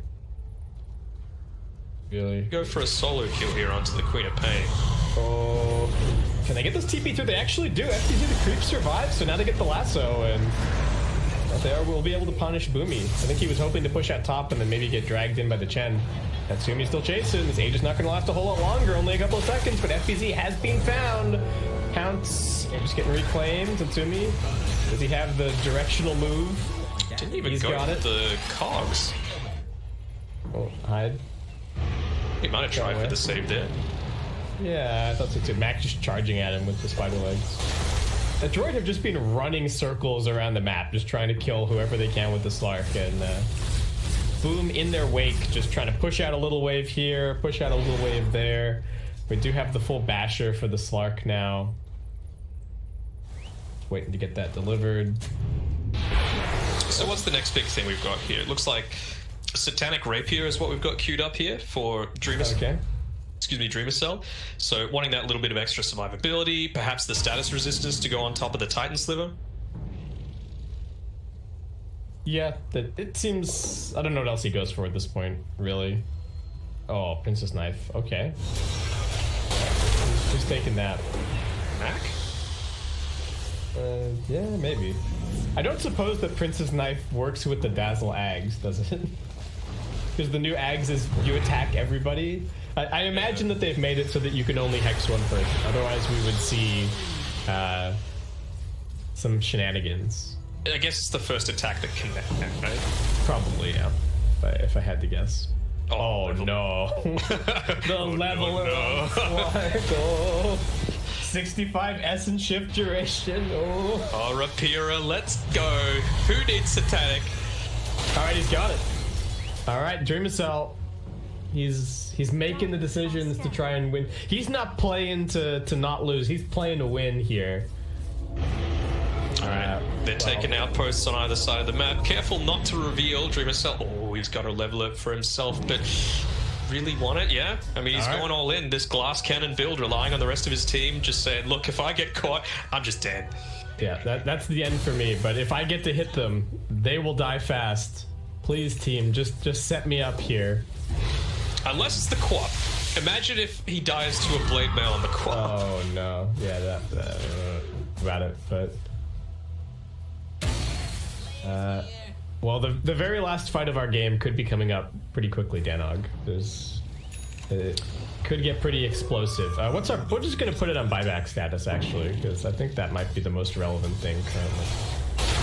We've already had outposts and bounties. The win probability is actually moving back towards Boom in the last little bit, who are just huddling around an observer ward currently and letting the illusions do their thing. The illusions are going to reveal the fact that they bought this rapier, and Detroit also, you know, kind of taking a second here. I don't know if they're thinking, do we need to try and get 25 on the Quap? Is that the way forward here? Well, Boomy was playing so scared on the top side, just not realizing where the entire team was. You've got the entire Chen army just sitting up here as well. And now we've got a sheepstick completed for Boom. So cooldown reduction especially impactful for this next fight, especially if they're able to catch out TB prior to the BKB being popped. Yeah, that would be very troublesome. Dreamsel's still getting some farm off of his illusion, so the Satanic is still, you know, slowly but surely coming along. Makoto is going for an Aghanim Scepter next. Natsumi just working on a Abyssal Blade. Max got this, oh my god, he got a Lincoln Sphere with a 6-second cooldown that he's just gonna keep throwing on his Slark, I suppose. They are saying, let's get the hell out of here. Or maybe put the Wyvern on the front lines, try and go for a Winter's Curse to start the fight. Oh, it's getting revealed by FPZ. Are they going to go up this hill? Boomy, are you a crazy person? No, just puts down the Observer Ward first. They are stacking everything on the Slark. He's got Lotus, he's got Lincolns.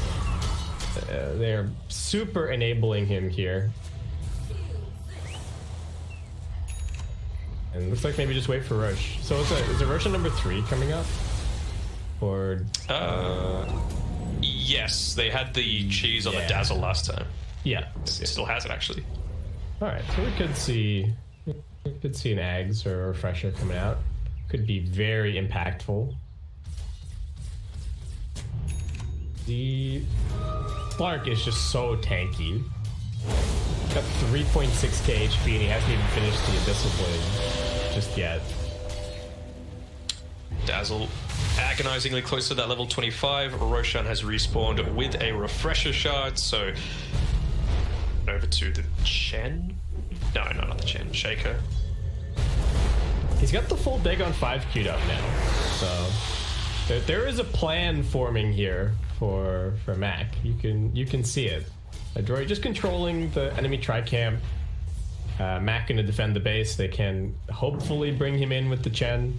Boomy just pushing out the mid lane a little bit. Alright, what do we got on Roche? We got a Refresher Shard on Roche. Yeah. So, we're just going for the full lockdown right now on a droid. You know, you've got this Abyssal Blade queued up by Natsumi, just not wanting to buy it out before you have the security of that Aegis of the Immortal. They're sitting right on top of 2 Observer Wards here. What happened to that gem? Did they lose it to... Alright, so Sentry gets put down and they're like, wait a second guys, we were just sitting on top of a ward this entire time. Makoto constantly pressuring bottom. Midwave pushing in with the illusions as well, so Drake gonna have to go and deal with that. Boomy with the magic lamp, feeling maybe a little bit more confident, but not willing to push one more wave. Roshan is still the big prize for these two teams, and the Satanic is now picked up for the Terrorblade. If they could get him the Refresher Shard, that would be so big. But yeah, I mean, it feels like that's what they need, right? To be able to come back into this. They need Aegis and Refresher, both on the TV. And he's only got one spot, so he's going to have to drop those 3 mangoes. Yeah. Yeah, I don't know about these treads hanging around. I think these treads might need to take a little trip to the secondhand store.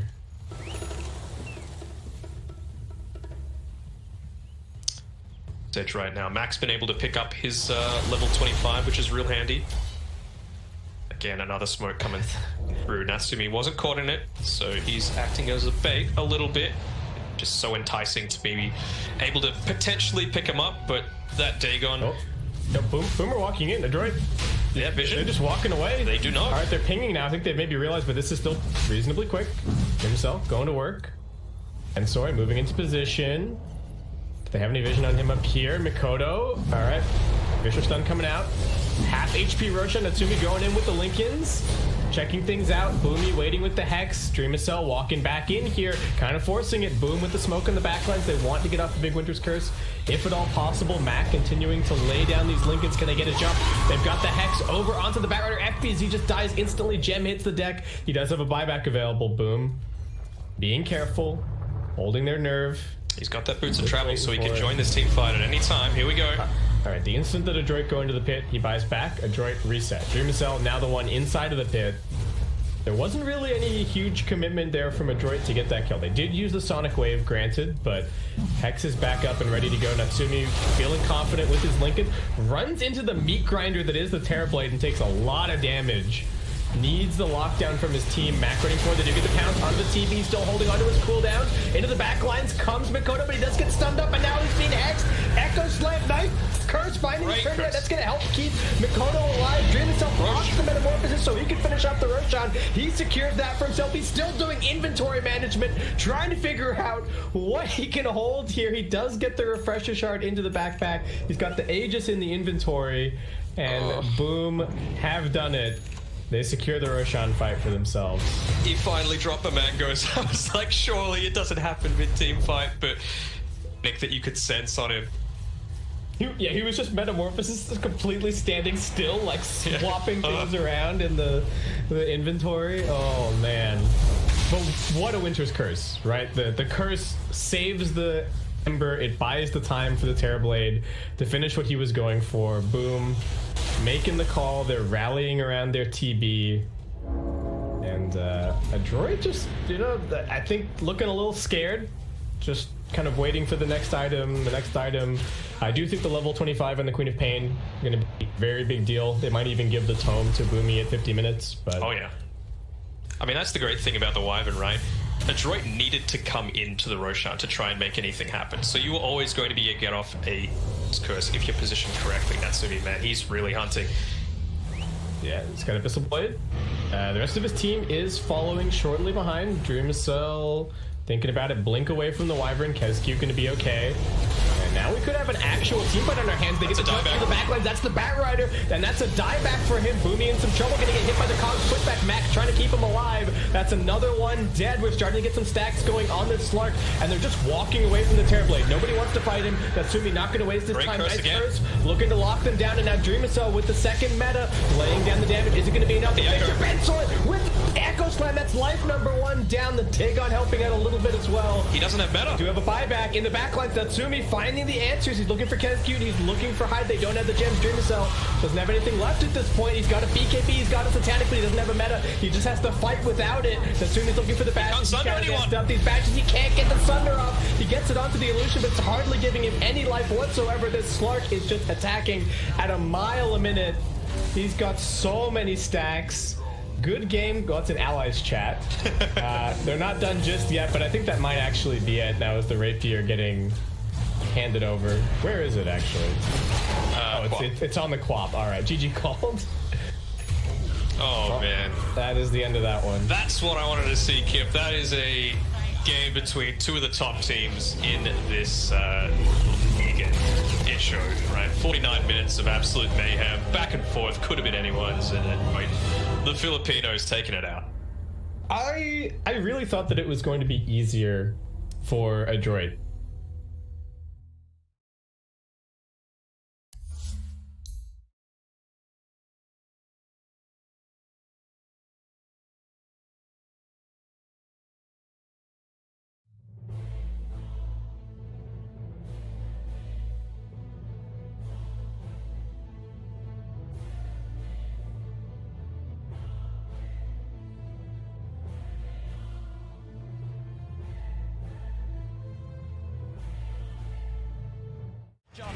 FY, he's found himself No Tail out on his own. He's trapped him. There's no tell. Is he going to get any sort of backup? No, he's not. There's 3 still dead on OG. It'll be a slow and painful death here if we don't tell. As Arme comes in for the kill secure. And I love the way that Chalice popped his BKB super early in that fight. He just knows, I just need to get my ulti off. And he cast it at a very safe range. He didn't wait for the last second of his BKB. He's not very greedy. I think that's a lot of the reason why they've been winning these team fights. Seb has been struggling, still about 1,000 gold away from his BKB. I mean, yeah, this Brewmaster is a display of perfection, really. It's the highest level in the game with his Bloodseekers. And doing a ton of damage.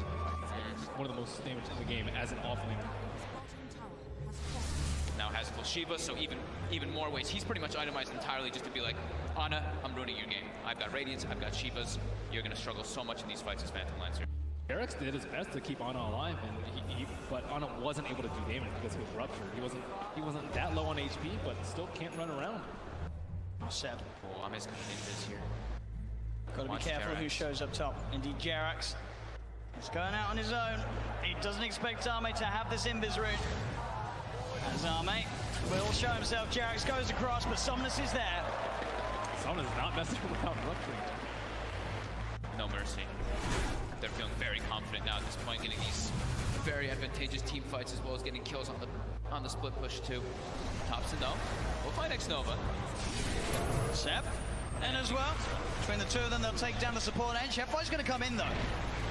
He hasn't got anyone else with him at the moment. It is just FY, so just playing around with Seb. He has no help around at all, and he's still just making Seb's life miserable. He's toying with him. He's just making him not be able to come back. Look, they're already starting to rotate this Brewmaster and Bloodseeker too, and FY, he's ready to look for Seb. Seb's got to get out. Oh, Seb.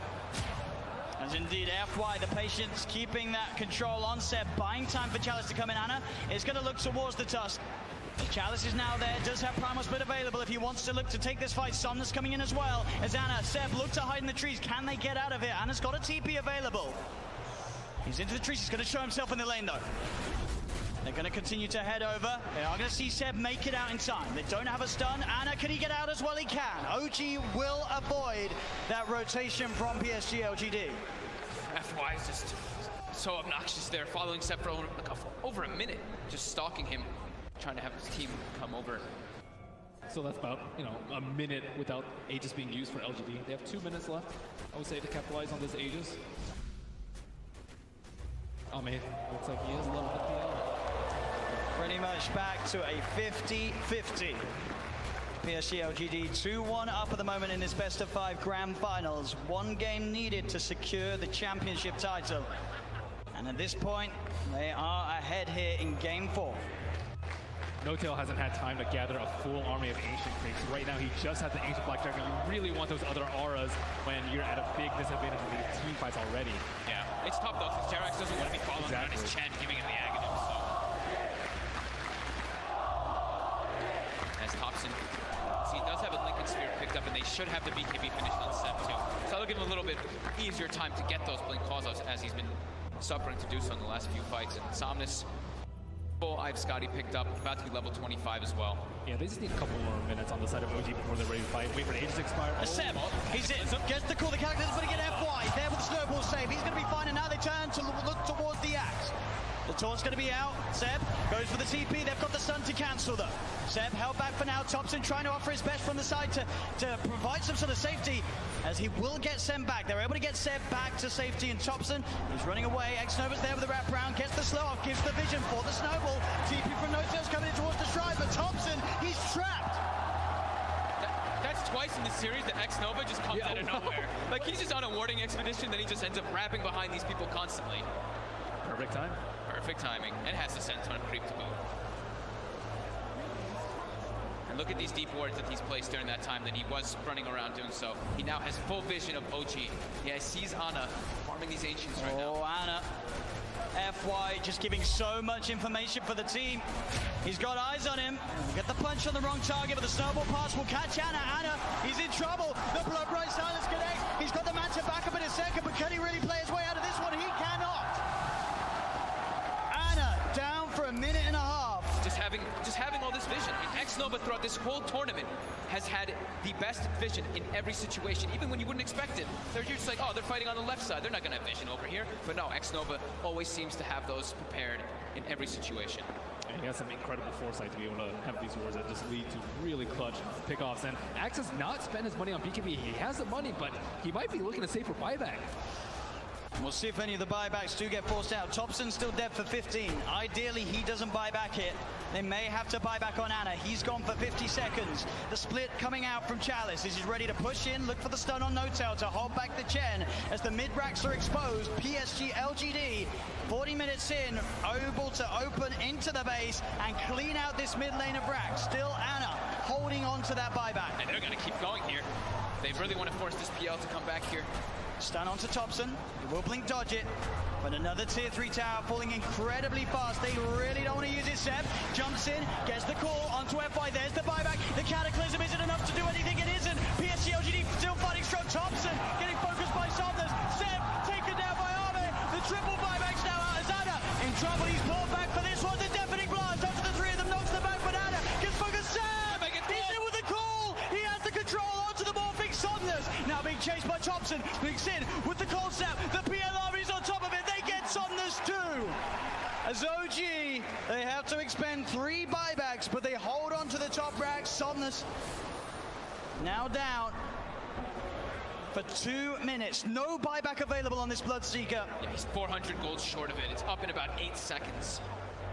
OG they have to make so much happen here. They have to push out all their lanes. 2 of the side lanes are already gone, but I think trying to get some kills here, like on FY here, would be very ideal. I mean, look how close the Brew is at 25. I mean, So close. With that primal split cooldown. Oh, Thompson, he sees it FY. He's used the snowball. He turns with the combo FY with the self-fuels, but OG, they've surrounded him. Seb jumps in with the call, the blade mail. FY's gone. Instant buyback from FY. Still that scary, scary time for LGD. 75 seconds without Somnus. OG have the full 5-man pushing in all 3 lanes at the same time as they approach LGD's base. I don't even know if I get the head for that with this team fight. I mean, LGD are up in goal, but no blood take up to 60 seconds. This could be disastrous. He's got a full BKB on Seb as well. Chalice really wants to hit level 25 before he pops that primal split. So close. Just got to be careful, Seb. Looking for that blink initiation. Chalice is stepping back. Grabs, they give him the tome. He needed like 5 experience, and they gave him the tome just to make sure that he gets it anyway. Just playing as safe as possible here. Looks like OG don't feel that the window is big enough for them to push in whilst this Bloodseeker's still dead. They'll back away. They can't count. They bought back 3 heroes. They weren't able to get any T3s, and there's no Roshan up yet. Big Daddy No-Tail's praying for a Roche right now so they can get that refresher, but it's not going to be up. And maybe 5 seconds dodge remaining. Dire bullet. team back. At least they got a good amount of economy off of that, right? It Yep. was up to a 15k gold advantage, and they chunked it down to 7. Same thing with experience. So they did. Welcome back, folks. We've got some more BTS Pro Series Season 2 for you here in the SEA region. We're in the group stages, and we are in the middle of an 8-game day of Dota. We got Game 2 of Adroit versus Boom. We had it messed up on the schedule for a second there, but Adroit, of course, did win game number 1. And let's get into the draft for Game 2.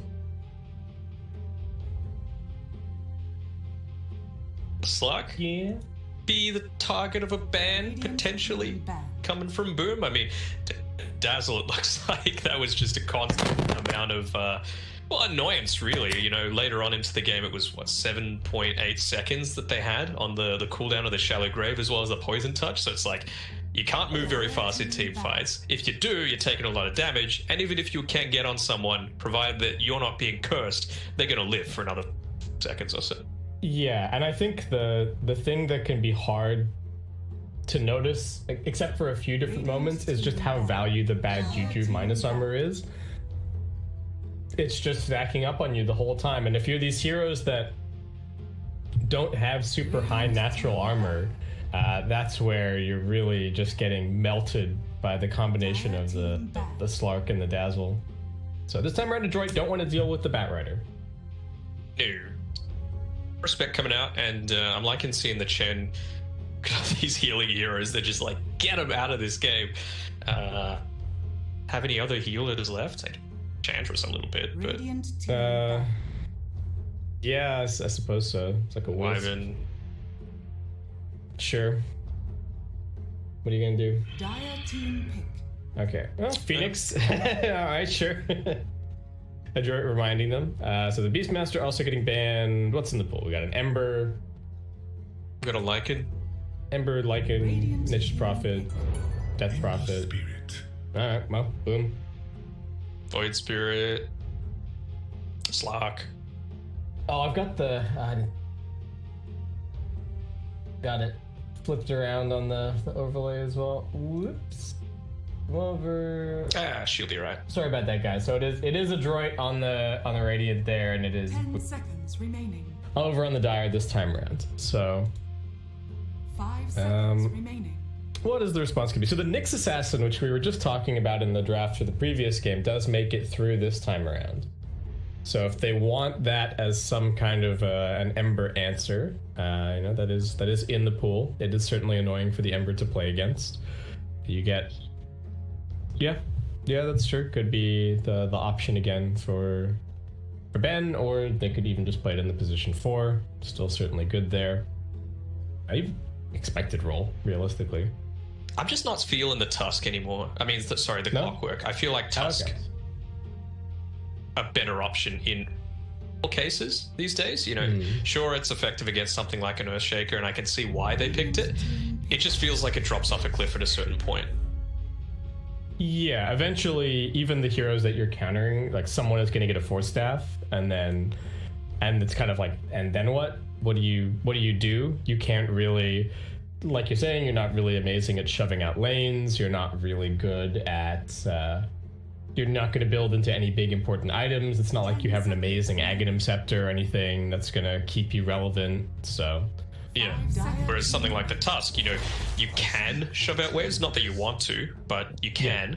And especially as it gets into late game and those BKBs start to reduce in duration, if you're able to get off a clutch snowball and bait out the BKB usage from one of the enemy teams before your core has, then suddenly you can completely turn around the complexion of a team fight. Well, seeing the Nature's Prophet, Boom are just going to go for the Witch Doctor here. So I feel like the only thing that is keeping Witch Doctor relevant currently is the Cask super long stun against summons, and some very good damage on the Death Ward and the Maledict, of course. I do. Again, I'm already a little bit worried about Boom putting themselves in this same situation again, where they don't really have a whole lot of building damage necessarily. I think it's always just kind of an issue when you're going to have Ember as one of your cores. There's this risk that you run of not having enough push. But it is always going to be an issue. But I mean, Ember's decent at dealing with it. Again, we talk about the different versatility that's available. Ooh, here comes Bane. All right, just a strong laning hero, decent 5. There aren't really a whole lot of great ways to interrupt it just yet from the side of Boom, and that might be another thing that they have to kind of cover. And I think a lot of the best ways to deal with the Fiend's Grip are often like position 5s. It's like your disruptors and your silencers and things like that. What else is annoying? I've played against a few like position 4 Zeus. That gets really annoying once he gets Ags. You just can't cast Fiend's Grip ever again. But for now, what are Boom gonna go for? Just go for a Pangolier. Okay. So something a little different. I mean, well, we say different in the context of what we've been seeing today. I think they're a lineup where I think they go it a bit more on FBZ, and I've seen Hyde play it a little bit, but it's definitely much playing style of heroes. So okay. I guess it's the sort of thing that you want to be able to deal with something like the Prophet. You don't want to be this really squishy Pango that you can just, if you have the range to do it, just sit back and start right-clicking away. Oh, and the Bloodseeker immediately comes out for Adroit. Well, Pango's game is looking a little bit more sad. I was even just about to say that I kind of like the Pangolier against the Bane, because either you're getting him to grip you, which doesn't feel great, but at least it's getting used that way, or you're constantly threatening that you're just going to roll into the back of the team fight and find him. But now this Pango's game is looking kind of rough. Yeah. What do you do if you're Boom? What's the what's the Bloodseeker answer?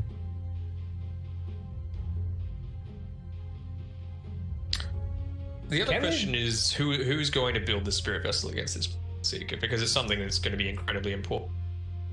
Can they just Lycan here if you're Boom? So it's pretty good against, well, at least the current build is good against Seeker, right? Because you get ruptured yourself, you stand still, and you just send all the summons at somebody. Doesn't really... the Shaker is a little annoying to play against, sure, as the Lycan, but... I mean, if you let it get to that point, sure, but I feel like the tempo is just going to be able to overrun. Yeah, that's true. Adroit do have a pretty fast, well, reasonably fast lineup. All right, if you're Boom, what do? You can push the Pango to 4, I guess. I'm just gonna go for a Lone Druid. Okay, doesn't care as much about the Bloodseeker necessarily. Can be a little bit annoying to play against Bane because your bear is just going to get nightmared every fight, and they don't have anyone, like, they don't have an easy dispel or anything to get it off the bear. So yeah. I don't love that matchup necessarily, but other than that, the Lone Druid looks pretty good, and if it's only the position 5 that's giving you a hard time, then probably an alright pick. Be okay, yeah, and you know, with the Bloodseeker, obviously you need to get in there to try and deal with the bear, so you can maybe kite in and bait out something and get some decent damage coming through Deathward, get Bloodseeker to stand in a Maledict, something. Yeah, if they just happen to get a random chains or an entangle on him, shouldn't be too difficult. Now, it's not the build that people go a lot these days, but I feel like this is a really Radiance game for Boom to either have on the bear just to be able to push out waves in that way, or maybe if you went really greedy on the Ember. Maybe, yeah, I can... It's a lot of right-click. Like Bloodseeker, you deal with Treants, you deal with Prophet right-click. If it's on the bear, you're just going to have it pushed up into Adroit's face in their team fight, so you don't have the Blink Dagger available to you as readily. Yeah, I might almost like it more on the Ember this game than the Lone Druid, just because I worry that, again, Lone Druid has to be their building damage. Yeah. And I feel like to do that and to take the early towers and like match the tempo that the Nature's Prophet threatens, you need like the early items, you need the Mask of Madness and stuff. Yeah, I can totally see it going on the Ember. I just think it needs to come out somewhere in.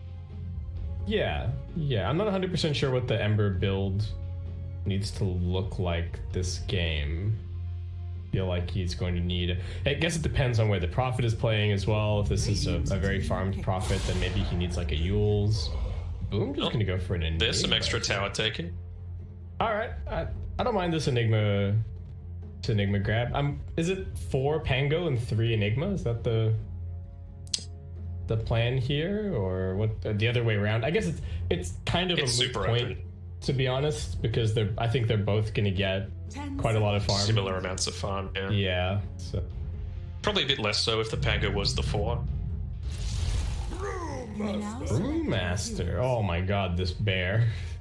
Just see you later, bear. Yeah, see you later, bear. He's either getting cycloned or he's getting nightmared. He's not in for a fun time. And we're seeing a mid-Prophet this time around. Yeah.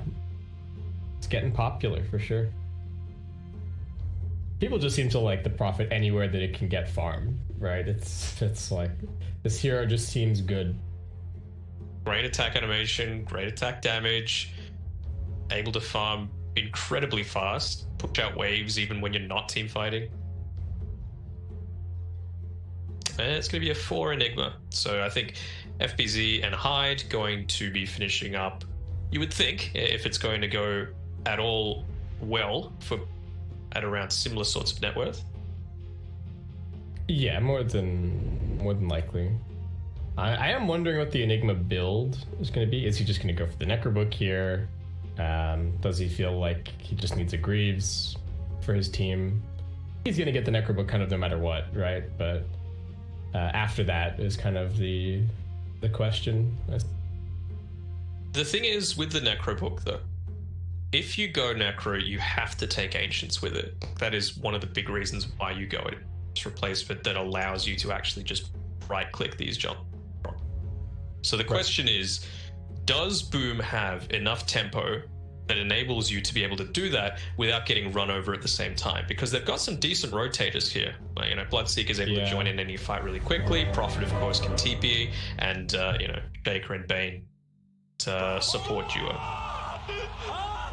Yeah, the Shaker Bane just brings so much. Like, they're decent in the lane. I mean, Bane is certainly very good in lane, but they bring so much to the mid to late game. Like, you compare what the Shaker or the Bane is going to do compared to the Witch Doctor. A lot of pressure on the Witch Doctor to get more stuff done in the maybe in the earlier stages. We'll see. I feel like I like Adroit's draft a little bit more overall again here, but I can see what Boom are going for, and I think there is certainly a way where if they get the right momentum kind of going, then there is an opportunity. Yeah, tied up 1-1. Haven't seen too many mid wards being scouted out just yet, so for an ambitious one here with the Shaker, obviously with his good movement speed to start out, and the fact that he's gone the SD point early on, might be cutting a few of these trees here as well on just to try and get a little ward. Just here, top bounty.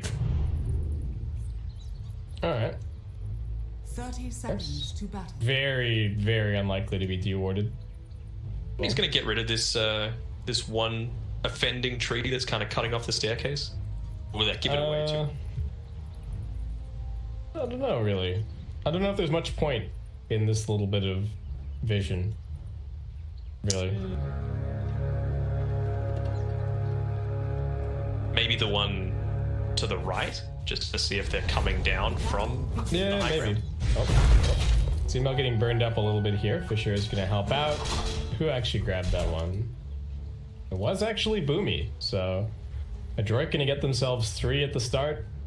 CML living. No one's in top lane right now for Boom. No, they're taking a little bit of information, and now they're heading out. So what, they denied bottom? Alright. So both teams have kind of rotated their lanes. I don't know if the Lone Druid was trying to chase after the Bloodseeker, but Natsumi's already top, so we'll just have to see how the musical lanes proceed from here. Bensoy is still a little bit mindful of the fact that kind of aggression can come. It's a 3-1 lane right now, so hasn't put anything into his skills. Look at Boomy, he's just standing between the tier 1 and tier 2 towers, maybe trying to go for a snipe on this courier. Not gonna get it though. We'll be able to bring out his salve. Mac putting on the damage with these. I mean, not only is the treant damage ridiculous, but his hero's base damage is also insane. Not a very fun lane to play against. Gonna quickly snag this outpost. And Bensoy skilling into the Drunken Brawler early on here, putting some damage onto the bear, in fact. Though taking a few punches back from SQ. They're really just chasing Hyde out of the jungle here. He's gone for 2 denies so far, but he's got 0 experience currently. Boom. Cheeky. Wait, not gonna work.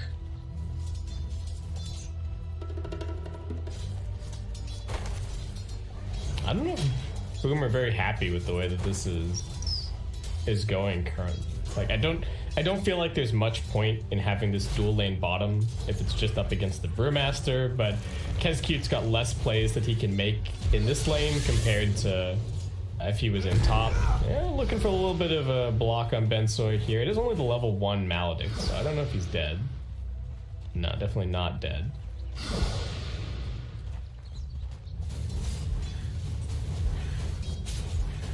I mean, at this stage of the game, all you really want is experience, right? On the Brewmaster, you just want to be able to get that early level 6, impact your first team fight, and then go back to farm. Try and get some right-click damage. Drunken Brawlers are real slept-on ability. Yeah, it did it get nerfed slightly, or is it the talent get nerfed? But something got.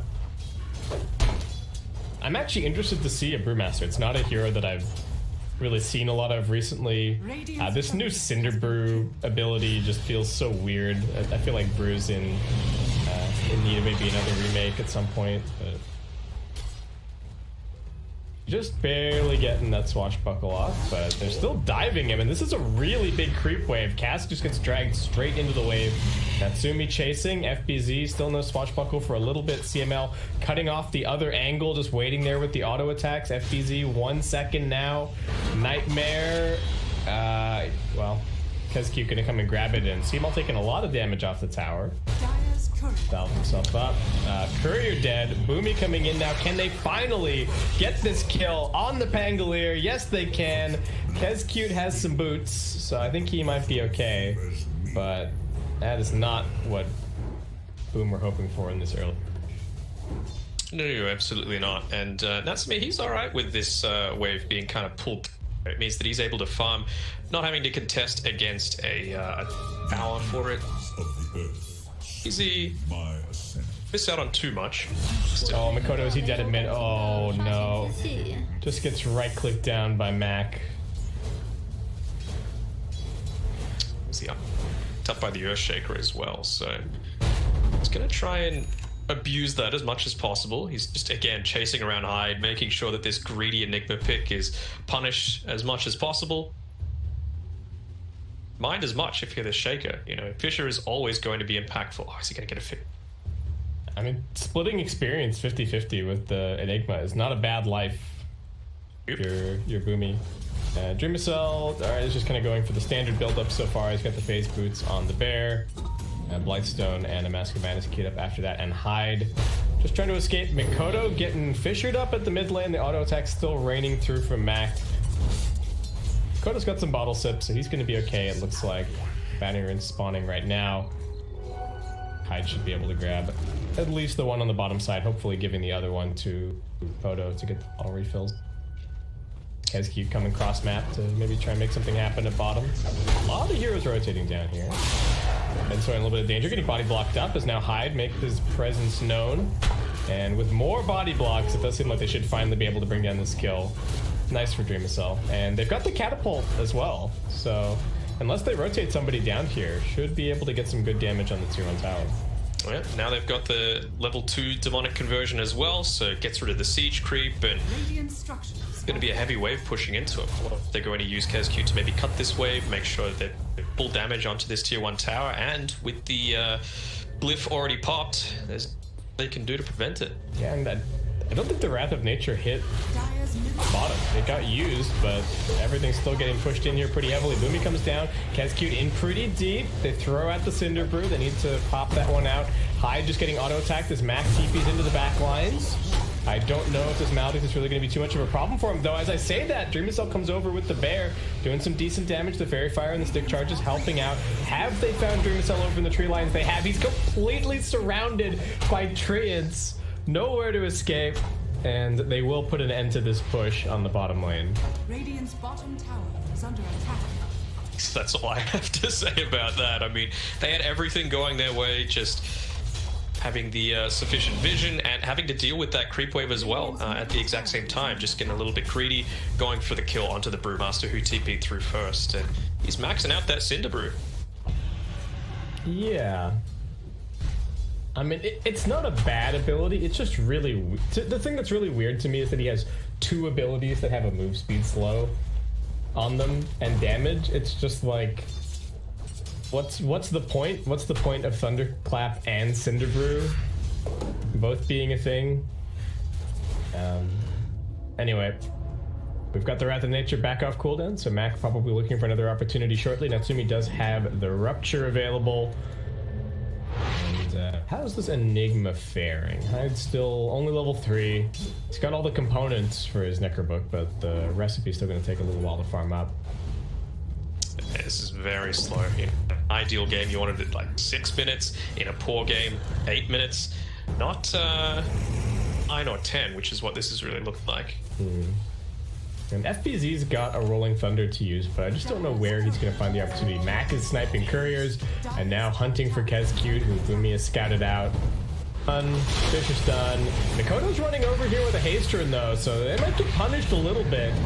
I say a little bit, this might actually be a lot. Atsumi's coming over to try and help out, but FTZ just puts an end to the Rolling Thunder. His TP is going to get interrupted, so looking like he might pay the price. So as I say that, the Ember's still here. Double kill so far. Natsumi's pretty speedy, so it does seem like he will be able to escape. And they do end up losing Hyde over in the Radiant jungle, but still not what they were hoping for, TPing Nature's Prophet in like that.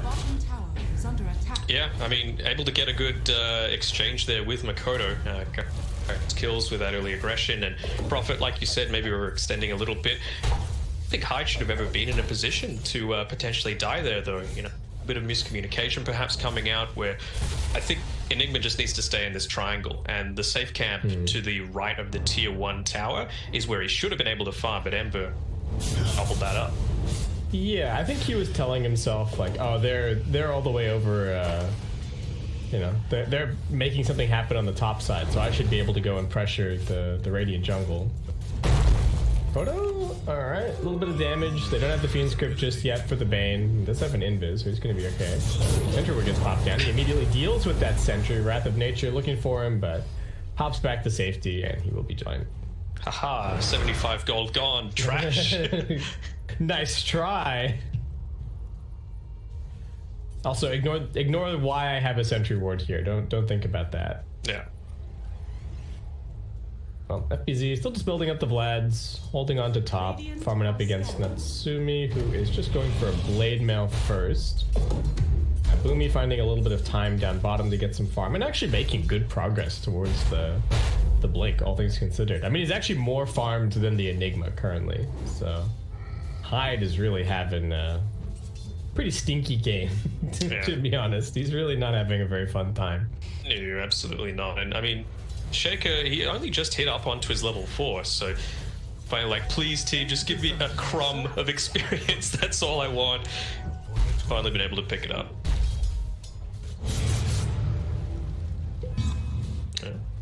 Pushing into this tower, you've got the Helm of the Dominator on the... And TP's coming through from Mac as well, so it's in a big way. I don't actually know the interaction. Does the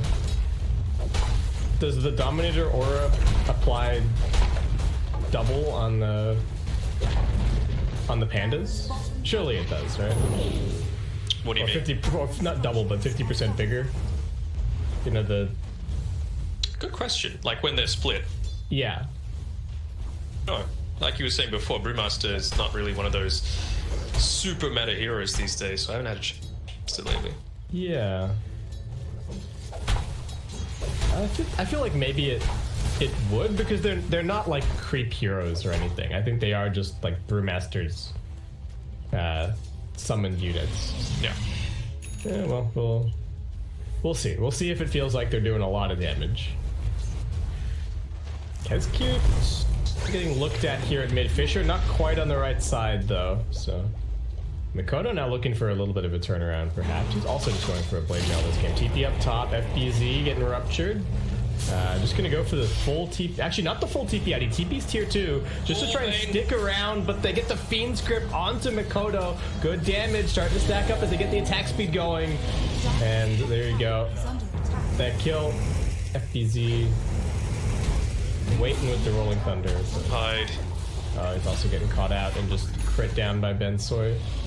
Just used his tome. He would have had the black hole available for that if he wanted to. Probably wasn't in the position to use it, to be fair, but again, it just means with the tome purchased, he's delaying out his Necrobook even more. 12-minute mark, and he's still 300 gold away, so this is definitely not a game. Yeah, at least Dreamcell is having an alright time, but he is the hero that we were the most worried about for Boom, right? There's the Wind Panda, there's the Nightmare. Just what is he really going to be able to do? And FBZ's itching to use this Rolling Thunder, but just they can't really find an opportunity. Maybe he's trying to wait for the Vlads before they take a team fight?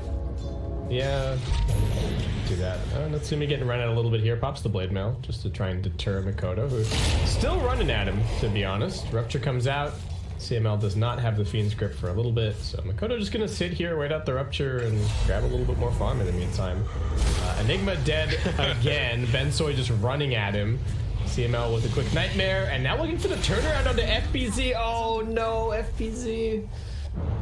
Swashbuckled forward. Could not get the Rolling Thunder off in time, and he's now just dead. Boom, I think falling to pieces in front of our eyes, Danog. I don't know what they could do here, really. There are some times when silence kind of says it all about what's been happening in this game. Mikoto is going dive onto this Brewmaster. Oh, Nightmare on the bear. Got Fiend's Grip in 3. Just a little bit short. Well, they tried to make some kind of a play, but Droid. Keep on going. Look to pressure onto this mid-tier 1 tower. Doom himself trying to hold on to it a little bit more. He's just going for the MKB rush. Hyde still trying to finish on this Necrobook. We are almost 14 minutes in at this point and still doesn't have it. Ember is just trying to buy up a Blade Mail. Mikoto really doesn't have the easiest heroes to hunt this game on the Ember. Like, even the Bane and the Shaker, trying to go on them is just a risk. You might get chain stunned, and you might have the Prophet TP in, and you might just die. Alright. Hyde has his Necrobook 1 flying out to him. Woo! A droid there taking ownership over this space, and a spot this TP coming through from the Shaker immediately gets stunned up after he comes through onto the Shrine. Okay, well that's the roller. Gonna get Fiend's Grip. Here comes some chain stun. They are gonna get a little bit. Coming with the black hole, doing some nice work. CML, is he gonna get the grip off here? Still living. Kescu doing good work with the Death Ward, and CML may be in some danger. All right, Nightmare, but FBZ still on top of him. I don't know about that Fairy Fire. It's gonna keep him alive for a little bit longer. But 3 for 1 ends up being the exchange. Nicely done by Boom. They brought the numbers. And the droid kind of come in 1 by 1 a little bit. Yeah, I mean, in that 6-second TP gives you an eternity to try and deal with it. They're going towards the Roche pit, realizing, well, they didn't need that time to be able to find a favor. Walking in here. Trance all on their way over. FBZ pushing at bottom. How is the MKB coming along? Still working on it. Right. Just walk on in here. No problem. They've got their blink on the Shaker. They're about to have their Orchid on the Nature's Prophet, which is going to be a total terror for all of these Boom heroes, other than maybe the Willow Druid, who doesn't really care too much. Should give things away a little bit, the fact that that mid tower is being pushed with not too much resistance coming through from a droid, and they're keen to just start pushing straight into that tier 2 top side. They've got some good vision through this ward that's, again, not in a super common spot, not visible to the outpost and any of the common sentry positions. It should be a pretty safe tower take. They've got some decent intel from Boom, and they're just trying to take this as a chance to go and push it bottom a little bit, maybe find some kind of a trade, even in the face of the Aegis. But Droid seemingly happy to take the trade for now. CML is actually trying to sneak down bottom and find some kind of a setup here. He's got the Fiend's Grip available. Here comes a TP. Mikoto not out of here just yet. Rupture is available. He's just going to jump away to the Remnant. And actually looking to catch something over here on the other side. Mac and Boomy. Oh, they couldn't quite get off the paralyzing cast. Good Fisher as well, keeping the bear isolated. Mac in the middle of nowhere, though. Looks like he is still going to be brought down. Rolling Thunder from FBZ might be looking for a little bit more. But it's just the Nature's Prophet who dies in the end. The pings immediately come out from the Brewmaster. I think realizing that they were getting scouted as that rotation happened. And boom, good punish. Yeah, it's kind of okay though, right? He's going to respawn in 20 seconds, and it's still going to be about 30 seconds until both the Rolling Thunder and the Black Hole are available. So if they're keen, they've got the Aegis, and they're going to have a lot of these abilities to be able to take over this fight. Wrath of Nature, 10 seconds as well. Yeah, and the True Form getting used as well there, so maybe a little bit easier to bring down if they can find him in these fights. You can see here they're getting aggressive, trying to find someone, but revealing themselves just yet. Offensive wards coming through. bottom tower Philosopher's is Stone. under Lindra attack. could be pretty happy with that. Oh, yeah. Walk around dead on his hero. Hyde constantly pressuring bottom. He's just going straight blink here. So it's not going to be the easiest for him. There are, there are like 3 or 4 different heroes that he has to catch to guarantee a black hole. But I guess he's just kind of hoping for it. I don't know if there's anything that is really all that much better for him to get in this situation. Dire Yeah. are scanning. He's gone with these 4 points in the Malefice. You see the value point of just 1 in the Midnight Pulse, right? Like, only 50 mana and it deals 4.75 damage per second. I think that's nuts. Kesky's dead. See you, buddy. Yeah, even if it's just like a, hey, I can cut somebody out of Sprout. Yeah. Or something, right? I don't know about these 4 points. All right, TP coming in from FPZ, but Adroit in a good position. Also TPing in the Ember. It's going to take them a little bit longer. Watch the bang, CML. If he can get a good grip off, that would be huge. Natsumi might lose the Aegis quickly here. Not dead just yet. All right, one more slight brings him down. They have popped the Brewmaster ultimate. FPZ rolling through, looking to keep Natsumi locked down. Nicely done. That's not the play build. They're going to sprout him up. He needs to cut his way out from his own team. Pangolier now getting gripped in the back line. They're running forward with Mikoto trying to interrupt this, but he gets silenced.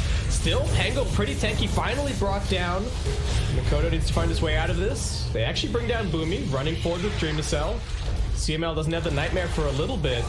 Mikoto sprouted, still chasing. Bensor in some danger. Kesku does manage to get the Maledict down. Channeling through with the Death Ward, and I think Bensor might just be dead to that. This bear is very powerful and drives them back from the tier 2. Yeah, some decent defense coming through, getting rid of that Aegis, making sure that there was no follow-up potential as well from Natsumi with a great timed roll from Pangolier. Goes down for his troubles, but a 2-for-1 trade, you're always going to be happy with that. And I guess they really wish that they'd been able to use like the Fiend's Grip on the... Oh, nice fear. I think CML is just dead. They really wish they'd been able to use the grip on the Emperor, but he just did so much damage. Fallen Fisher, Natsumi, chasing, looking for a little bit more. Duracell, they get the silence onto the enemy. He does have the black hole available. If he can just get it off, that's going to be the question. Natsumi kind of low, but he's going to go chasing after the Lone Druid. Couple more auto attack to finish it. There is going to be a disarm. Echo Slam, but no follow-up stuns. Where's the black hole? Still waiting for it. Mac in the middle of everything. Fisher interrupts. Mac still living. He's got another silence. Can't quite get it off. Mikoto finds a double kill. This Ember is just doing so much work in these fights. And now Boom chasing, looking for a little bit more. They get the root onto the Brewmaster. He dies. And Boom cleaning up yet another team fight. I don't know what that smoke was about, but Radiant's middle tower. sure. I was thinking maybe go on a quick ward sesh, but doesn't Yeah, have then I any. clicked him, and then it was... He just needed to get this camp real fast, Danog. Yeah, that extra move That's speed, bad. critical. But it feels like the Ember is just doing so much work in these fights, and they're really to that mid fight. They got very little out of the Primal Split. They also kind of got very little out of the Bloodseeker in general. It feels like really needs to finish up another item before he can be all that scary. Dreamacell's doing a great job as well, you know, forcing all of this attention onto the Spirit Bear, who has got MKB, Mask of Madness, Implore, so you have to pay attention to it. But like you're saying, it just puts all of this space that Mikoto's allowed to have to be able to take these team fights. Yeah, he's going. We're gonna get Desto now as well. 12.5k net worth on the Slum Druid. They absolutely need to just Nightmare and Cyclone the bear and then leave him until last. I don't think there's really any other way to... I think they did, right? They got the Cyclone off in that previous fight, but that was around the Dire tier 2 tower. Yeah. Yeah, and they weren't killing anybody else at the same time, right? The Bloodseeker was just dying to... Pretty much dying twice to the Rolling Thunder. Hyde's got the Blink Dagger now. Brewmaster has just picked up a Vlad's on top of his Helm of the Dominator. Not really going to have too much scaling potential here. Like it is from Hyde, keeps the lane pushed in a little bit just to make sure he's sticking close-ish by. Get that level 12. 20 seconds off your ultimate, always real handy. Radiant structures are fortified. So for a droid, I guess it's just kind of farm stations for a little bit. The Ember does have a BKB and the 50 Flame Guard DPS now, so Makoto can play really aggressively on the supports in these fights. Yeah. Doesn't have to worry about the Shaker at all with the BKB and the Fiend Script. I don't even know if he pops BKB, I don't know if he's gonna die in the duration of the grip.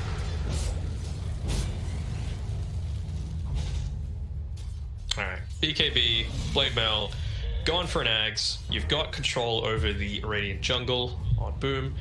Net worth lead. Do you have the win probability? Yep. Sitting at about 60%. Smoke right underneath. I don't think so.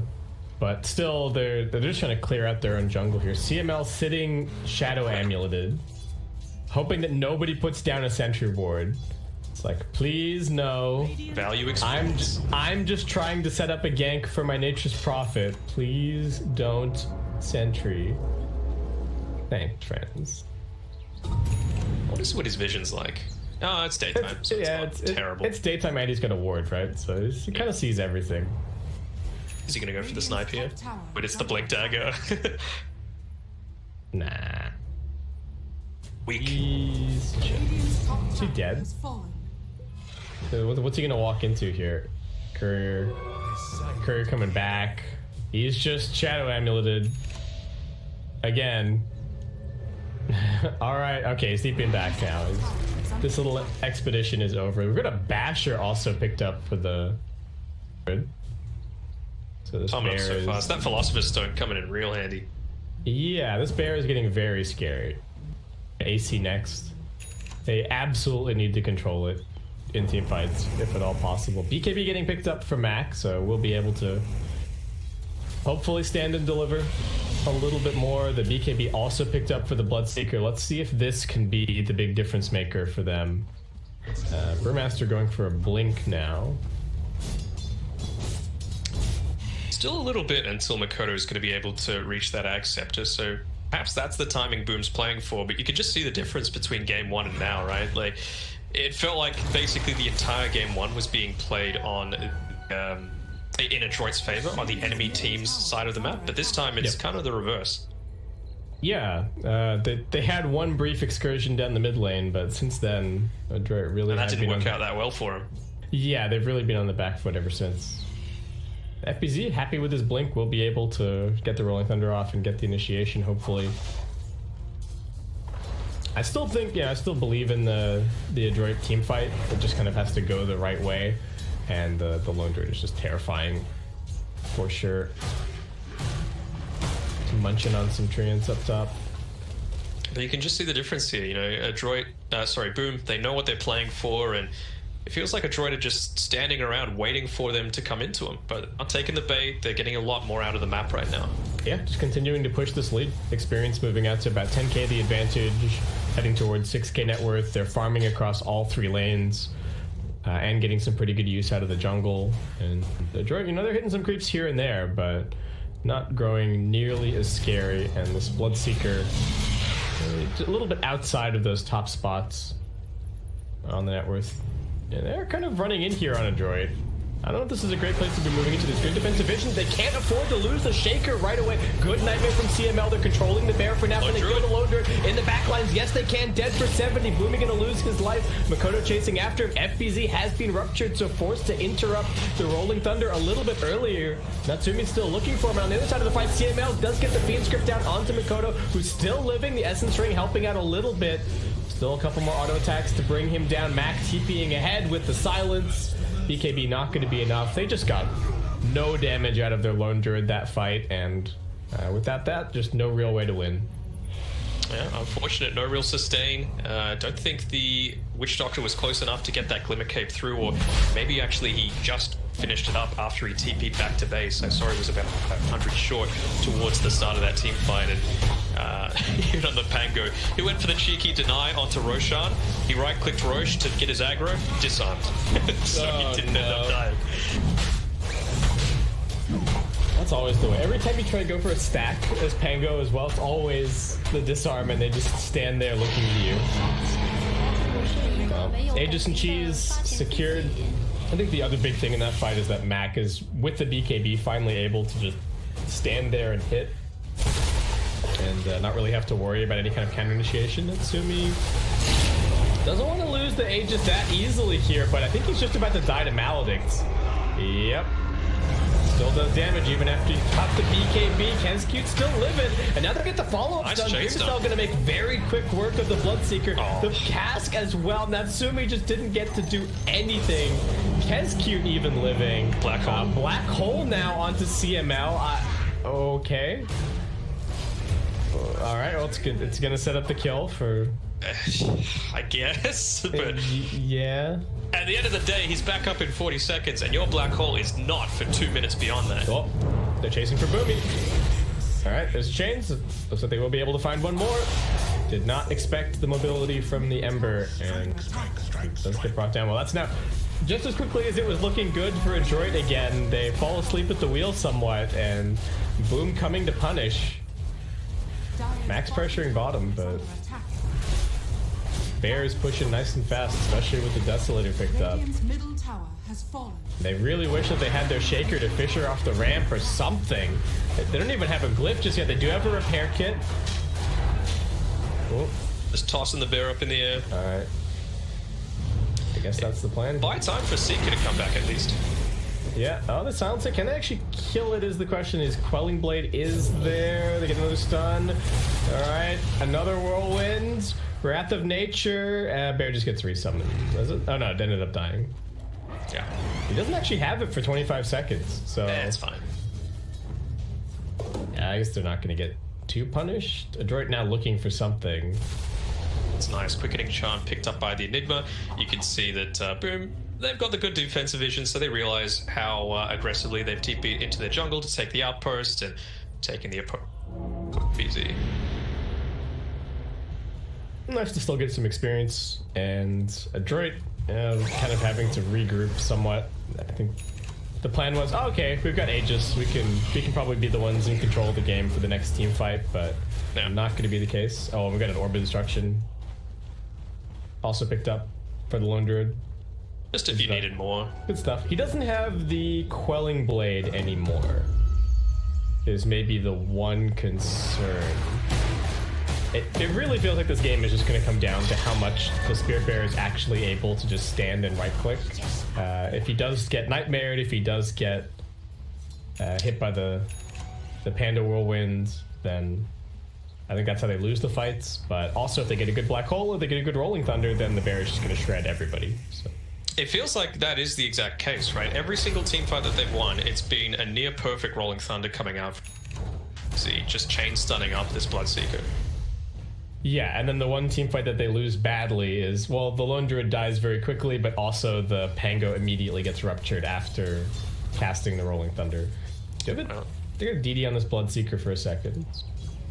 Something happened on into the Roche pit just for a little bit of a hidey hole here. Enigma is gonna have that Black Hole up in 3 seconds. He's got the cooldown reduction talent and the Quickening Charm, so this use of it is going to be a bit more useful.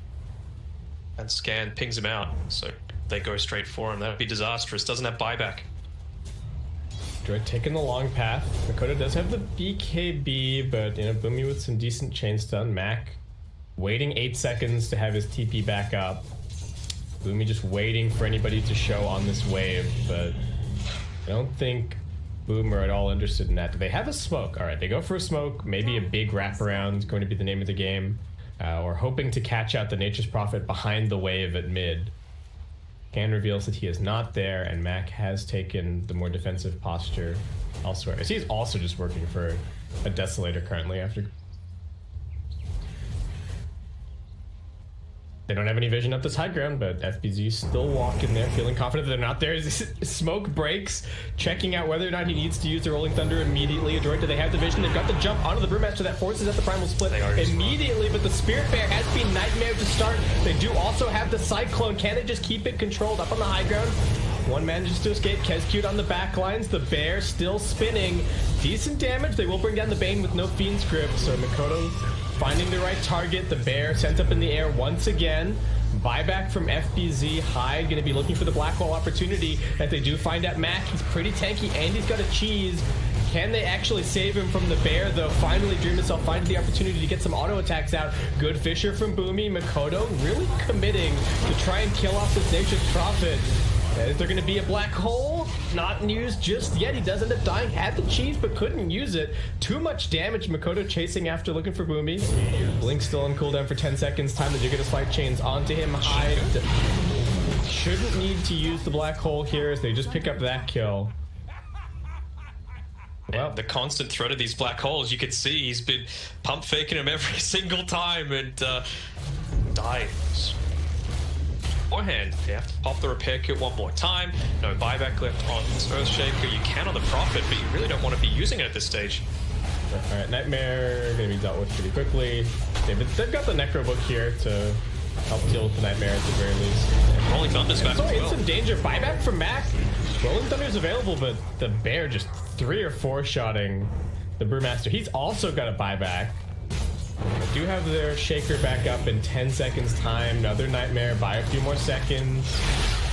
Wait for it. Sprout also up. They're trying to just kill off the Bear. Buyback from the Brewmaster. That's Bear number 1. Dreamcell. Is he going to resummon it? He's being ruptured. Sending the Bear back in. They do have the Rolling Thunder available. Natsumi unable to get off the BKB because of the fear. Here comes the black hole. It's caught out CML. Does get canceled pretty quickly. Mac just standing here and auto attacking, going to protect himself with the Sprout. The Fiend Script finally coming out. Boomy in the backline's looking for a good Echo Slam. He's trying to lock down Dreamcell, who's just walking away from him. The Bear shreds the Earthshaker. Makoto looking to catch a little more. Mac with the auto attacks. He's the big damage source currently. Makoto almost dead. Finished off. FBZ next on the chopping block. Dreamcell just needs to run for it. Can't afford to die here. He does have the ultimate. Mac needing to be careful about that TP in. Dreamcell wishing that he could just auto attack his Bear out of the Cyclone. We're going to hide that fight recap quickly. That's cute. Looking like he might be able to walk this one out. They're kiting the Bear. Mac finally getting latched onto. There's a root. Did they have a fear? He gets the Sprout out. Still surviving. Dreamcell. Ultimate duration still pretty good. Gets the root off of his hero onto Bensoy. Looking for the TP out now. I don't think they have any way to interrupt this. Also going to try and TP the Bear. That's going to be fine. And boom. Extract themselves from that situation without too many losses. I mean, diving that little bit too deep. I'm still underestimating at 35 minutes the damage that those tier 4 towers can do. I don't think they popped the glyph for it either, so it was just the single right clicks coming through from the towers that were able to repel, and maybe underestimating as well the Nature's Prophet right click potential with the AC.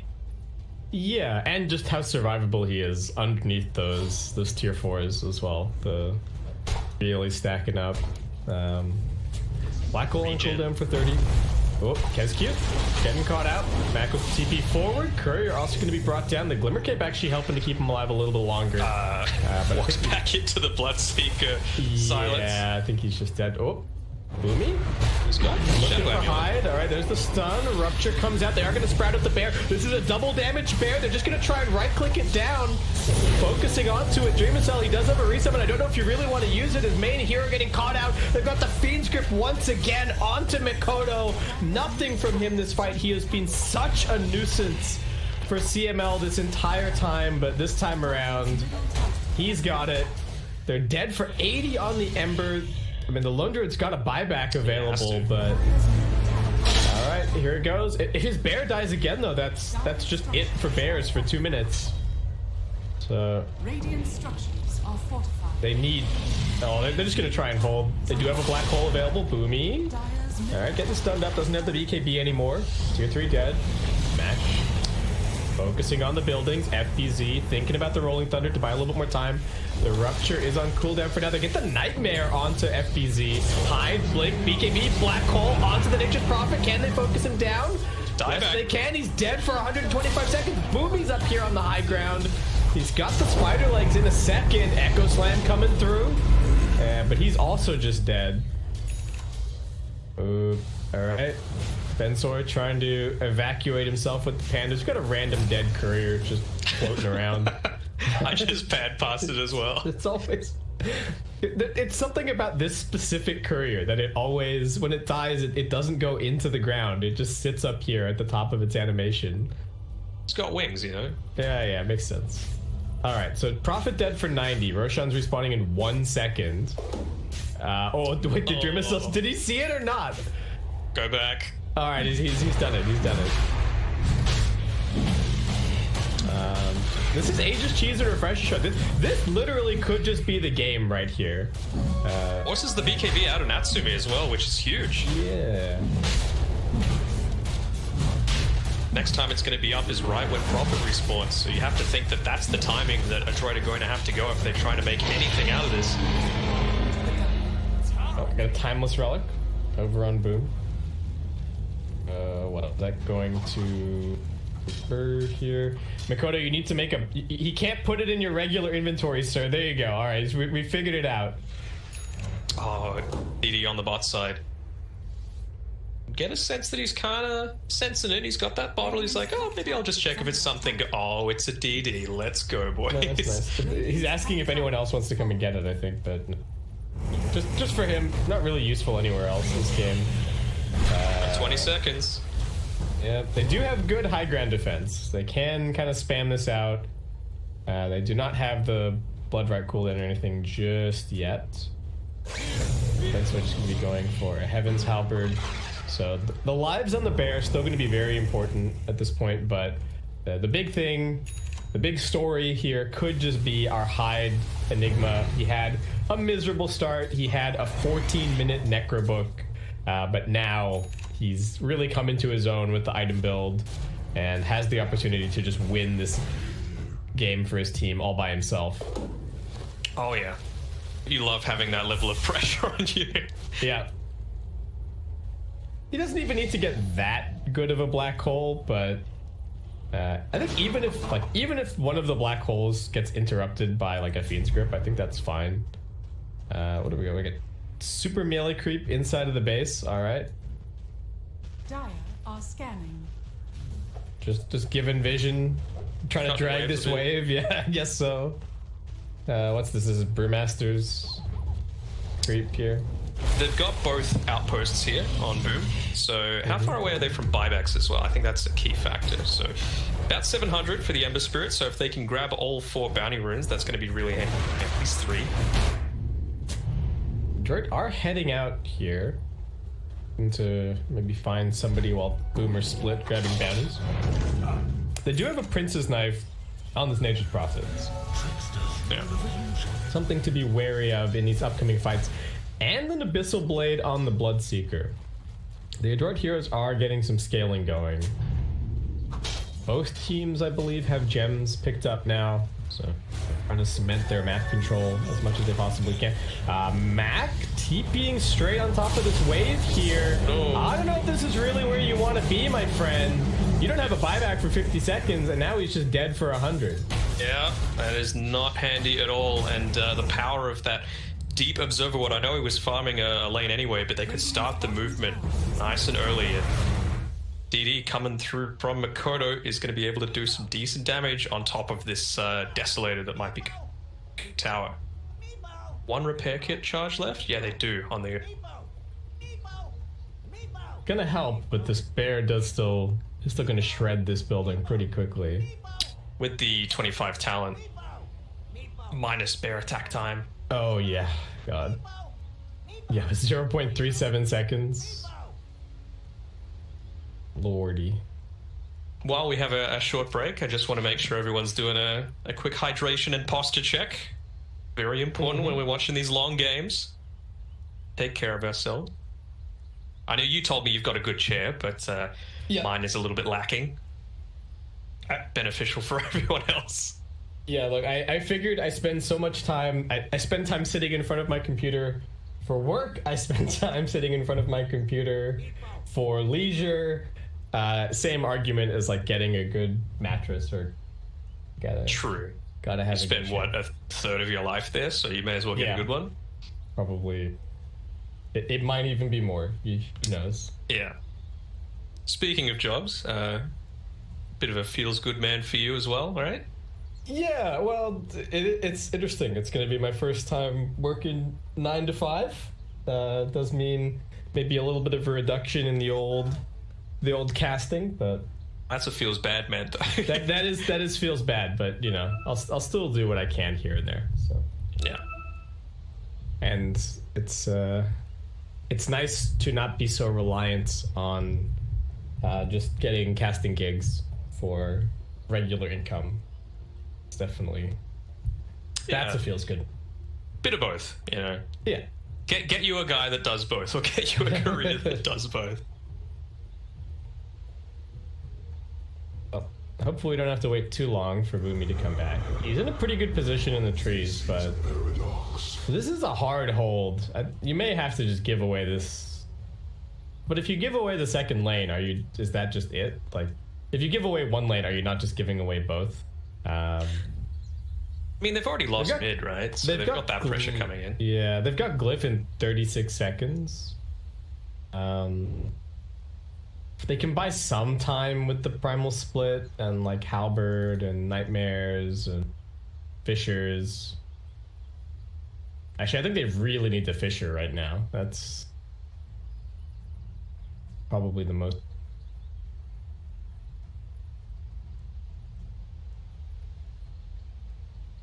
They got the Aegis on the Lone Druid.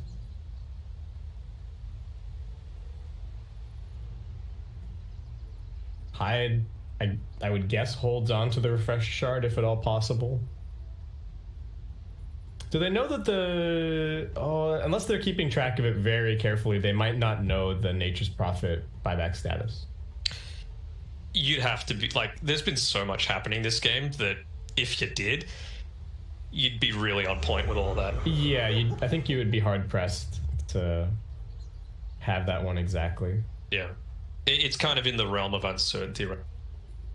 35 seconds is pretty tight, you know. And yeah, you with this might pause, know what. With this pause, Droider like giving them the chance to potentially think of that. Yeah.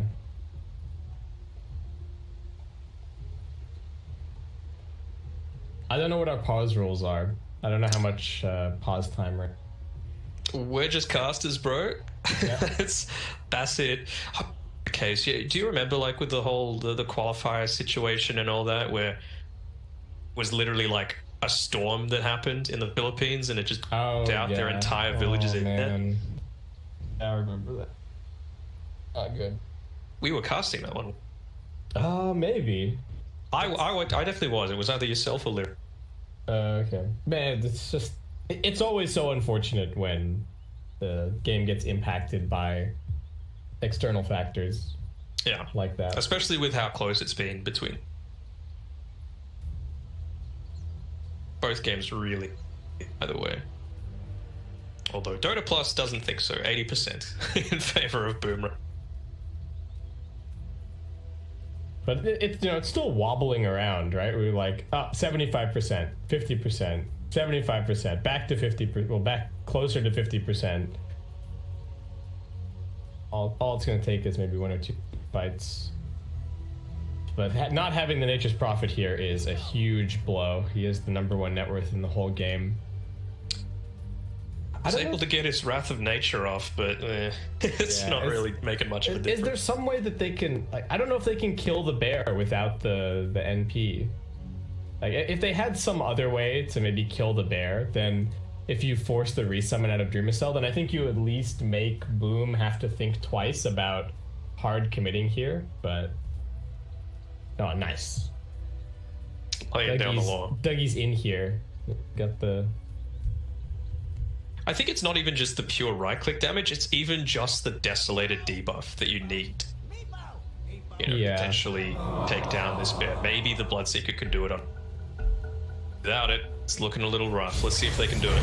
How quickly is this building gonna melt? Alright, the Fissure does come out. Bear still reaching over to get those hits. Nightmare coming out. Here's the repair kit. I don't think it's... Oh, it doesn't do anything. It doesn't do anything in the face of this bear.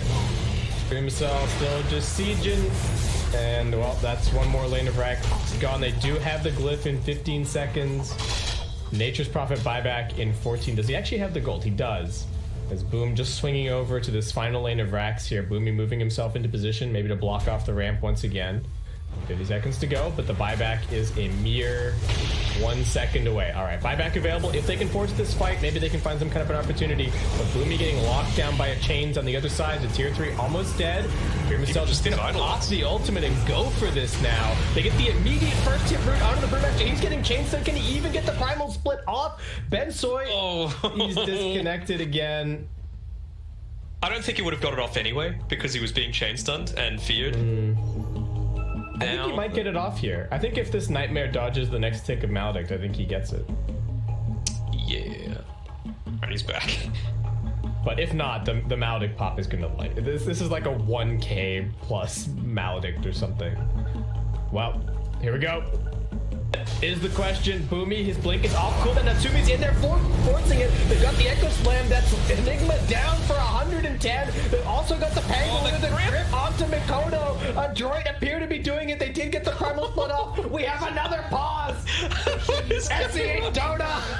See Dota and Natsumi, you can see how frustrated they are. Oh, both teams. Dotka too. I hide.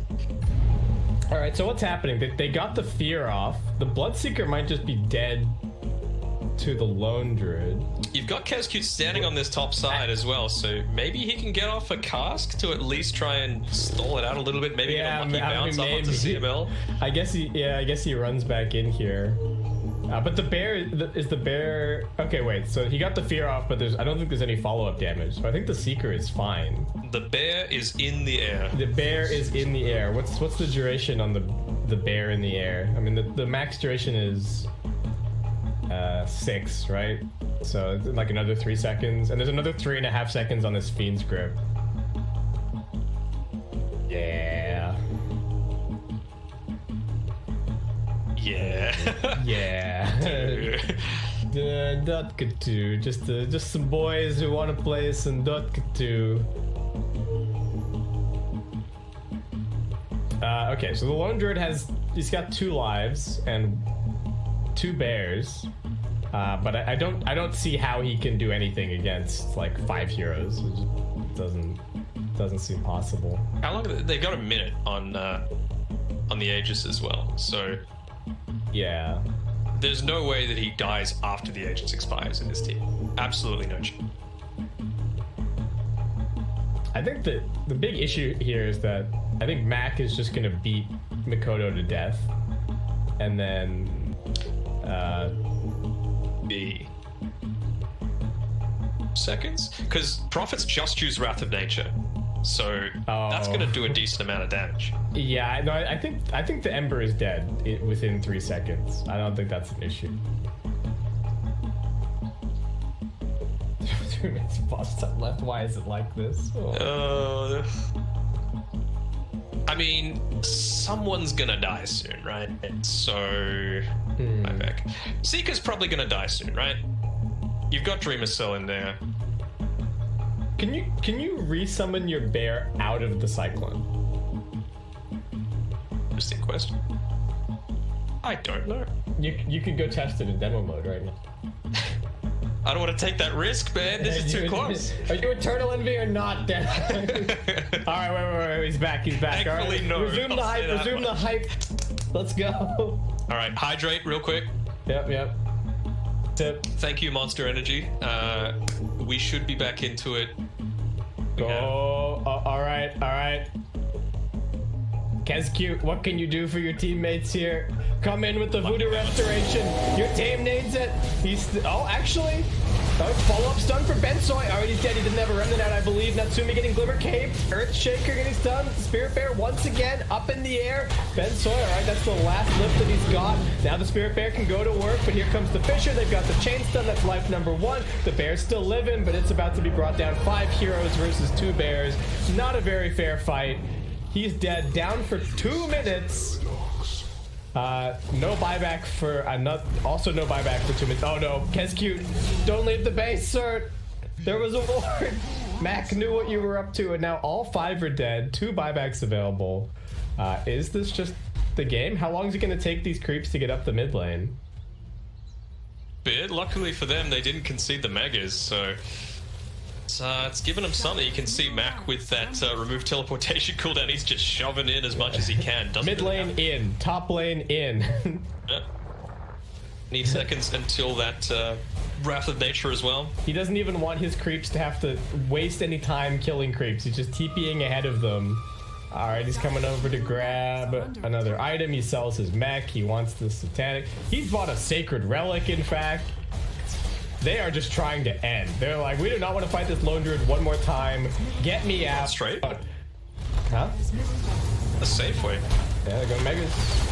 But then, wait, there's still a tier 2 bottom. Hello? A droid? Well, you're gonna have to fight 2 black holes, potentially. Alright. Hashtag safe play. Rapira 2.0. There we go. 4 games, 2 rapiers. We're doing pretty well so far. Oh my god, he got the level. I mean, literal Prince's Knife. Prince's Knife is pretty damn good. Yeah, the Prince's Knife is really good. Let the shot go. Max just like, give me all my items, boys. This is loaded up. Actually, is he... Okay, there's a timeless relic as well. Is he gonna keep the Prince's Knife? Wait, he's got the Prince's Knife and the leveler in the backpack. What are we doing here? What is going on? Their pinging bait is missing. They know that they need to find CML. He knows that as well. He's got a blink. He's hanging back, waiting for his opportunity. They do have the double black hole damage as well. Oh my god, double damage, and they could put the Blood Rage on him, and he could have the leveler. I mean, the Bloodseeker's got the leveler currently, but... Alright, hits into the Glimmer Cape, dies. That's my prediction. Oh, alright, the double damage is gone. Necrobook has dealt with it. Good job, Necro. You have saved the game. There's a Lincoln's on this Ember. So... should be able to...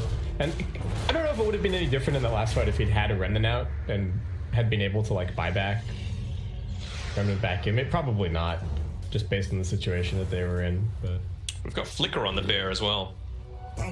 Actually pretty nice. Maybe he can randomly flicker over a Fissure and do what needs to be done. Okay, so Rapier into Aeon Disc. That's the life we lead for Mac. How fast is he hitting here? I want to see this because he swapped back the Prince's Knife. Well, he's just one-shotting everything. So. Yeah. Pew pew. 2 shots on the catapults. Mikoto at mid, feeling confident with the Enigma sitting behind him. Who's got buyback? We got Bloodseeker, Enigma, Pango, Brewmaster, Earthshaker, and the Bane all have buyback. So, essentially, the 3 most important heroes in the game do not have buyback. Yeah. Yeah, the Ember, the Lone Druid, and the Nature's Prophet all do not have it. Bloodseeker not level 25 just yet. I kind of want to do a quick level check, but... I don't think you'll have time. They're trying to make something happen. We're going to go to... Oh, Boomy. Running forward. You see his hide. Echo Slam with the follow-up damage. Can Boomy just solo kill this? Yes, he can. But he does have a buyback available. And they're looking to force the fight. Ember in trouble. He's right clicks for Matt, but he's already used the BKB. They have to back up a little bit. CML not in the best position. They are going to keep the bear going. Mac, is he in danger? Natsumi with the Abyssal Blade. But here comes Black Hole huge. Only Black Hole number 1 to try and cancel it. But they put the Lincolns on the Enigma. He can't get off Black Hole number 2. Mac's dead for 120. They buy back immediately on the Bloodseeker. It's on the bear. FBZ looking for CML. The bear has the rapier. Dreamacell just needs to keep this fight going. Boomy trying to escape. All right, it's now a 4 versus 4 potentially. 100 seconds for the Nature's Prophet. You said it before, Hyde has the potential to win the game for his team, and he caught what? The Prophet, the Bloodseeker, and I think it was 2 Brewmaster Brewlings inside that. That was insane. Yeah. Well, but also the Ember having the presence of mind to Lincoln's him before that all happened. Yeah, so they couldn't grip cancel it. They're just gonna try and control the bear. This bear is doing so much damage. Natsumi's getting chased him. He doesn't have BKB. How is he walking in like this is the Bloodseeker? He's dead for 2 minutes. And I think Boom have done it. Watch these towers melt. Dreamacell going to work. Ben Soy just wishing that he still had the mischance on the Cinderbrew or something, but Fisher buy a little bit more time. They just don't have any damage, realistically. They've got to wait another 10 seconds if they can. Or this Echo Slam. Echo Slam, 5 seconds. Still holding Glyph. Dream himself spinning the bear in place. He's just messing with them at this point. Abyssal Blade's in. Ben Soy is dead. There we go. GG They've split up called. enough. They know that BK Echo Slam's not going to be able to deal with all of them, and that'll do it. 1-1 game series. 48 minutes to go with the 49 minutes from last time. What a series.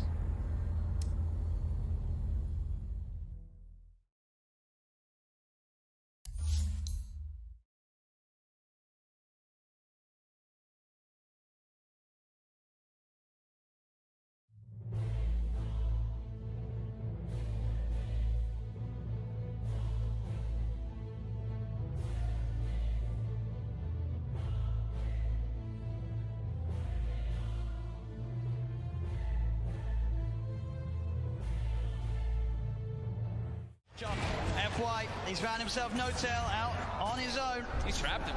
There's No-Tail. Is he going to get any sort of backup? No, he's not. There's 3 still dead on OG. It'll be a slow and painful death here for No-Tail as Zame comes in for the kill secure.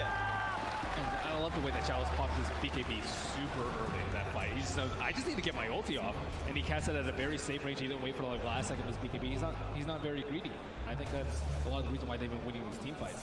Seb has been struggling, still about 1,000 gold away from his BKB. I mean, yeah, this Brewmaster is a display of perfection, really. It's the highest level in the game with his Bloodseekers. And doing a ton of damage in the fight. It's one of the most damage in the game as an offlaner.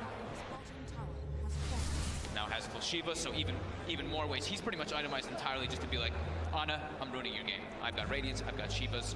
You're going to struggle so much in these fights as Phantom Lancer. Eric's did his best to keep Ana alive, and but Ana wasn't able to do damage because he was ruptured. He wasn't that low on HP, but still can't run around. Seb. Oh, I'm just going to this here. Got to be careful who shows up top. Indeed, Jerax is going out on his own. He doesn't expect Zame to have this invis route. And Zame will show himself. Jerax goes across, but Somnus is there. Somnus is not messing without rupturing. No mercy. They're feeling very confident now at this point, getting these very advantageous team fights as well as getting kills on the split push too. Thompson though, we'll find X-Nova. Seb, and as well. Between the two of them, they'll take down the support edge. FY's going to come in though. He hasn't got anyone else with him at the moment. It is just FY, so just playing around with Seb. He has no help around at all, and he's still just making Seb's life miserable. He's toying with him. He's just making him not be able to come back. Look, they're already starting to rotate this Brewmaster and Bloodseeker too, and FY, he's ready to look for Seb. Seb's got to get out. Oh, Seb. As indeed FY, the patience keeping that control on Seb, buying time for Chalice to come in. Ana is going to look towards the Tusk. Chalice is now there, does have Primal Split available if he wants to look to take this fight. Somnus coming in as well. As Ana, Seb look to hide in the trees. Can they get out of it? Ana's got a TP available. He's into the trees, he's going to show himself in the lane though. They're going to continue to head over. They are going to see Seb make it out in time. They don't have a stun. Ana, can he get out as well? He can. OG will avoid that rotation from PSG LGD. FY is just so obnoxious there, following Seb for over a minute, just stalking him, trying to have his team come over. So that's about, a minute without Aegis being used for LGD. They have 2 minutes left, I would say, to capitalize on this Aegis. Oh man, looks like he is level up the L.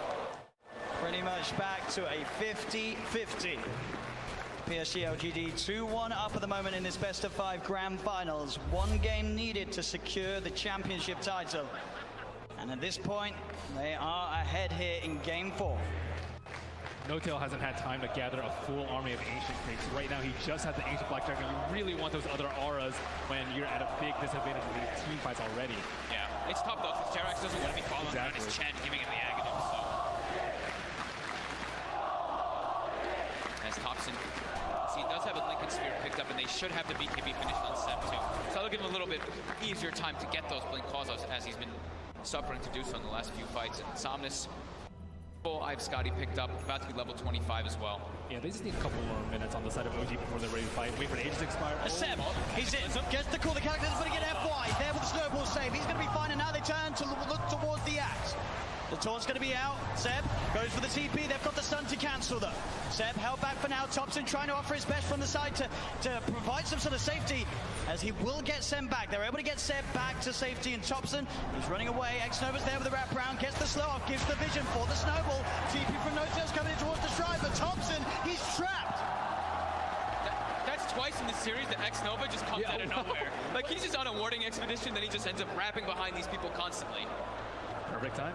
Perfect timing, and has the senton creep to boot. And look at these deep wards that he's placed during that time that he was running around doing so. He now has full vision of OG. Yeah, he sees Ana farming these Ancients right now. Oh, Ana. FY just giving so much information for the team. He's got eyes on him. Get the punch on the wrong target, but the snowball pass will catch Ana. Ana, he's in trouble. The blood bright silence connects. He's got the man to back up in a second, but can he really play his way out of this one? He cannot. Ana down for a minute and a half. Just having all this vision. I mean, Xnova throughout this whole tournament has had the best vision in every situation, even when you wouldn't expect it. They're just like, oh, they're fighting on the left side. They're not going to have vision over here. But no, Xnova always seems to have those prepared in every situation. And he has some incredible foresight to be able to have these wards that just lead to really clutch pickoffs. And Axe has not spent his money on BKB. He has the money, but he might be looking to save for buyback. We'll see if any of the buybacks do get forced out. Thompson's still dead for 15. Ideally, he doesn't buy back it. They may have to buy back on Ana. He's gone for 50 seconds. The split coming out from Chalice. He's ready to push in, look for the stun on No-Tail to hold back the Chen. As the mid-racks are exposed, PSG LGD, 40 minutes in, able to open into the base and clean out this mid lane of racks. Still Ana holding on to that buyback. And they're going to keep going here. They really want to force this PL to come back here. Stun onto Thompson. He will blink dodge it. But another tier 3 tower falling incredibly fast. They really don't want to use it. Seb jumps in, gets the call onto FY. There's the buyback. The Cataclysm isn't enough to do anything. It isn't. PSG LGD still fighting strong. Thompson getting focused by Somnus. Seb taken down by Arme. The triple buyback's now out as Ana in trouble. He's pulled back for this one. The deafening blast onto the three of them. Knocks them back, but Ana gets focused. Seb! He's in with the call. He has the control onto the morphing Somnus. Now being chased by Thompson. Blinks in with the cold snap. The PL army is on top of it. They get Somnus too. As OG, they have to expend 3 buybacks, but they hold on to the top rack. Somnus now down for 2 minutes. No buyback available on this Bloodseeker. Yeah, he's 400 gold short of it. It's up in about 8 seconds. OG, they have to make so much happen here. They have to push out all their lanes. 2 of the side lanes are already gone, but I think trying to get some kills here, like on FY here, would be very ideal. I mean, look how close the Brew is at 25. I mean, So close. With that primal split cooldown. Oh, Thompson, he sees it FY. He's used the snowball. He turns with the combo FY with the self-fuels, but OG, they've surrounded him. Seb jumps in with the call, the blade mail. FY's gone. Instant buyback from FY.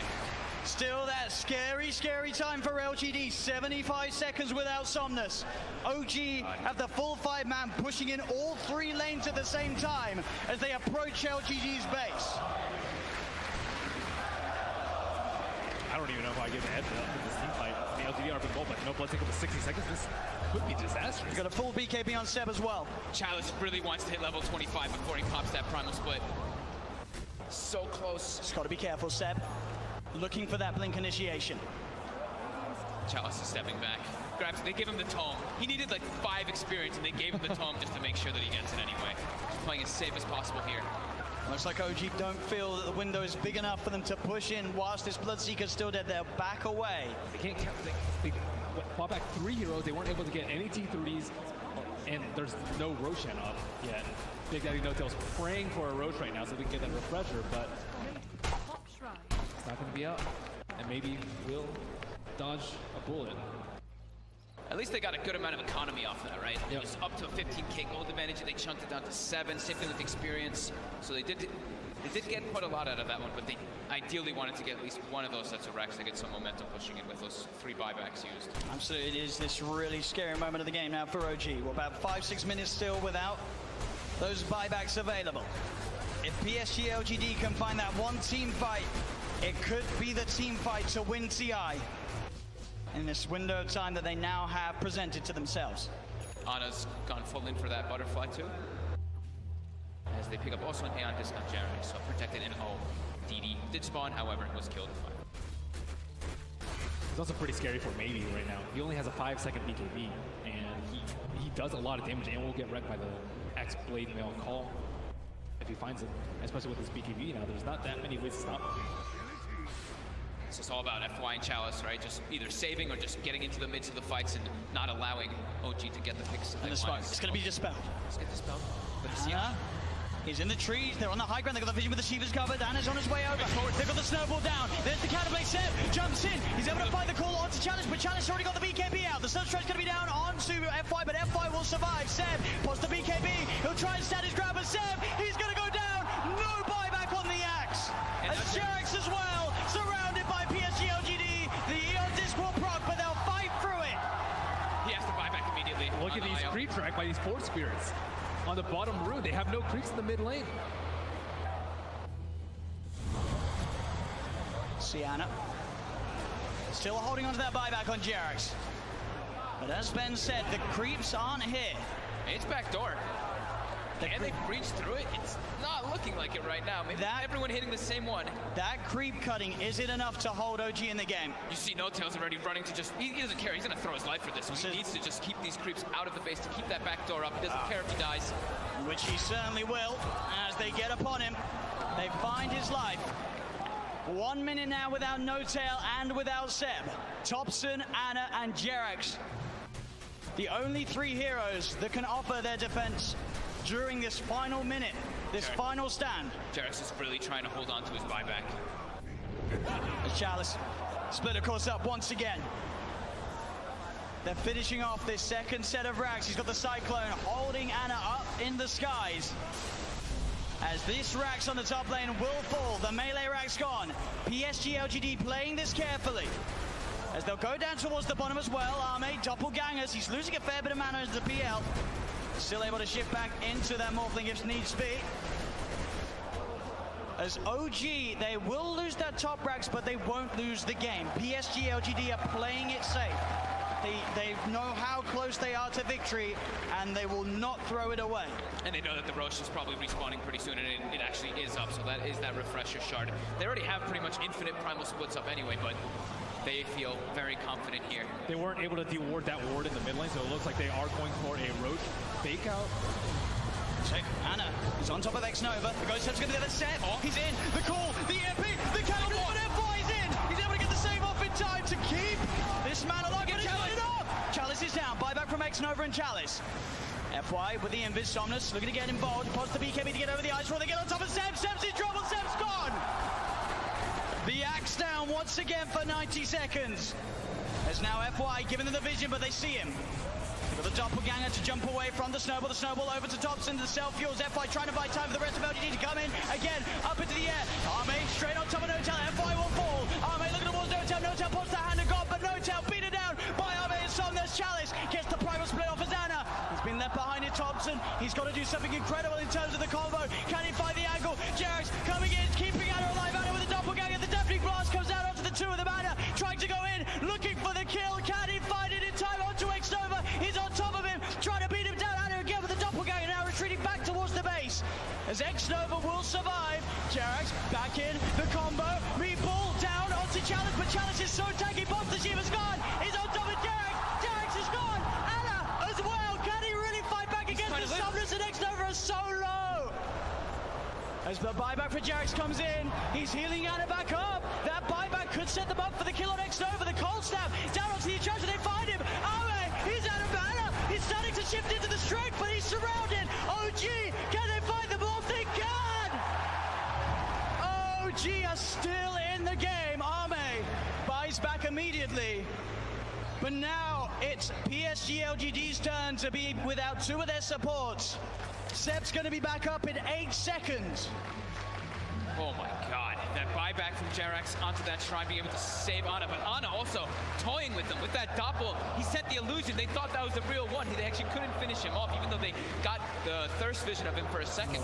With the level 25 talent on the doppelganger, it's really hard to kill him. Seb, Yeah. he's looking straight for the play. Can he find Somnus? He's hunting. Somnus, he's there, Seb. He'll see him. Oh! Doesn't get the call, though, and now Seb. He'll be ruptured. They're looking at him, but Anna, he's straight in on top of Somnus. Somnus puts the BKB. Anna again with the double. They see Cataclysm.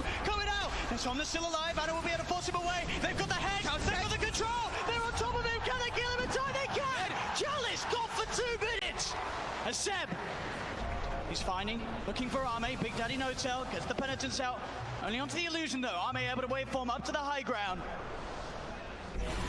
Arme should be fine here. Thompson's got the ghost, he's got Oh, Hex maybe up soon too. Oh, the doppelganger Arme's over the trees.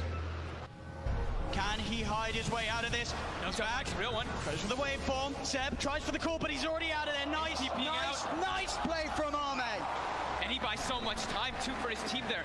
The Brewmaster was dead for 120 seconds, now only 90.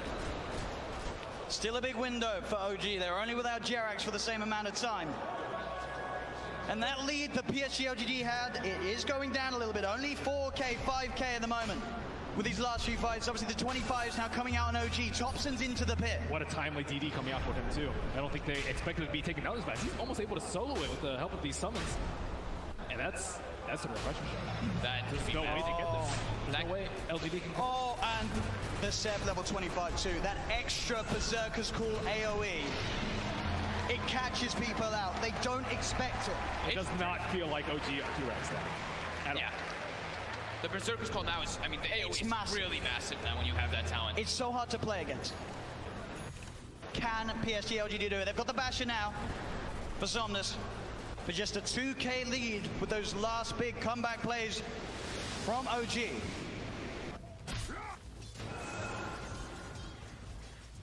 Still 30 seconds without Chalice. Double Hex coming out now. Thompson and these 5-second BKBs, I mean, they were crushing with their BKBs. Being spotted out. He's got the vision. They're on top of him. Thompson, he's in trouble. The Nullify comes up, but he got the Ghost Walk off as well as the Hex in time. Now, Somnus turns up, the blood runs down. Thompson! He's dead for 100. Has got the buyback available. PSG LGD will certainly look to force it out of him. FY, just what a shadow blade. It just, yeah, as soon as they split up, he finds the perfect opportunity there on Thompson. You got to be careful going out on the map when FY's alive. There's every chance in the world that he's going to be watching you from the trees. And at this point, I think for Ame, it's actually going to be very worth it for him to actually just try and burn all the mana from the Phantom Lancer, so we can't doppelganger all the time. That's causing a huge issue in the team fights. And I see that Chalice is using his Dispel Magic every single cooldown on these Phantom Lancer illusions, but there's still way too many that are causing havoc in these teams. It's too constant, like that double. Dire team ban.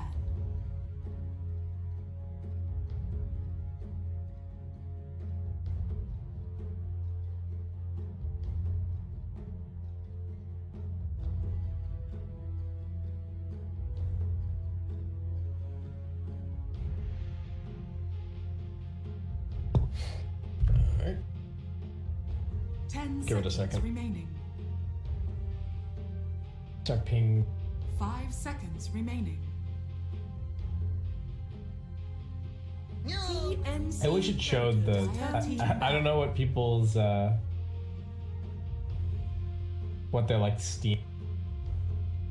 Right, yeah.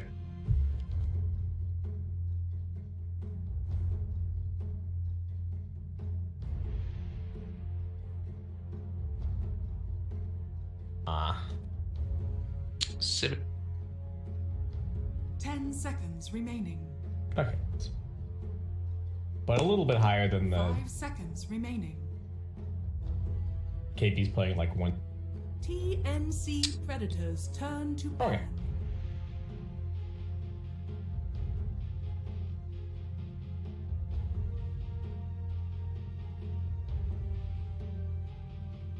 Foo Fighters. Dire team back.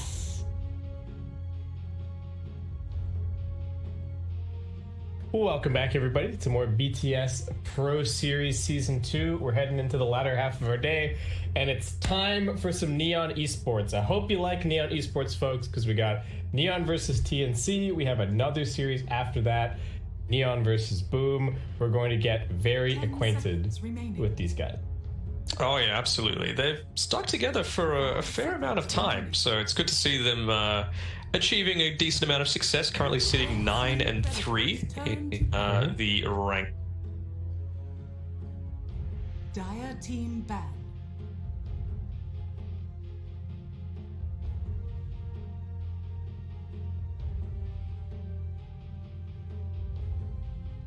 It's best of 2. Yeah, and I mean, you look at the teams that they've played against so far. It's a lot of the more difficult teams in the group overall. Like they went 1-1 against Fnatic, they went 1-1 against Geek Fam, who are currently number 1. They did get O2'd by Adroit, but they've pretty much played against the entire like top half of the board so far. Just have to see how things proceed from here. Like you said, though, Neon have been, looking all right. And we'll just have to see how things go. We've got a very summon-focused set of bans coming in from TNC. They're getting rid of the Beastmaster. They're getting rid of Nature's Prophet. Neon also going to be getting rid of the Chen. 10 seconds remaining. Everyone's chat wheeling. 5 seconds remaining. What are they banning, actually?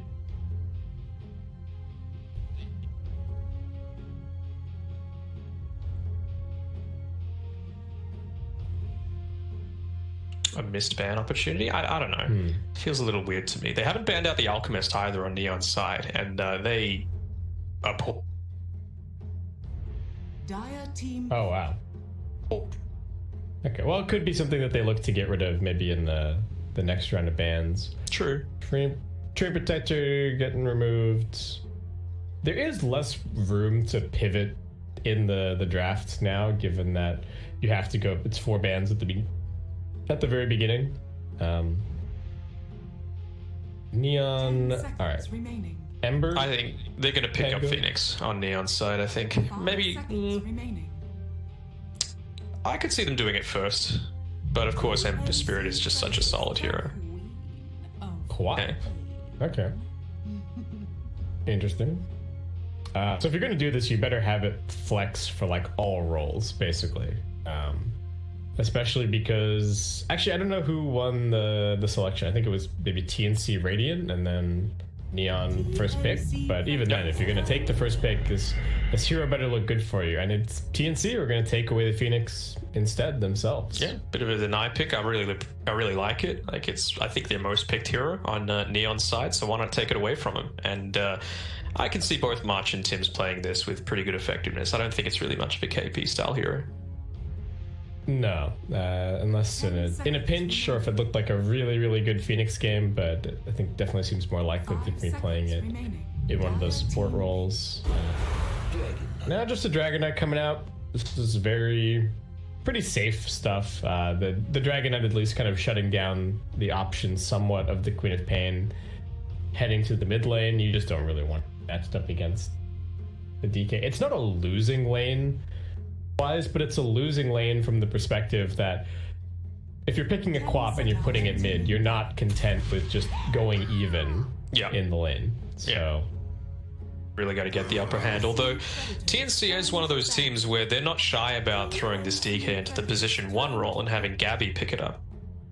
Yeah, and I think a lot of teams in SCA and teams in general are just willing to put the DK anywhere, right? It could be played off lane. I don't think we're going to be seeing any support Dragon Knight, but having these ultra flexible cores, like even the Queen of Pain, nice way to kind of start out your draft. And Neon going in for a pretty quick Snapfire. The Mortimer's Kiss is going to be good against the Dragon Knight, and the Little Shredder, of course, very useful against the Phoenix, at least early on. Later on, it's kind of hard for you to just walk in and use it on the egg, but earlier on, definitely a possibility that you can just take it out all by yourself. Yeah, I'm sure that they were hoping that the Phoenix got through to their second pick on Neon's side, not just for the fact that obviously it's a hero they're very comfortable about, but the pseudo taunt capability of it, it forces everyone to kind of focus in, start taking it out, and that opens up the opportunity for Queen of Pain to get in a good position to get a sonic wave off that connects onto multiple. But Nyx Assassin definitely puts a damper on things. Yeah, I like this Nyx pick a lot. We talked about it in one of our earlier series. It got banned out in the first phase. If Snapfire is trending in SCA, I could definitely see the Nyx Assassin becoming a pretty big thing. You can always cancel the Mortimer's Kisses, no problem. And pretty annoying for the Queen of Pain to play against as well. As Neon just going to go for a Tusk here. So still very brawly kind of a lineup. Not really a whole lot of objective taking or anything. It's really hard to run away from this Snapfire Tusk. They're both pretty good roamers. You know, you don't need to sit there in the lane. You can start creating a lot of havoc, and it means that TNC can't potentially go something that is, you know, quite defensive. Something like, or not defensive, but a bit more passive, like the Enigma that might just want to sit back in the jungle and farm. So TNC, the one thing I guess is that the support duo is kind of greedy, especially if it is like a Nyx Assassin Phoenix as the support duo, and like you're saying, the Neon support duo, if it is the Tusk Snapfire, is going to be very active, very aggressive. They've got a lot of different ways that they can lane this, honestly, right? We've seen Quap 4, we've seen Tusk 3. None of these are outside of the realm of possibility, and TNC now have to give away a little bit more information and then hope that they can tie everything together with a really nice last pick. I'm really surprised that Ember Spirit's made it all the way through to this. I feel like it's a decent pickup for TNC right now. Just, you know, that extra little bit of initiation, especially onto the Queen of Pain, but they go for the Necro instead, huh? It's alright, but if the Tusk's on point, you can get some pretty hype saves off with the Reaper's Scythe. Yeah, it's they've got a ton of sustain now, for sure. Neon definitely going to be looking for a very fast Spirit Vessel coming in somewhere. They're definitely going to be very important against these TNC heroes. What else can you do to punish this? I mean, you could start talking about like maybe a Quaswex Invoker, but I think the Nyx Assassin just kind of poo-poos that whole idea. And you've already got the Quap, and you do eventually need to get some building damage in your lineup, so I don't know how feasible that is.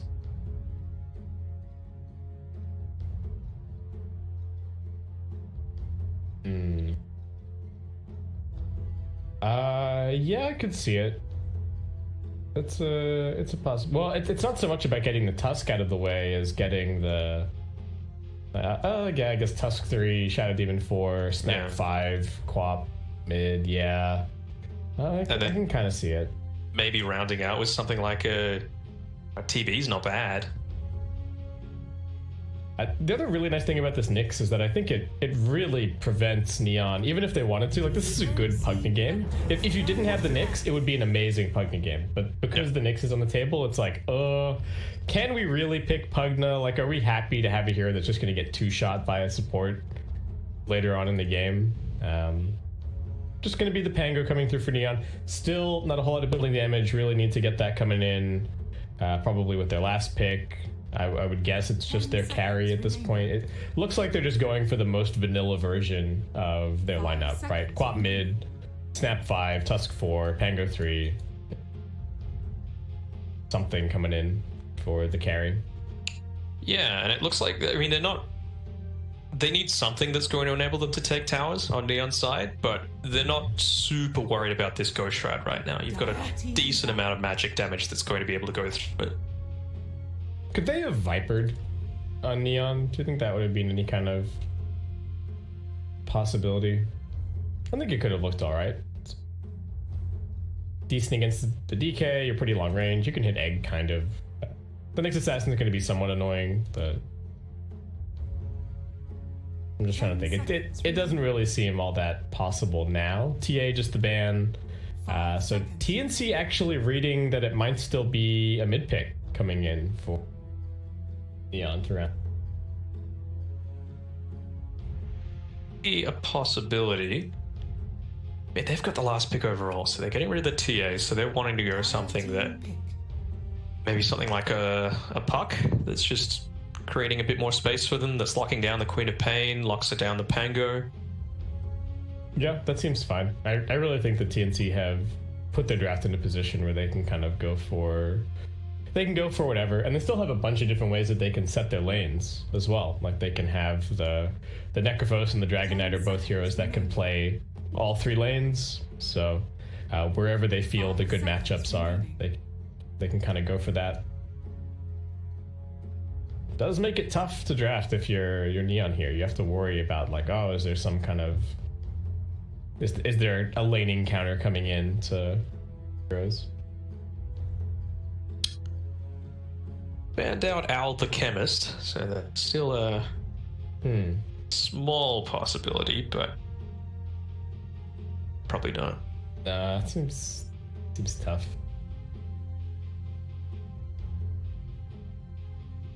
TNC Predators turn. Anti-mage. Ooh. Anti-mage. Okay.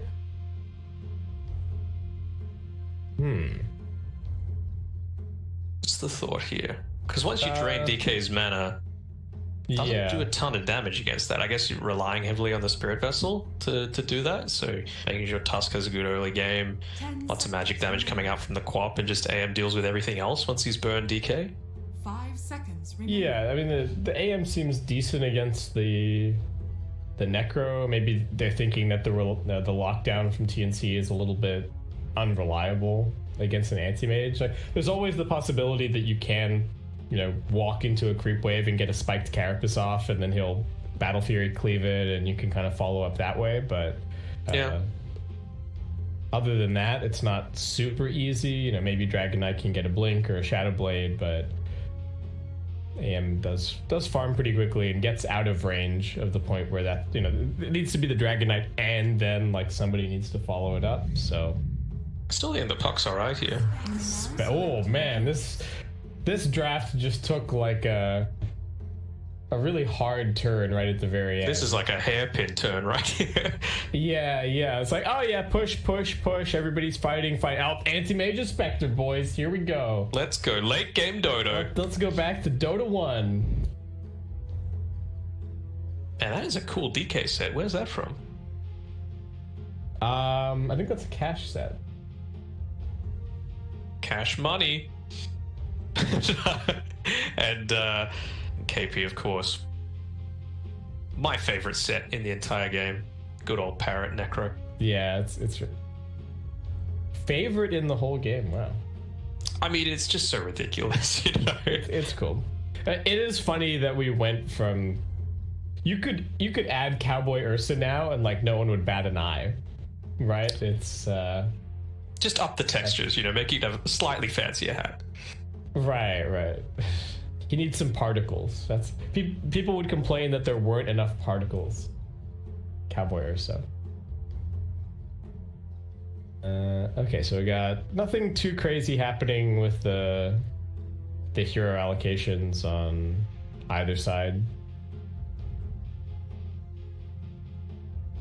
Man,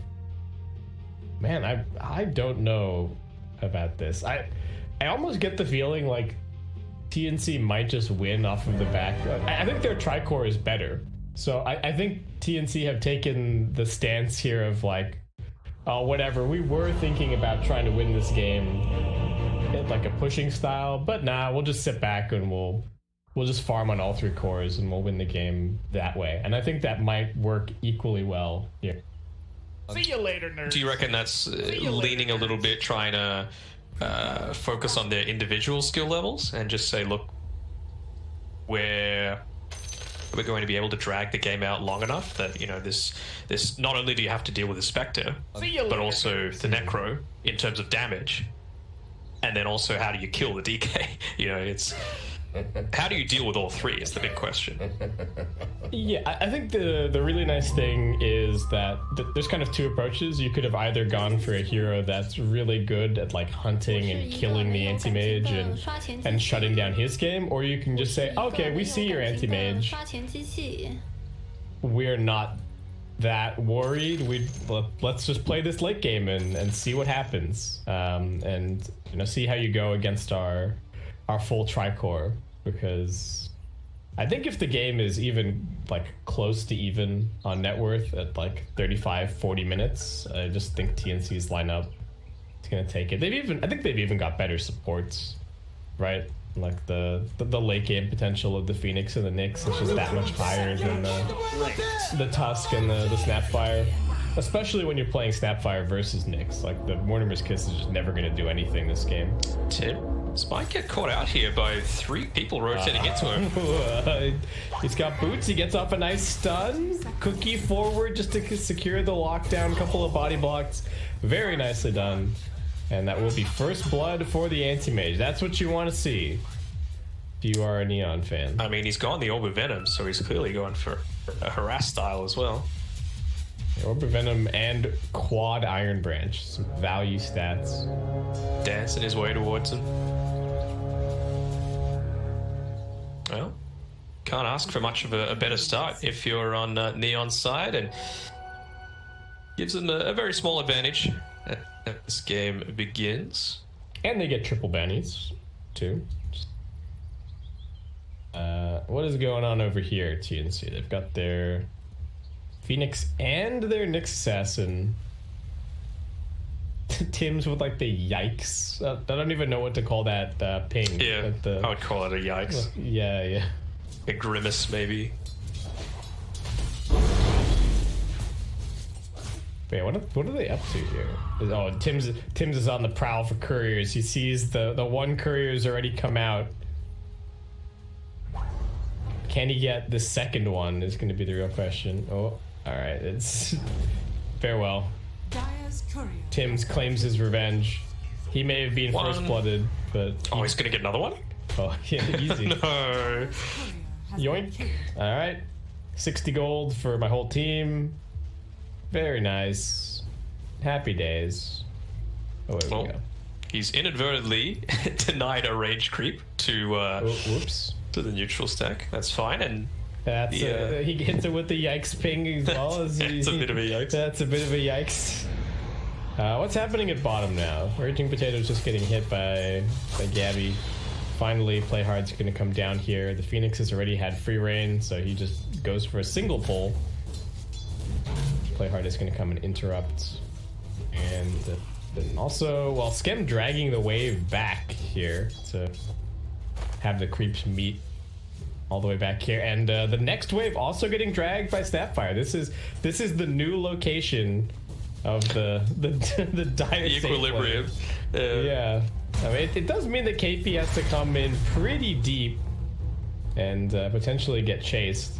He needs to now head back and go and grab these dire creeps. So yeah, I mean, I'm sure he's like, man, what's going on? I go back to Australia for a couple of months and then this happens. What is going on in my games? Radiant's top tower is under attack. Is he gonna get these into the tower? It has to be said, KP is playing from Australia, I believe, and March from Korea, so could have a small impact on the results here. Yeah, they're both playing on a little bit of ping. I mean, for March, it's not really that much. It's like 70 ping or something. And a little bit more, like 100 to 110. Armel dropped pretty low at mid. Does have a salve getting delivered here, but Yopai still laying in with the auto attacks.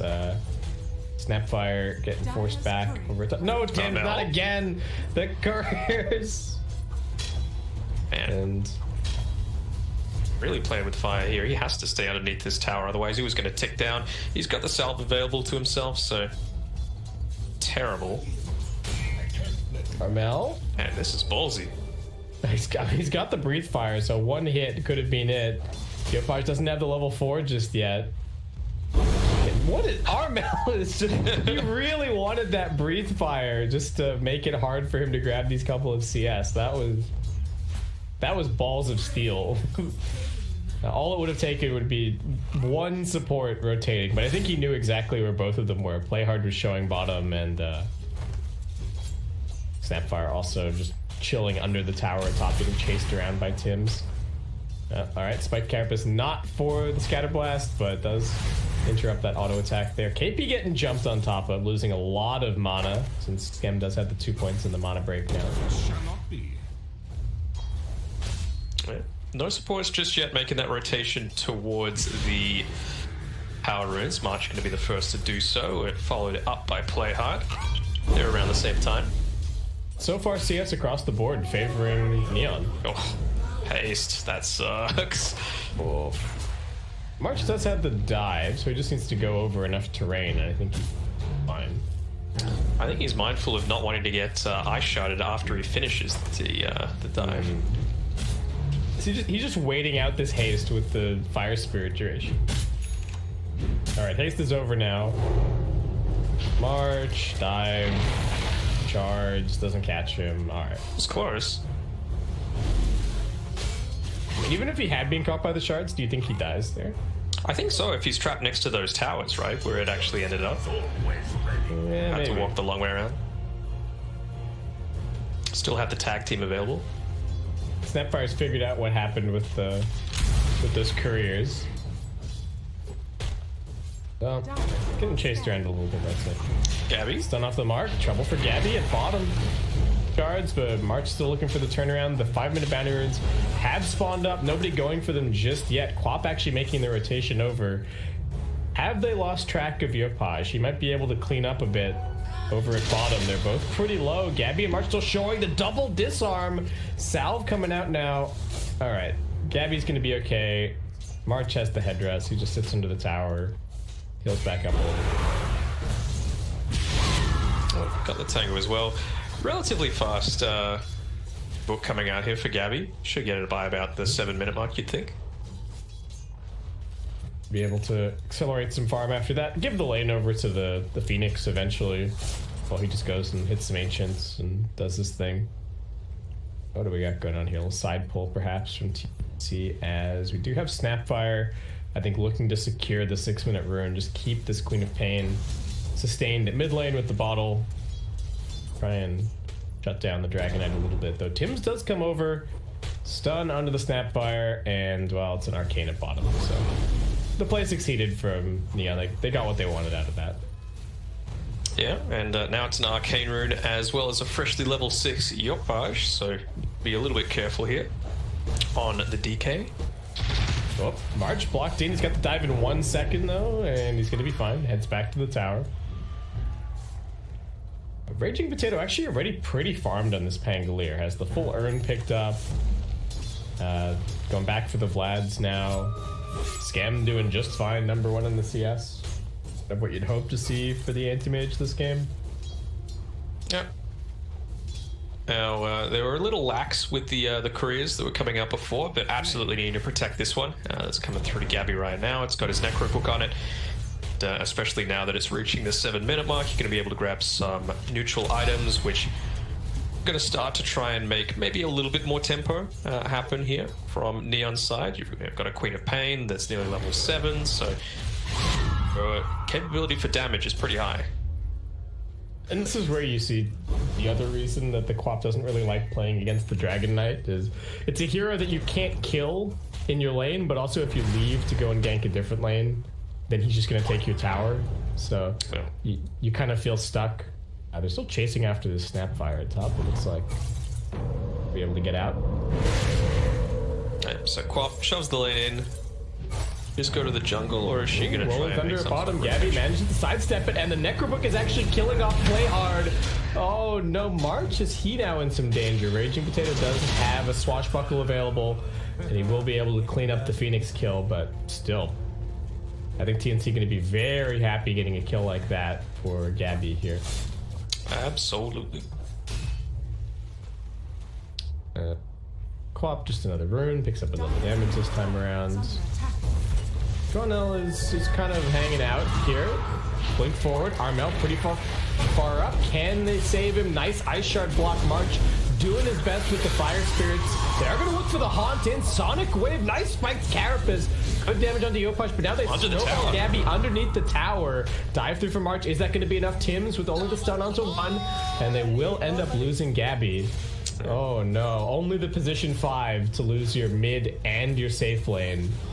Not worth if you're TNC. Not worth at all. And He's also in some KP. trouble. He's got the spiked Carapace. Actually going to look for the turnaround here, I believe. Done on the Play Hard. He's going to get right click down. Looking for the turnaround. He puts the spike. Tusk is still ticking. Fire Spirit burn. That last tick, not quite enough. I think he was on like 15 HP. That's the stick charge is saving his life for sure. Just serves to show the impact of that lane manipulation up on the top side. You know, KP is still 2 levels behind Scam and not able to join that team fight at all. Yeah, just getting kind of walked at by the anti-mage every single time. Especially when the lane's so far up. Skim just blinks on him, hits him a couple times, KPS just walk back to the tower. Not a whole lot that he can really do. Mid, Snap just hopping out of there. For Gabby, time to just hit the jungle, farm up. What are you thinking build-wise this game for the Spectre? Is it a Radiance game after the Necrobook? Do we just see a Manta coming out? I think he just needs to focus on survivability right now as opposed to damage dealing. It kind of ties in together with what KP's doing. He's just gone a couple of braces, so you can't Spirit Vessel everyone. You know, you're going to have to deal with one of them over the other, and it kind of makes them, on Neon's side, have to make a rough decision about who to really focus on. March realizing that they're not going to be able to get an outpost does just try and grab a couple of bounties, but looks like it is still going to be 3 all up for Neon there. Yopaj is just going for an Orchid this game. March gonna come grab some experience at bottom while Gabby makes his way through the jungle. Did find an Iron Talon, so some nice farming speed available for the Spectre there. Does need to come over and probably grab these Ancients in a second. What is up top? TNC rotating some heroes. Armel seemingly wanting to take over a little bit of control up here. Yeah, you've got your Siege Creep, you've got your Elder Dragon form available. Why not try and take this tower, especially now that KP's got his Reaper's Scythe available? Not necessarily hard with Skem sitting here, but they're just thinking, well, what's he got behind him? Why is he being so confident? Yeah, and no, how do they really start on him as well? Yeah. Kind of the issue, no level 6 in the Nyx Assassin just yet. Blink Dagger is going to be the first item for Armel here. March just digging up some salves at bottom. Comes down to push. Play hard, just soaking the experience at mid. Kim wants to play aggro on this Necrophos. I don't think they realize that Pangolier is up here with the Rolling Thunder available. Just going to go for the jump forward. Rolling Thunder coming out. They need some good chain stun. Armel looking to defend KP, but great stuns. So they even need the Mono Void. Skem's going to throw it out, and now they can find a catch onto Tim's as well. Nice Spike Carapace into the follow-up stun, but with no Spike Carapace, here comes the Mortimer's Kisses. Trouble for Armel. Tim's doesn't even escape. He gets brought down by the Sonic Wave, and that is a 3-for-0 on the top lane as Neon just rotate literally everybody.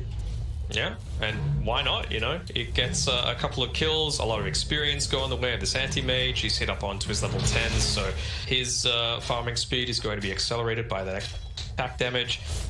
He's only 1100 from finishing up his Battle Fury, so really fast timing coming through Skem. But just the cherry on top of it was the tip from the ex-Mineski teammates towards each other. Yeah, he's flying on the farm so far. Spectre is just going for the Radiant, so Gabby's not really going to be a big part of this game for a while. And worrying for TNC, looking over at the net worth graph and seeing net worth chart, seeing Armel towards the middle, KP towards the middle. I like their late game, but the early to mid game definitely looking really good for Neon, and they're going to try and push up the pace as they come looking for a dive at bottom. He's got that Supernova, but it's just so bad at the first level that you basically become food. Yeah, Snapfire's got the point and Little Shredder ready to go, so it's really not going to be all that useful. Now, I might be mistaken, but do you really feel like this is a situation where Gabby should be going for 5 health regen over 5 stats? His talent? I don't know. If he's going to be sitting in the jungle this long, sure, it's good to be able to just stay there and, you know, be regenning up. You don't have to spend too much on regen or go back or let your Necrobooks tank up too much of the damage, but sure, you just want to be killing things faster, right? Man, Neon just running at them again to top. Armel does get the Dragon Tail out. March is here, waiting for a good opportunity to Supernova, perhaps. Needs a good positioning for it as well. But they are just going to get the jump onto the Dragonite. Here comes the Scythe, looking for the turnaround. That is Play Hard dead. Armel still tanking through this, and they get another Dragon Tail onto the anti-mage. March trying to burn him down. Good follow-up stun from Tim's. Here comes the Supernova. Great teamfight execution from TNC. Unfortunately, the Snapfire is there, but pays with her life to find that kill. Dragon Knight not dead yet. Raging Potato trying to finish him off, getting chain stunned by Tim. Armel just needs to dodge the swashbuckle. He only gets caught by half of it, and he's still very tanky with his 4 points up in the Dragon's Blood KP, wishing that he had another death pulse. Raging Potato just going ham here. They will finally bring down Armel, but Raging Potato dies underneath the tower. Yopaj does get the drive-by cleanup kill on the Dragon Knight, but still very nice for TNC overall. Absolutely. I don't think it could have gone in a much more ideal outcome for them. You know, Gabby getting all of that experience using the first haunt to perfect execution, and suddenly he's only 1,400 gold away from that Sacred Relic. So suddenly the passive gameplay isn't at all. Yeah, I think it would have looked okay if the anti-mage had maybe survived, but a little bit too many stuns and a little bit too low on the survivability. Fortunately, is Skem, so he's going to quickly grab this Battle Fury in a second. Though getting slowed down like that on the anti-mage does hurt a lot, right? His game hasn't even really started. Yeah. Yet. I mean, does he have his Battle Fury now coming out to him? Or? It's coming out right now, but yeah. Not the fastest timing, really. He's going to get delivered by like close to 16, even though he had a really, really good start. So. And the Queen of Pain as well. I think that was a 4-man Sonic Wave and a 4-man Scream of Pain. It wasn't quite level 12 just yet, so it didn't get that extra little bit of damage that was needed to perhaps finish off some of these heroes a little bit earlier. I mean, we've seen it in the Queen of Pains all throughout today. They've been playing really well. It's such a strong hero at all stages, but just not enough to be able to around for their team. Yeah, the co-op seems to be having such consistent impact. Does feel kind of similar to the Ember in a lot of ways. Just with almost no matter what, you pick it up early and it's going to have a pretty good game. Yeah. Armel does have his blink now, so able to maybe start a little bit of anti-mage hunting perhaps. And Tim's actually surviving. I think he was the second biggest gold gain off of that previous fight. So he's actually getting pretty close to a Meteor Hammer here. Okay. I like it. Mm-hmm. Now you can see Skem looking to accelerate his farm a fair amount. He took, I believe it was a double stack of the Dire Ancients, and now he's just taking his space in the Radiant jungle. They've got a nice deep ward here. He's just going to look to take advantage of that Dire side advantage. Yep, just gonna keep on farming up over here. Yopaj playing pretty far up with it as they actually try and punish Gabby on the other side. Here comes the Mortimer's Kisses with some great chain stun. Could not make his way out of that one, and did they even have vision there, or how did they know that the Spectre was in that camp? How long has he been there? Did he just come from the Radiant side? Maybe this I'm not sure. That was right in front of Roche Pit? Yeah, he may have like come in this way or something, but that was a really nice play. They kind of fake being behind the Quap, so they show for a little bit, back up smoke, and then just go gank the Spectre. Looking to dive in here, but March has a dive of his own. I'm really loving this movement from Neon as well. They're just keeping the aggression up, making sure Anti-Mage has a ton of space to farm, and in the space of 2 minutes, he's gone from 3rd on net worth to 1st. Tim's is going to be able to get the Spiked Carapace off in a second, still living. Not quite enough damage. Neon did have the Sonic Wave available, but don't want to just use it for a support in this situation. Anti-Mage finds the Philosopher's Stone. Not going to be very happy with that, but you know, one of his supports would be pretty glad to get their hands on that. And AM has taken his rightful place as #1 on the net worth, though. Gabby getting pretty close to the Radiance is also going to start to accelerate after that. Yeah. Philosopher's Stone coming out. Quap just keeping the Keen Optic for now. Not wanting to hold on to the Grove Bow just yet. Could be a great option for him. Clumsy Net too is just a fantastic item. You know, a lot of people just look at the active, but oh, here we go. The Spiked Carapace play, stun, Meteor Hammer, Dragon Tail. It's so much for Sam. Oh, Snapfire wanted to help out, but now Gabby's hot on his heels. They do have the cookie to get down into the river, but I think TNC continue the chase. Blink Dagger in 1 second's time. Armel cuts off the retreat path, follow it up with a Tim stun, and hand that kill straight to your Spectre. Yeah, I mean, there's the danger of going this Battle Fury build when you're up against a Nyx assassin, right? It just that ganking potential. Do you think there are any viable, like, alternative anti-mage builds? Or do you just have to go Battle Fury every game? I've seen some people do some weird, like, Maelstrom Echo Saber kind of stuff. It never looks good. It never quite works. I don't know about the Echo Saber, but I've seen the Maelstroms before, but yeah, it's just, it feels a little off. Yeah. I mean, unless you just go no Battle Fury and you're just hyper aggressive with it. Right. But then you're just gonna fall off, right? It's Yeah. the whole point of this hero is abuse Blink, get 5 items faster than anybody else, and then just win the game. Oh.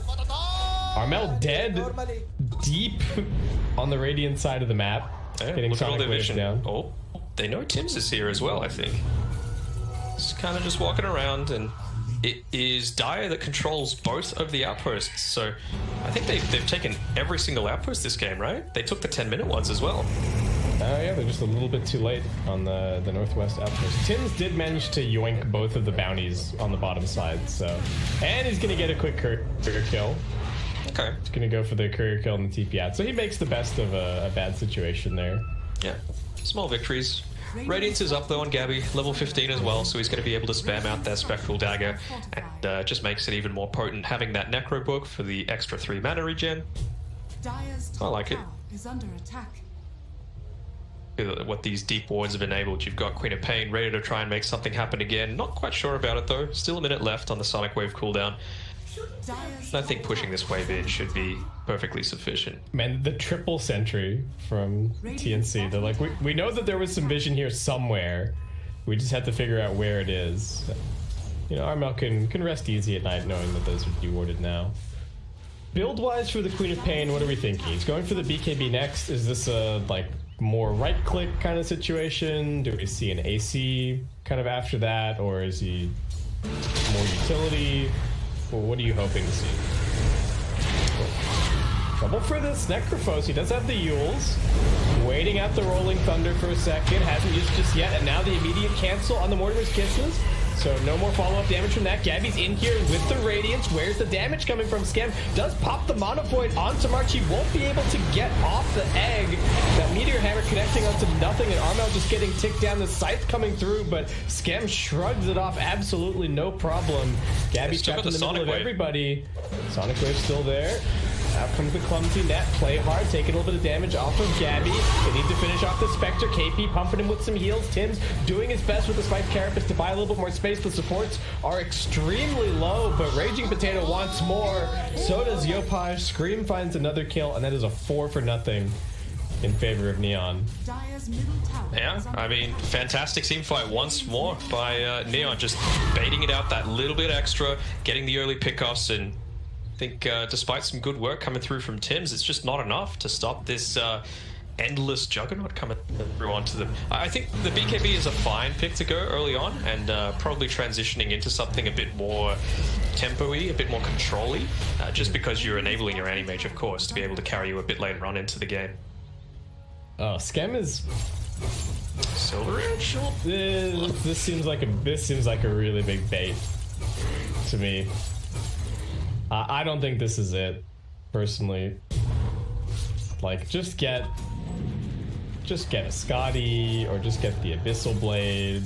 Like, I don't think you need Silver Edge to kill Spectre this game. And I mean, sure, it's like, okay, all right, thank you, Scam. Please just queue up the Scotty.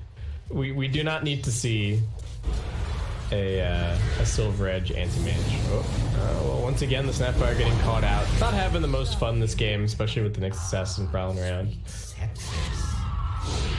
Unfortunate. Tim's, he's scouting it out a little bit again. He's trying to find this anti-mage, and no ancient camp, so has to be a reason for that. Hey, it comes in and blocks it, actually. So. Yeah, just trying to shut down a little bit of the farm. I think TNC maybe feeling content to just have a core parked in each lane and just keep on farming. I really think that is kind of the point of this lineup, is just to have have the full tricore and just try and scale into the late game, though for now they're pretty behind. 6k the net worth advantage, almost a 15k experience lead, and the win probability sitting pretty handily over on Neon's side as a double damage spawning up outside of Roshan. Seems like Neon wanting to make use of that. There is some Radiant Vision in the area. But That tag drop team pretty doing quickly. work. Yes, and well, the tag team plus the disarm minus armor actually bringing this down very quickly. Raging Potato going to swashbuckle out to try and hold them here using the rolling thunder. He's controlling Snatched it. Armel jumped in. Gabby does actually have the Aegis, so he's going to be coming back for round number 2, but they don't have a Dragon anymore. Yopaj with the Sonic Wave making quick work of Tim's. Out comes the Mortimer's Kisses, knowing that the Nyx Assassin is dead. Finally, he gets to do something with it. Where is this Spectre? He's kind of caught on the backlines. The Scythe not even going to kill Raging Potato. He's got the Hood, so he's going to be fine. KP now just going to get chased down by Scam, and even though they got the Aegis, I think everyone is just dead here on the side of TNC. Yep. KP brought down, and that is, what, 6 for nothing? Yeah, it's 6 for nothing, and more importantly, in the middle of that team fight, Scam was basically nowhere to be seen. He was chasing a Phoenix off and didn't have enough mana to even use the Supernova because of how much attention was being paid to him. Right, and I think the only damage that anybody took that fight really was just dispersion, Yes, yeah. like Haunt, and maybe a Death Pulse or 2. And the Radiance tick. Yeah. Oh, man. I mean, it has to be said, they played amazingly around these choke points, right? Ice shards right up onto the top of the stairs, making sure there was nowhere you can go, and then it was just chain stun from start to finish with the Rolling Thunder. Yeah, so did Armel jump into the pit as well and just died there? Was that the... Not what I saw. I think he was fighting around the top of the stairs, but... okay. I must have just... I think it was only Gabby who went into the pit, but even with the steal on the Aegis, and it didn't even get the last hit. So yeah. All they did was pick up the Aegis, and then their entire team died. Yeah, and they've gone for this, like we were saying before, this pretty tanky build, but it's really playing for this late game, right? Like, you can have a lot of health, but if they've got plenty of ways to deal with Scam just jumps straight in on top of March. Supernova comes out. All right, there's a Yule. Yopaj just blinks in with the BKB as well to finish it off. So do get some stuns going. Tim's looking for the Meteor Hammer. He just gets popped by the Sonic Wave. Neon are in and ready to go. They've got some very mobile cores. Raging Potato trying to catch up. Does throw out the Rolling Thunder. Scam just sieging onto the tier 3. Tim's coming in. Break. Silence. They do have the Haunt. Looking for the backlines is Gabby, but the supports are pretty tanky. Not really too much of a problem. The Snowball not going to be enough to save. He still gets scythed down. Oh, Play Hard tried. Well, Scam dead for 110 seconds. The See You Later Nerds feeling very appropriate here. Raging Potato does have a swashbuckle and an attempted TP. The Dragon Tail is off cooldown, but Armel didn't quite have the pathing. That was very deep, it has to be said. Yeah. Quite respecting the power of this Reaper Scythe. You know, you can be tanky as all hell, finishing up the Skadi, but that is percentage-based damage. Percentage-based per HP. Yeah, yeah. Oh, I mean, it's basically. Yeah, that was a bit of a dive, and against a lineup that is pretty scary to be diving against like this. You really gotta keep the discipline going. See, Yopaj jumping in. Tim's the first focus. Yopaj with the BKB, able to just stand here and hit KP with the defensive Ghost Shroud. Trouble for Armel. This is a perfect chain stun location. No. Raging Potato dropping the ball a little bit, so Armel does get the BKB off and surviving for a little bit longer. They're just going to go for March instead. He does have the dive. Clumsiness is chasing after him. Got him. And now dead to the auto attacks. Yopaj beyond godlike. And all this with the Anti-Mage still... Anti-Mage is still dead for 30 seconds. Scam's having a real timeout to think about what he's done. Yeah, I mean, I guess they realize, right, there's nothing really that they're going to, even without this Anti-Mage, you're not really going to die without Haunts, without Reaper's Scythe. So they're not really too concerned. And then, of course, the Phoenix is still yet to reach level 12, so that egg is paper. Armel's got the Aghanim Scepter queued up here. I don't know about this.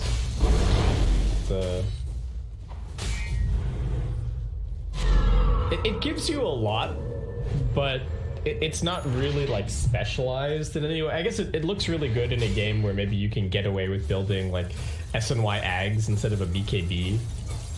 But I don't know. We'll see. You might end up having to change the plan. I think I would even prefer like an AC or something here. Oh man, that's handy. Having the repair kit as well, just picked up from the farm from the Spectre. So if they wanted to, they can heal up this tier 3 tower. They're keen to try and make something happen here around the 30-minute mark. Tim scouts them. Armel needs to be the first one to follow it up. They do get the sound of the touch, but here comes the Rolling Thunder. Armel not really getting the jump that he was hoping for. He's still got the BKB, so the Mortimer's Kiss is not going to be too much of a problem. Gabby still focusing onto that Snapfire first and foremost. Snowball is going to buy them a little bit more time. Play hard, resetting. Gabby claims the first kill. Yopaj, he's got his BKB and Skem's looking for his angle. Oh, they found Yopaj. Stuck in the middle of everything. They do manage to get the Supernova out. Here comes the Reaper Scythe. They will finish off the egg. Skem finally coming in, looking for the Scythe, but it's only onto Gabby. It's not all that much damage. He needs to blink and reset. Play hard, also trying to commit to find this Spectre kill, but everybody on TNC playing as a unit, playing defensively, and they will clean up this fight. That was even a buyback on the Snapfire. Yeah, so slowly but surely things going in of TNC's side that we're starting to creep a little bit closer towards parity. I think the big difference there was Yopaj. It really didn't feel like he had too much of an impact, right? He didn't use his Sonic Wave at all, and controlled up really well just by the Nyx Assassin. Yeah, that is kind of the problem. If you get caught by the first stun from the Nyx, then Tim's is just going to chain stun you into oblivion. Like he was forced to pop his BKB really early just to make sure he didn't get Meteor Hammer followed up and die. Yeah. Oh, with that, TNC buy themselves some more time. They keep on farming. Yopaj has picked up the Shivas here. I'm going to be going for a Lincoln's next. Mind it? Is the Shiva's good here? I mean, it's bad, but I mean, you just think about what other sorts of items could you really be going to get even more of an impact. Like, who could you really lock down? KP hasn't been able to pick up any sort of spell immunity just yet, right? So maybe something like finishing up a Bloodthorn would be quite helpful to have. Yeah, I could still easily see him like just going for an AC instead of the Shivas or something. I do think they're the team like on a little bit timer. So tanking up your anti-mage, giving you more ways to siege.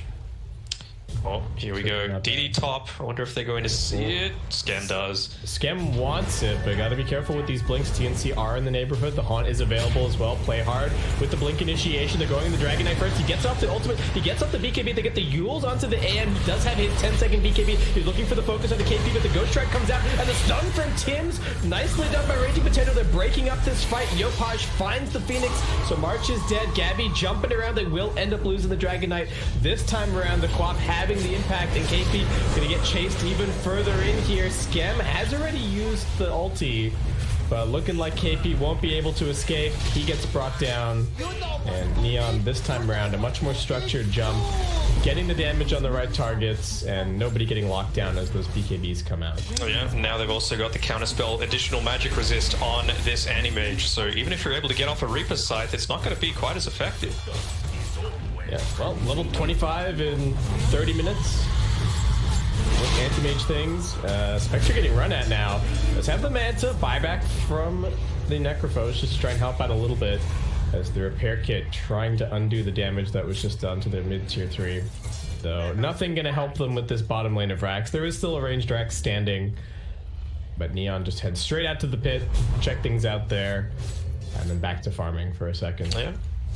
Man, I love me some March, I love me some Korean Dota, but where are the Supernovas? That's what I gotta know. It just feels like he's not having too much of a presence at all in these team fights, and it's the definition of insanity to be positioning yourself in the same sort of way each time. It's getting to the point where you literally need to just stay in the base and try and make a bit of an impact later on into the team fight. Yeah, I think he keeps trying to just like hang back and be in a patch of fog, but it seems like the Quap is just got his number pretty much. Yeah, they're jumping him really aggressively, and I think he hasn't quite adjusted for that. KP, did he buy back? He did. Yeah, he did. This is big trouble. Raging Potato actually pushes him out of the ice shards. He does get the Yules off. Skem's just waiting for him with the Mono Void. Doesn't even need to use it. Able to jump forward onto the next. March can't get anything off here. Radiant's top tower is under attack. Well, I'm gonna need an egg. where's your deny pick now? TNC. Yeah. I mean, they're denying themselves an ultimate, you know? Yeah. Gabby pushing out bottom. Neon just straight into the pit with the lucky shot and the tag team. Bring this down very quickly. Skem. We talked about the counterspell magic resistance preventing him from getting scythed well, and Aegis is certainly going to help with that. And we have another pause. Bit of a different scenario for this one, at least. Yeah. When it was used in the game and the context. Yeah, a bit more of a chill pause. Posture check. Hydration check. We're good to go. They're back into it. 35 minutes and bounty's coming up. But now a 22k net worth lead, 30k experience, win probability 92%. We all know it has a soft spot for Spectre. I think if not for that, then different situation. Armel and Tim's trying to tank the gank a little bit on their spec down here. You get the stun of the Raging Potato, but he's pretty tanky. Tim's looking for the follow-up stun, but great snowball save coming in from Play Hard, and now Armel just gonna have to try and run for it. His BKB already running out. And Neon, they've got him dead. Can they find any more is the question. Gabby trying to deploy the Manta and these Necrobooks to hold the wave a little bit longer as he now TP's top. Just needs to buy 60 seconds to get their Dragon Knight back up. Alright, grabbing a Vanguard quickly. So the Abyssal, he doesn't have a TP on himself though, so needs to be a little bit careful. Obviously he's got the Haunt, that he can join the team fight in that way, but you want to have your Abyssal if you're taking this fight like that. Yeah, what? His courier's dead, actually. So there's no, like, speed burst the courier out here to get your Abyssal. Well, It's a little having to worried. just run back to base. Middle tower is under attack. Man, the courier being dead is actually such a big deal here. Yeah, and he's still 100 gold short as well. I mean, he's probably going to get it up top here with the Radiant Spurn and the Illusions, but too late. Repair kit helping out a little bit here as Skem goes to work with his Orbital Destruction. I was about to say they're not going to finish it Alright. off. They got double catapults. It's not too much of an issue. Alright, well, dual Abyssals coming out. Yep, and there's a Lotus as well in the mix, so keep your eyes peeled for that. Are under attack. Top wave being pushed in pretty far, but Yopaj just goes and cuts a couple of creep waves over at top. Deals with that pressure very quickly. And, Neon. Oh, TNC smoking outside of the base. Not the best place for them to take a fight necessarily. They get the played immediately onto KP. The Mono Void doesn't finish him off, but the auto attacks do in the backlines. Gabby and Armel looking for the jump, but the snowball save is there once again. Buying the space. 3 already dead on the side of TNC. Gabby versus the world. Armel trying to fight with his BKB. They're just hiding this Spectre. Yopaj puts him down with the Sonic Wave. Double kill for him, even pushing the Dragon Knight up onto the cliff. They follow him up there, finish him off, and the GG is called.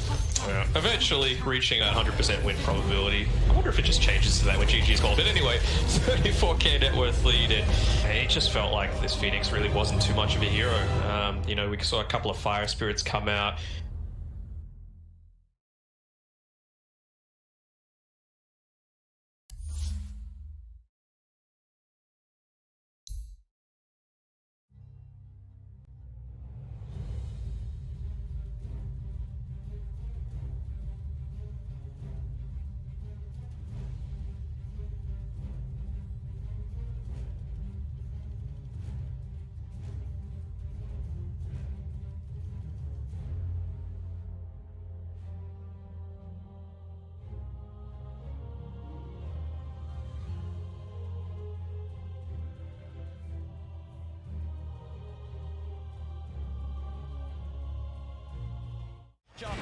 FY. He's found himself No-Tail out on his own. He's trapped him. There's No-Tail. Is he going to get any sort of backup? No, he's not. There's 3 still dead on OG. It'll be a slow and painful death here for No-Tail as Zame comes in for the kill secure. And I love the way that Chalice popped his BKB super early in that fight. He just knows, I just need to get my ulti off. And he cast it at a very safe range. He didn't wait for the last second of his BKB. He's not very greedy. I think that's a lot of the reason why they've been winning these team fights. Seb has been struggling, still about 1,000 gold away from his BKB. I mean, yeah, this Brewmaster is a display of perfection, really. It's the highest level in the game with his Bloodseekers. And doing a ton of damage. It's one of the most damage in the game as an offlaner. Now has full Shiva, so even more ways. He's pretty much itemized entirely just to be like, Ana, I'm ruining your game. I've got Radiance, I've got Shivas. You're going to struggle so much in these fights as Phantom Lancer. Eric's did his best to keep Ana alive, and but Ana wasn't able to do damage because he was ruptured. He wasn't that low on HP, but still can't run around. Seb. Oh, I'm just cooking invis here. Got to be careful Jerax. who shows up top. Indeed, Jerax. He's going out on his own. He doesn't expect Zame to have this invis rune. And Zame will show himself. Jerax goes across, but Somnus is there. Somnus is not messing around rupturing. No mercy. They're feeling very confident now at this point, getting these very advantageous team fights as well as getting kills on the split push too. Thompson though, we'll find X-Nova. Seb, and as well. Between the two of them, they'll take down the support edge. FY's going to come in though. He hasn't got anyone else with him at the moment. It is just FY, so just playing around with Seb. He has no help around at all, and he's still just making Seb's life miserable. He's just toying with him. He's just making him not be able to come back. Look, they're already starting to rotate this Brewmaster and Bloodseeker too, and FY, he's ready to look for Seb. Seb's got to get out. Oh, Seb. As indeed FY, the patience keeping that control on Seb, buying time for Chalice to come in. Ana is going to look towards the Tusk. Chalice is now there, does have Primal Split available if he wants to look to take this fight. Somnus coming in as well. As Ana, Seb look to hide in the trees. Can they get out of it? Ana's got a TP available. He's into the trees. He's going to show himself in the lane though. They're going to continue to head over. They are going to see Seb make it out in time. They don't have a stun. Ana, can he get out as well? He can. OG will avoid that rotation from PSG LGD. FY is just so obnoxious there, following Seb for over a minute, just stalking him, trying to have his team come over. So that's about, a minute without Aegis being used for LGD. They have 2 minutes left, I would say, to capitalize on this Aegis. Oh man, looks like he is level up the L. Pretty much back to a 50-50. PSG LGD 2-1 up at the moment in this best of 5 grand finals. 1 game needed to secure the championship title. And at this point, they are ahead here in game 4. No-Tail hasn't had time to gather a full army of Ancient Creeks. Right now, he just has the Ancient Black Dragon. You really want those other auras when you're at a big disadvantage in these team fights already. Yeah, it's tough though, because Jerax doesn't want to be following around his Chen, giving him the Aghanim, so. As Thompson, he does have a Lincoln Sphere picked up, and they should have the BKB finished on Seb too. So that'll give him a little bit easier time to get those Blink Cause-outs as he's been suffering to do so in the last few fights. And Somnus, I've Scotty picked up, about to be level 25 as well. Yeah, they just need a couple more minutes on the side of OG before they're ready to fight. Wait for the Aegis to expire. Seb, he's in, gets the call, the character's going to get FY. There with the snowball save. He's going to be fine, and now they turn to look towards the axe. The taunt's going to be out. Seb goes for the TP. They've got the stun to cancel though.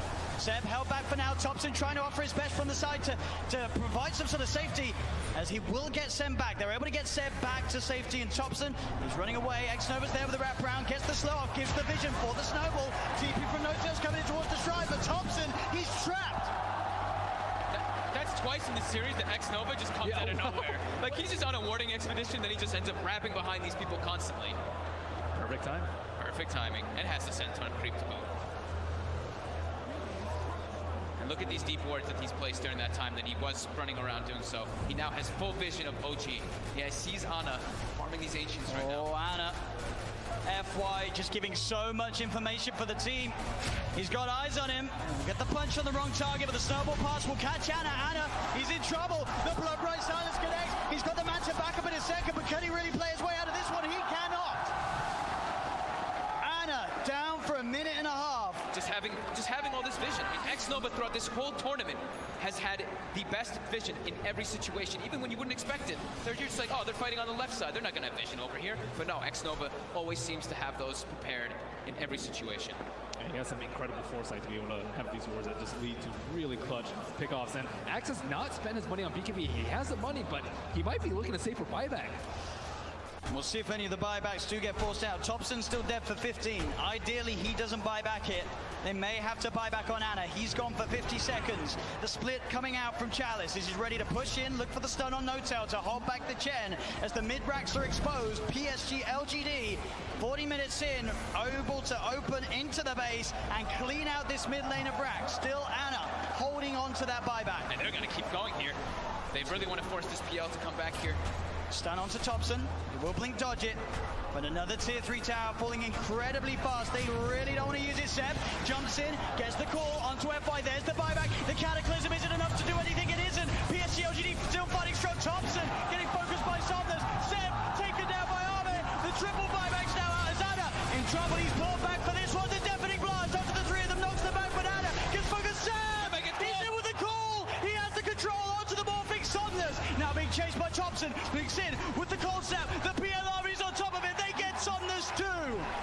As OG, they have to expend 3 buybacks, but they hold on to the top rack. Somnus now down for 2 minutes. No buyback available on this Bloodseeker. Yeah, he's 400 gold short of it. It's up in about 8 seconds. OG, they have to make so much happen here. They have to push out all their lanes. 2 of the side lanes are already gone, but I think trying to get some kills here, like on FY here, would be very ideal. I mean, look how close the Brew is at 25. I mean, So close. With that primal split cooldown. Oh, Thompson, he sees it FY. He's used the snowball. He turns with the combo FY with the self-fuels, but OG, they've surrounded him. Seb jumps in with the call, the blade mail. FY's gone. Instant buyback from FY. Still that scary, scary time for LGD. 75 seconds without Somnus. OG have the full 5-man pushing in all 3 lanes at the same time as they approach LGD's base. I don't even know if I get an edge with this team fight. The LGD are for the goal, but no blood take up to 60 seconds. This could be disastrous. He's got a full BKB on Seb as well. Chalice really wants to hit level 25 before he pops that primal split. So close. Just got to be careful, Seb. Looking for that blink initiation. Chalice is stepping back. Grabs, they give him the tome. He needed like 5 experience, and they gave him the tome just to make sure that he gets it anyway. Just playing as safe as possible here. Looks like OG don't feel that the window is big enough for them to push in whilst this Bloodseeker's still dead. They'll back away. They can't count. They fought back 3 heroes. They weren't able to get any T3s, and there's no Roshan up yet. Big Daddy No-Tail's praying for a Roche right now so they can get that refresher, but it's not going to be out. And maybe we'll dodge a bullet.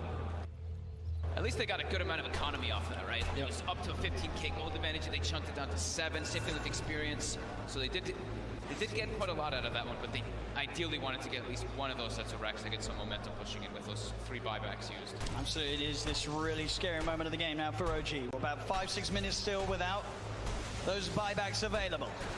If PSG LGD can find that one team fight, it could be the team fight to win TI in this window of time that they now have presented to themselves. Ana's gone full in for that butterfly too. As they pick up also an Aeon disc on Jarek, so protected in O. DD did spawn, however, was killed in 5. It's also pretty scary for Maybe right now. He only has a 5-second BKB, and he does a lot of damage and will get wrecked by the X-Blade mail call if he finds it, especially with his BKB now. There's not that many ways to stop him. It's just all about FY and Chalice, right? Just either saving or just getting into the midst of the fights and not allowing OG to get the picks. And the smoke, it's going to be dispelled. Let's get dispelled.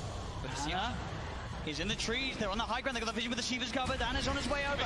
They've got the snowball down. There's the Catapult. Seb jumps in. He's able to find the call onto Challenge, but Challenge already got the BKB out. The Sunstride's going to be down onto FY, but FY will survive. Seb posts the BKB. He'll try and stand his ground, but Seb, he's going to go down. No buyback on the axe. As Jarex as well, surrounded by PSG LGD. The Eon Disc will proc, but they'll fight through it. He has to buy back immediately. Look at these creep track by these Force Spirits. On the bottom room, they have no creeps in the mid lane. Sienna still holding on to that buyback on Jarex. But as Ben said, the creeps aren't here. It's backdoor. Can they breach through it? It's not looking like it right now. Maybe everyone hitting the same one. That creep cutting isn't enough to hold OG in the game. You see No Tails already running to just, he doesn't care. He's going to throw his life for this. He needs to just keep these creeps out of the base to keep that back door up. He doesn't care if he dies. Which he certainly will as they get upon him. They find his life. 1 minute now without No Tail and without Seb. Topson, Anna, and Jerax. The only 3 heroes that can offer their defense during this final minute, this final stand. Jerax is really trying to hold on to his buyback. As Chalice split a course up once again. Dire team ban.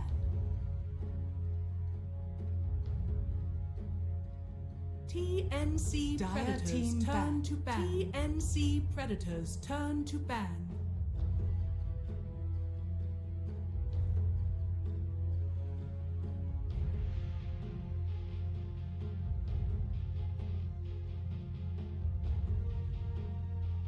Dire team ban. TNC Predators turn to ban.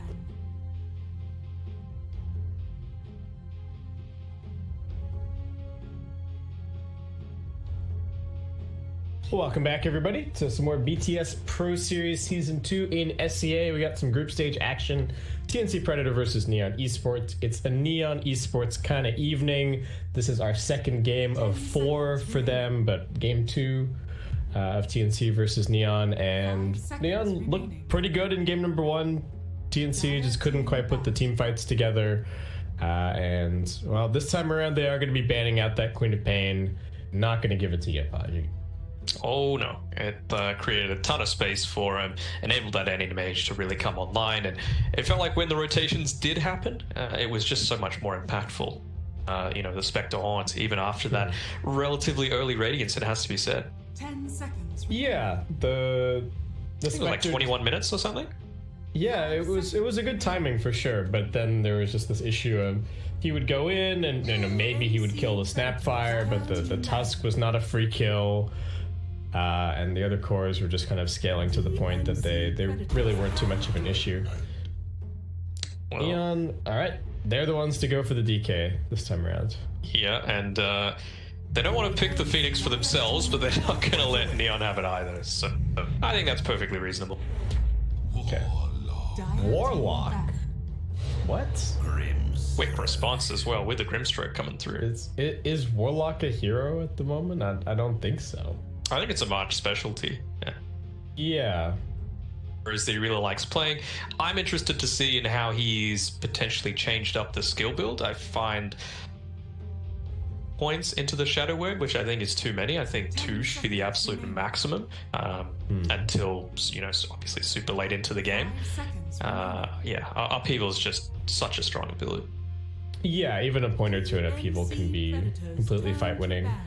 Yeah, and that the Warlock pick does draw a Spectre ban from Neon. Definitely very annoying to play against a Warlock plus a Spectre. What else can they do with the Fatal Bonds? I could see, like, if this could be a Pango 4, and I could see like a KP Venomancer again, and then Poison Nova plus Fatal Bonds is just redonkulous. And the Venomancer would also be pretty good against the Dragon Knight. If that was the angle that they wanted to consider here. I want to see the Void Spirit. I've been harping on about it all day. I really want to where's see it been? Has it even been banned in any of the games that we've? Yeah, that's really interesting. I think it's just insanely strong. You know, a ton of magic damage. You don't really need to worry about the Dragon Knight in that way. You can go Spirit Vessel, which obviously makes him a lot less impactful. And then, of course, if you get the Fatal Bonds off, that's a ton of extra damage coming through. Yeah, I do think it's a little bit of a gamble in a way that somebody like the Queen of Pain isn't. Like, the Quap does not need to gank as much as a Void Spirit, I think, to be happy with the way that your game is going. Because as the Void Spirit, I feel like you got to get your like level 7, and then you got to go farm the supports and the side lanes like non-stop, right? You have to use the fact that you have no long cooldowns at all to just constantly run at them. And if that doesn't happen, then you're like Aghanim Scepter timing can start getting a little weird, and whatnot. And man, TNC really just going track, or this is like some throwback. They want some team fight, that's for sure. Yeah, they definitely want some team fight.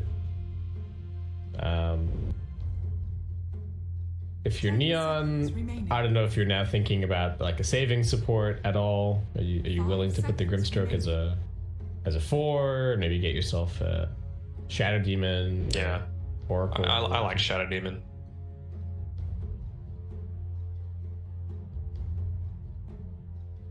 What else could be? Ivan's alright. Yeah, I guess you're now starting to look at like, okay, what are the I think a big part of why Mars seems so bad or a little bit underwhelming this patch is that so many of the popular carries just don't care about him at all. Like Ricky and Phantom Lancer just kind of laugh at him. The Ricky has been banned here, so Neon gonna have to find maybe a slightly different approach. But even like, you know, the PAs and stuff of the world don't really care. Lone Druid doesn't care. TNC Predators turn. Just a Rubik coming in. All right, they see the team fight and they want a little piece of that for themselves. Perfectly reasonable in my mind. Oh my god! Great spells to steal. Steal the bonds and then get a double bonds with the soul bind, and then you just cast one Fade Bolt and just watch it absolutely Everyone explodes. Yeah, everyone just gets annihilated. We'll keep our eyes peeled for it. I don't know how easy it's going to be to steal Fatal Bonds necessarily.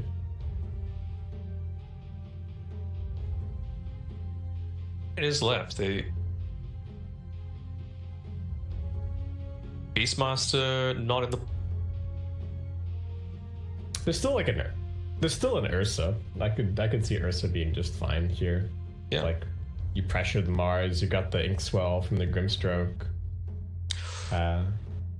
Do we think this has to be a Dragon Knight mid? I don't think it has to be. I think there is the possibility that they run it offlane. They don't have the last overall pick, so I think there's a little bit more in the direction of like, okay, maybe it is going to be a Dragon Knight mid from that, but you can see just going to go for the TA. Man, they're really leaving safe lane to last pick. You might not be able to see that there's a TA there. She's kind of hidden behind Mars's shield, but take our word for it.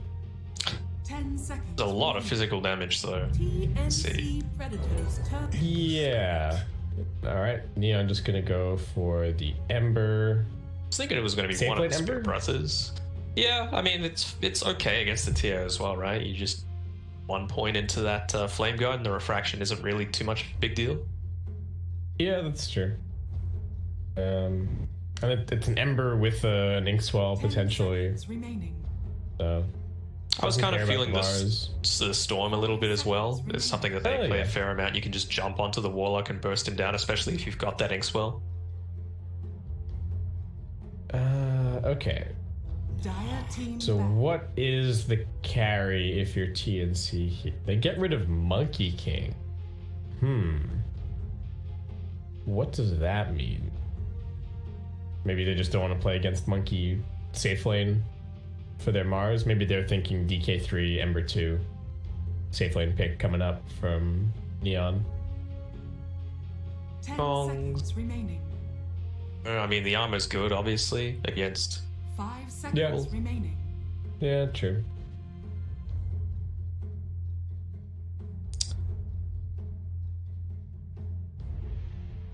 I don't know what the game-winning carry pick is necessarily. Are they just gonna drow? I could actually really see a drow here.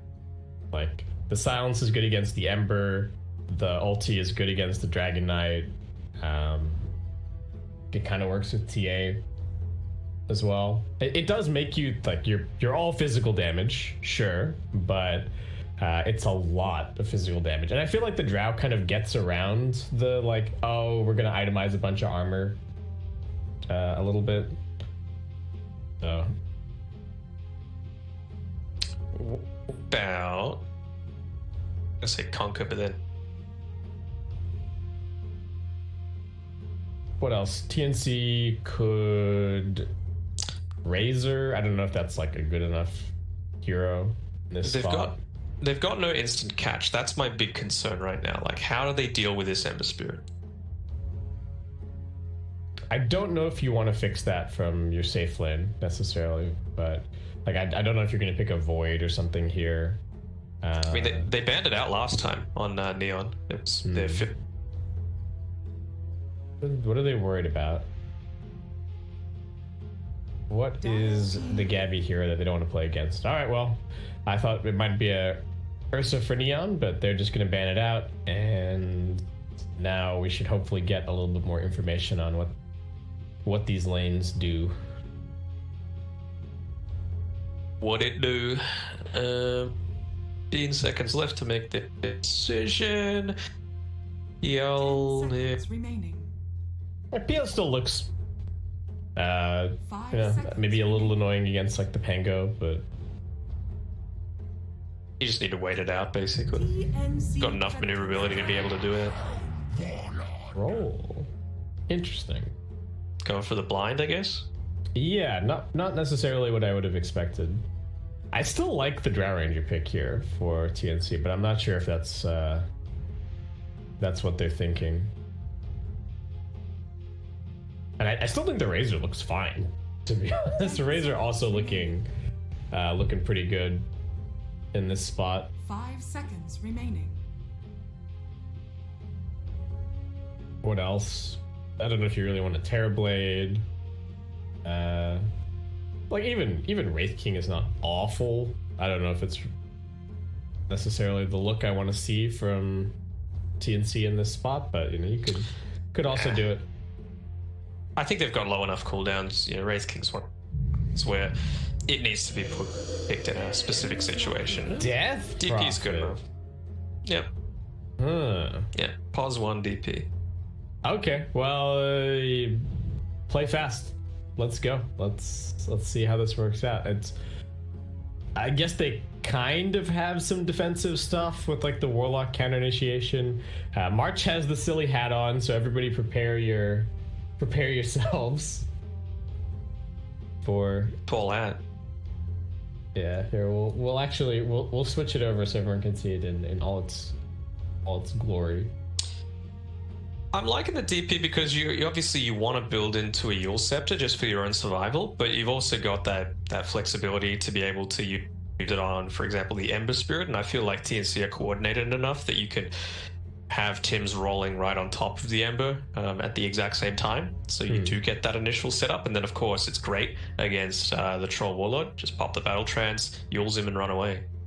Yeah, the silence this game also looking pretty value against the Neon heroes. The Ember and the Troll Warlord both need to get their spells out, but aren't always going to build the earliest ways to deal with it, so kind of affecting their itemization. And I think more than anything, TNC just wanting to get to play their game and play their team fights a little bit more with this draft than they did in the previous game. Yeah, I mean, I feel like there's a little less potential this time around for just being 100 to 0'd essentially on March before he gets off any abilities, which is, I'm sure he's breathing a bit of a sigh of relief about that. I do have some bad news, Cam. I'm unfortunately out of Monster, so it's a bit of a shame, but I'm sure we'll have to get you restocked. For the casts tomorrow, I reckon. It's Rubik doing headbanging right there in the come on, man. Screen. It's what's this about? I thought looked like we had a plan as a team. Everyone's gonna hit that. Hit the die. See you later. See you later. No. See you later. Wanting to flex. So starting with some boots first. It is going to be the offlane Dragon Knight. Yopaj head mid on this Ember Spirit. Let's see how he does. Reasonable amount of pressure on him in this game, just to have a decent game, run around, find the back lines. If he can, like for example, if he can kill the Pango before he gets off a Rolling Thunder, amazing. Or if he can force the Warlock into using some suboptimal spells, that's also going to be great. Well, hopefully this time Tim's doesn't give up the first. That's another thing. Yeah, that definitely did not help. Time around is the other position for the take on the outpost, and he's going to be successful. Wait, what? Raging Potato Dragon Knight. I just noticed that. Yeah.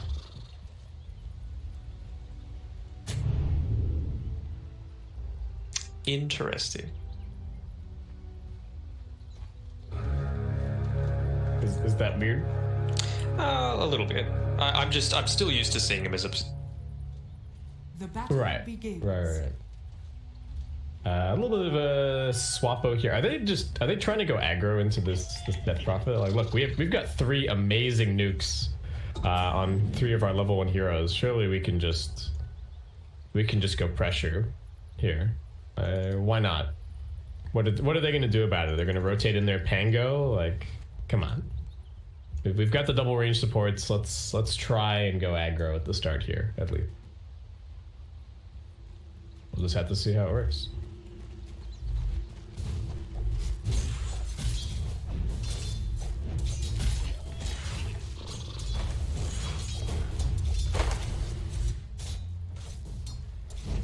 Potato is just going on the level 1 Dragon's Blood. Just wants to be able to survive for long enough. He's got the Ring of Regen, trying to stay underneath the tower as well for that extra 1 regen. Fatal Bond's already being skilled up by March, so we get the light show already going. We're just getting shoved. Play hard gonna go and body block the small camp. They can then shove this forward, maybe go for the side camp, for the mid camp pull. Really just maintain control here. If you're going to be sitting 3 heroes in the bottom lane, you got to make sure that you're getting those pulls, denying as much experience as you can, and also getting a little bit of extra experience for yourselves. Because Tim's is just dragging waves. He's dragged a wave for himself. He's denying a full creep wave here away from the Dragon Knight and securing himself a level 2 to then maybe be able to go and head bottom. Find some kind of a play down there. Yep. Always just wanting to give that little bit of extra advantage. For position 3. Handing it over to KP. No. Grab for himself. No, just pulling it into the next wave here. I think he's just trying to deny another sort of range creeps, but didn't quite get the aggro. He's trying to manipulate it now to get this range creep denied, but misses the CS for it. Play hard. Alright, trying to stack and get a little bit of a block going on here. Nice. Small camp blocked. Should be able to get 1 or 2 waves denied. That big camp, but March and Gabby do both crack level 2. March's courier goes down to play hard. Walks up and grabs it, you know. Alright, play hard. Do you have this pull timing? Looks like he's got it just fine. 1L and Scam just gonna hold the wave back, nuke it out a little bit. Some okay damage coming out here. I mean, Jonuel, he had the, I think 5 mangoes towards the start of that game, so he just wants to constantly be spamming out these strokes of fate. And, you know, just see Dota. Oh, Just see Dota things. look at how deep in L is, though, against Yopaj. Yopaj's not looking very healthy here. Does he have a salve on the courier? He does. Okay. Just use his sleight of fist, though, so a little bit careful. Well, there's no creeps or anything to get side-bladed off, right? So I think he just runs for it. It'll be fine. He doesn't have any CS that he needs to contest, or... Yeah, that's fine. They're just backing it out. Oh, Tim's is just running at Raging Potato at top, just giving him the slaps. He's praying for the lucky shot. So there's no help that's going to be coming anytime soon. Yeah, I'm not really able to pull the lane back that far. That is kind of the downside of this being the dire off lane. The Radiant creeps still kind of just get involved with this pull, sort of no matter what. Side. Oh, yeah, they're getting a couple of procs, and Tim's with one more swing of the rapier is actually gonna ring down that kill. 3-minute rapier, Pog. Yeah. Where's we need the Divine Rapier cosmetic for Pango, actually. Yeah. Pretty sweet. Who has it? Is it Ember? Yeah, he's got the double. Liquipedia. All right, actually gets the chains, but in some trouble, and the Fairy Fire comes out, and he's just dead. All right. Oh, our man. Oh, no, walk back in. He could have salved if he wanted to stay there, but maybe just wanting the Oh, and battle at the bottom is going to be 1-for-1 so far, but looks like March also going to be brought down. Neon running forward, and one more touch will do it. So we got 4 different heroes, 5 different heroes dead across the map. Radiant's top tower is under Sure. attack. Why not? Yep. It's that kind of day. He's going to be a little more fit to take these fights now. He's got the infused raindrops, he's finished up the magic wand, so he's like, well, you can people into me and I'm just gonna be able to sustain myself that little bit better, but tipping up towards the top side was play hard. Yopi's getting run at here. I think he might just be dead. Another proc from Tim's. His armor did not stand a chance. And Armel this time around has a salve ready to go. So good rotation from Tim's, and I think his reign of terror is going to continue as he makes his way down towards the bottom lane. And maybe looking to snipe out one of these bounties over here. Rubik making a similar play at top, but is being scattered out and forcing them back. Tim's going to grab the other one. Is that going to be 4 bounties for TNC? Looks like it might be. Nicely done. I mean, that's the advantage of getting a kill. I mean, getting a kill on mid lane is always great, but if you can get it on it so that he respawns literally on the 5-minute mark, it's that advantageous. Well, we've got a full level advantage on Armel versus this Ember Spirit, and he's taken to the jungle. He's like, I need my level 6. I need some sort of escape potential. Yeah, I can't just chill mid for now. Armel does already have a sentry down. Play hard. Should be relatively safe with the telekinesis. They need to get a sentry in here to start dealing with the traps. And the one downside of this tri lane is that Gabby not really getting a ton of experience down here. But the Crack's level 4, so doing alright. Scam is just working towards some phase boots. Rimstroke rotates mid. They get the lift back onto the TA. Looking for a little bit of follow-up. They do have the ink swell available. Armel, they have to catch him with that stun. They've got the chains. Tim's looking for the turnaround. Doesn't get a single proc. So no lucky shot to help out, and now Pango in some danger. They do get the Phantom. Yopi's jumping forward aggressively. That's a double kill for him, and a very nice rotation from the Neon supports. That cheeky little Fatal Bots damage. Zap. Give him a poke. I'm a little not surprised, but it's just a little odd, you know, where they've placed a couple of these observer wards up on the top side for the Dire. You know, 2 very close observer wards next to each other just to save Raging Potato, who you would have to say is like not the highest priority for the team. And because of that, maybe a couple of times this Ember Spirit died to rotations when, if vision was a little different, that wouldn't have happened. Yeah, I guess this is mostly about just knowing where the Pango is, but it's only really going to help you if he's actively just leaving or entering top lane. And we have another ward here now at mid, but this is more kind of for room control, I think, than anything else.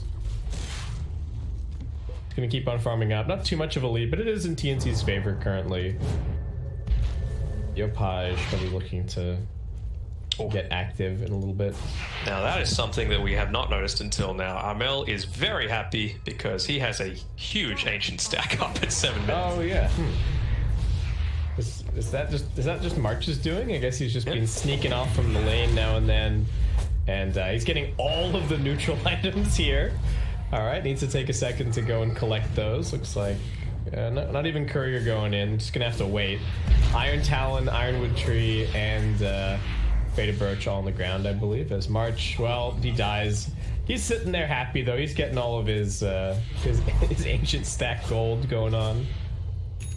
Man, can you ever imagine a scenario like, it's nighttime now, right? What if one of the Neon supports had rotated through while he was moving back, obviously not to take all of this ancient damage, and just snatches up every single one of them? Yeah.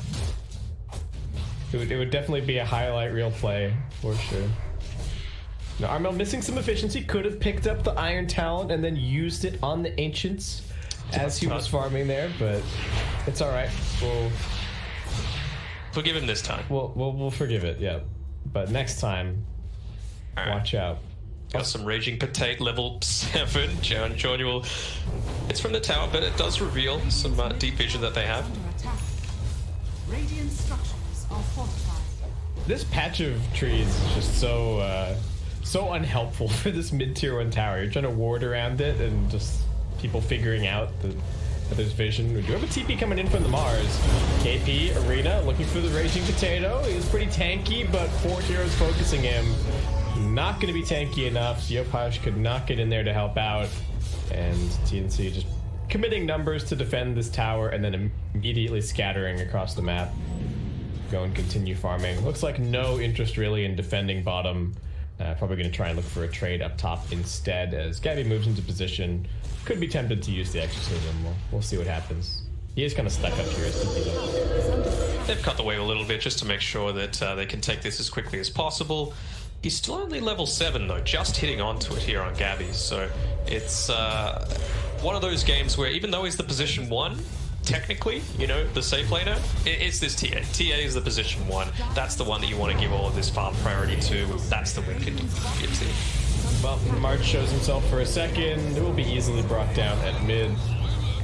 Tier 1 tower will be dead as a follow-up. Skem also getting a tier 1 tower at bottom, so pretty good trade across the map for Neon here. Mars does have another ultimate soon. Play hard, very quickly gonna grab that bounty. Doesn't have the lift available. KP waiting with the spear, does throw it out now, but here comes the Dragon Tail. Tims is there with the follow-up. Yopaj does have the 2 points up in the Searing Chains. Tims with the 1 point in the shield crash. Actually just gonna look for a little bit of a turnaround here. Armel with the courier snipe to start. Raging Potato is the target. They do have the arena in 2 seconds, and Gabby also looking for a little bit more. They're going to drop the rock to cancel that TP, though they push Raging Potato pretty far back. Just going to use the arena to ensure the kill. Yopaj still fighting, gets the 2-man chains, and Armel's actually underneath the tower. Play hard, he's got the lift available, hasn't used it just yet. Yopaj mega kill streak, looking for more. This Ember is doing so much damage with the Flame Guard. They finally deal with it, but Gabby's team's already been cleaned up. Skem now joining the fray, looking for one more kill. Gets the net proc, and that is such a big turnaround for Neon. How much damage did that Ember just do? 0.7k. Pretty nice. Yeah, an insane amount at the 11-minute mark. Yopaj is going absolutely bonkers this game, as well as last. You know, he's showing why he's one of the real rising stars of the scene, and work for Neon. They're going to be able to pick up a couple of these bounty runes as well, so he doesn't even have to TP back to base. Yeah, this is going to be unfortunate that he didn't already have the urn, otherwise he would have had a ton of really nice charges, but still going to be a very fast vessel after that fight. Korea's still dead, so it's going to be a little while until it comes back out to him, but again, TA trying to take a couple of these ancient stacks, might get caught out here. It's daytime now. Yeah, jumping in. They're really hunting the Templar Assassin. Mel helping out a little bit, but here comes the Soulbind. That Rolling Thunder is preventing Raging Potato from getting over here, but still gets the nuke out to finish the kill. And now the tips also coming towards our Mel, who is just getting run at constantly by Neon. Him get that kind of position 1 farm that you were talking about, and item timing is going to be very delayed for the TA this game. KP walks up onto the high ground. All right, can he get the spear stun out? Yopaj doesn't have one. Actually has the flame grid still running. KP does manage to walk away. They are going to end up losing the Grimstroke. Nice spear on the back lines. As Play Hard just going to work with the stolen spirit side, keeping himself very healthy. Gabby, he's popped the Exorcism, but if they focus him down, I don't know if he's got the survivability. He does have the stick charges, but Skem just finishes him off. That's another tip from Skem, as Raging Potato with a double. TNC committing to a fight without their TA and just getting cleaned up. Man, the Exorcism also got stolen from Play Hard. He was just cosplaying as Death Prophet in that last fight. He had the Spirit Siphon first, and now then he had the Exorcism. Yeah, it's not a massive grief for them, but Yopaj went back to base with the Remnant to pick up his own, and he didn't have the Ring of Protection component, so he had that entire team fight where he could have got a few extra points, but just didn't. Oh, he gives away the Rolling Thunder. He didn't press shield crash fast enough. So Play Hard is now just in a rolling battle with Tims. Okay. Oh, Amel, not again. Oh, they're just running at him. Yopaj and the Grimstroke. The dynamic duo. The refraction comes up for a fraction of a second, but... That was your win condition, and he's died 3 times in 3 minutes. Yeah, just nothing really being able to protect him. I mean, TNC, they just kind of feel trapped on their side of the map currently. Just seems like Neon at every opportunity is running at them, finding kills. They've got the Stolen Rolling Thunder in 25 seconds. Bottom tower. Trying to break out and go and put some pressure top, maybe force a rotation up here with the Mars. But, you know, KP can only be in so many places at once. Blink Dagger not going to be coming out for a while. Still just working on his Vlads currently. Yeah, wants to be able to survive that a little bit longer in team fights. You'd have to say it's wanting to let the Exorcism on Gabby do a little bit of work, but look at him. Look at his net worth. It's sitting down in 6th position. You want your safe laner to be. They really need to go and get some use out of this Chaotic Offering. Yeah. It really should be, with the way that these last couple of things have gone, I think you need to, you know, you go and bait the TA, and then the Warlock needs to be sitting right behind him, right? And then when this jump happens, you drop the Chaotic Offering, you hopefully follow it up with the Rolling Thunder, and take a team fight from there. I don't like these 3 points in the Shadow Word.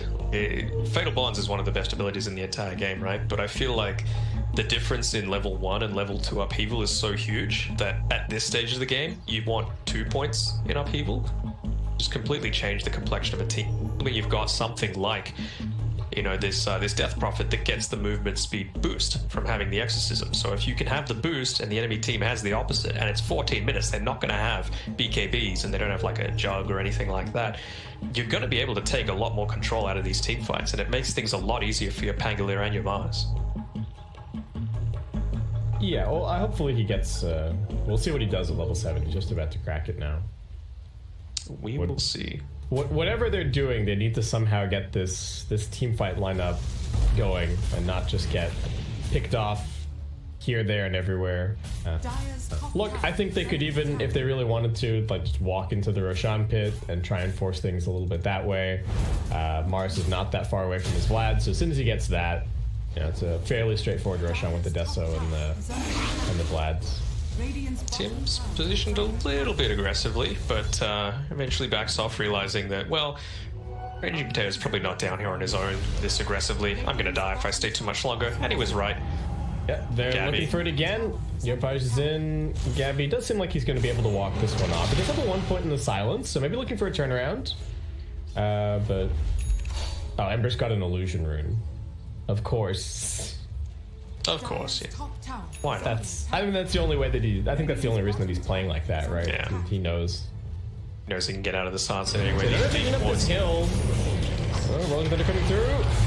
Pangolier won't be able to get the ulti off here. Chain stunned. Play hard looking for a little bit more. March and Gabby trying to reset, fighting around their ward. They do have the Chaotic Offering still available. Illusion Rune ready to go. So there's the jump out. KP getting baited. I guess not having the communication there with the team. Didn't realize that that was up. Play hard. Just going to look for the Inkswell stun. Oh, it's so close to connecting. Still going to throw out the Soulbind. They're kiting the Exorcism now. They just jump in. Double Dragon Tail.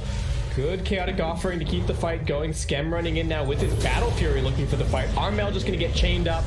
Yopaj looking for KP. This time around, they do get the triple Inkswell stun. Tims, can he do enough? He's looking for the stun with the Yopaj. Troll didn't get the ultimate off. He just got focused down. And without that, lacking a little bit of damage to keep this fight going. Yopaj still going to keep it. Wants to finish off Tims, if at all possible. Swashbuckle almost finishing him off, and he's actually going to get ticked down by that Shadow Word. Raging Potato with the double kill. Finds out March in the back lines as Play Hard also going to finally finish off Tims on the other side. Not the Cletus. They did end up losing the Ember and the Troll, but still a big team fight win for Neon. At the end of the day, you take a full 5-man wipe at any step of the way, and that was with Troll doing 0 damage, essentially. He did 56 damage. What even happened to him? I didn't even really catch it. 1 second he was there, and then did he just get, like, silenced and hit by a meld, and then died? That was I it. guess being kited around a little bit, right? Because Gabby didn't even have the Yules yet. Yeah, I feel like he also maybe walked into the Exorcism a little bit, and then all the ghosts, just ghosts plus maybe a melt hit, but... Anyway, no damage from the Troll. That's all you need to know. Neon still ahead by 6k. The net worth graph is just a constant downward slope. We're already at 91% on the win probability with all 3 cores on the Neon side on the top of the net worth. And Yopaj is at it again. There is just no punish for this man's Ember Spirit. He walks in, kills up KP. Play hard with the kill secure, of course. He is a Rubik player after all. And Scam just farming all... The Ember is just keeping everybody contained on the TNC side of the map, and Scam has all the farm in the world to go and grab. Armel and Gabby break out a little bit, but they don't want these two heroes farming on top of each other currently, but there's nowhere else to go. I'm liking it, and he's going to be able to pick out this double ancient stack as well. So Scam, he's a happy little Vegemite right now. Double neutral. Nice. Go for the Vampire Fangs for now. Raging Potato, just a Blink and a Blade Mail. We do finally have the Yules up for the Death Prophet, but Gabby's level situation is just dismal. Maybe they can give him a tome or something, but I mean, he's the same level, almost the same level as the Pangolier currently. Just has not had much of a game. He desperately needs that level 12 to try and make something happen here. Do they have... Okay, 5 seconds left until the Golem hasn't gotten the second point in upheaval. I really don't like this, but we'll see if it works out for him. They're going to have a ton of extra damage coming through from that Fatal Bonds. Yeah, they just have to hope that the Fatal Bond's going to clean everything up. Tim's getting chain stunned at mid. I think was hoping to be able to jump away. Yopaj looking for more. Yeah, KP in danger. Spirit Vesseled up. There is going to be a Searing Change in 1 second. Finds the one tree to be able to get the spear out. Armel waiting on the high ground, looking to turn around onto Raging Potato, perhaps to do get the two-man silence. Ember Spirit this time around does not have the illusion room, but he's still surviving. They're going to leave Raging Potato for dead in the backlines as the Exorcism also getting popped along with the Chaotic Offering. They use the buyback on the Pangolier, and all they get is one offlane kill. Well, heavy commitment, and I think this is the play they have to make, right? Going straight into the Roche Pit. You've got the Desolator on the TA. You want to take advantage of that with the Ghosts as well, while you still got it. Oh, Yopaj is in there. They do get the silence onto him. The arena is actually stolen by the Rubik, so they can't leave. Armel's dead. Scam just going to pop the Battle Trance and go for it. March also drained down. Triple kill for Scam. Oh man, and now looking like that Roche. Yeah, thanks for starting that off for us, guys. Appreciate you. Do you ever give this to Scam? I feel like you just want to enable Yopaj more. He's on a tear. No, they do. He hasn't died very much so far. Yopaj is just going the full anti-TA build. Spirit Vessel into Halberd. So KP, reveal yourself. Just dancing down the bot lane. Just gotta push some waves. Make some space on the map. Push some waves. I am an offlaner.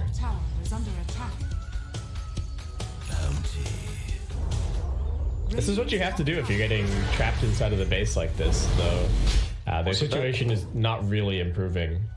No, absolutely not. And they even get, again, complete outpost control once more, so a little bit tougher. How different of a situation is it if you know, Gabby has that extra point in the Exorcism?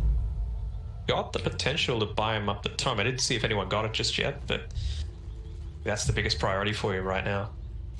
Yeah, they're gonna get something out of this Death Prophet. Tim's at bottom, trying to make the same play that KP was looking for just earlier, but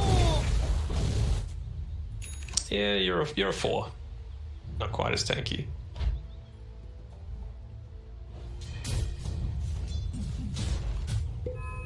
They're just completely playing the Radiant side of the map currently. I don't think Neon have bothered farming their own camps for like the last 10 minutes. The Dire Creeps are having a vacation. They're like, no one's come to kill us this whole time. We're just getting to chill for this whole Dota game. Feels pretty good. Do you think it's one of these situations where, however they do it, the DP and the TA just need to find a way to move over to the Dire side of the map and start farming their jungle? Because right now they're just getting nothing, right? Sure, you're at risk of losing towers in the process, but they've just stalled completely. Still 6k net worth on your DP at 21.5 minutes is not it. Yeah, well, so you say that, and then look at where this Dire scan is right now. Yeah. They're anticipating that the TA may have like solo smoked into their triangle and is taking it right now, but and you know Raging Potato kind of comes. He does the rounds. He checks it out. He makes sure that nobody's taking any farm on his side of the map. TNC are just gonna smoke up as 4 and make their way out. Gabby's still in level up. Yopaj jumps into the middle of this, not what he was expecting to find. He has been silenced. They're gonna drop the chaotic offering on this man. Everything and the kitchen sink for the Ember. I mean, they tip him, but that was a lot. I mean, that's his teammate tipping him. That's him being like, all right, I just saw what happened to you, bud. When you think about it, they had to be somewhere, right? I guess he thought they were still scared, stuck in the base.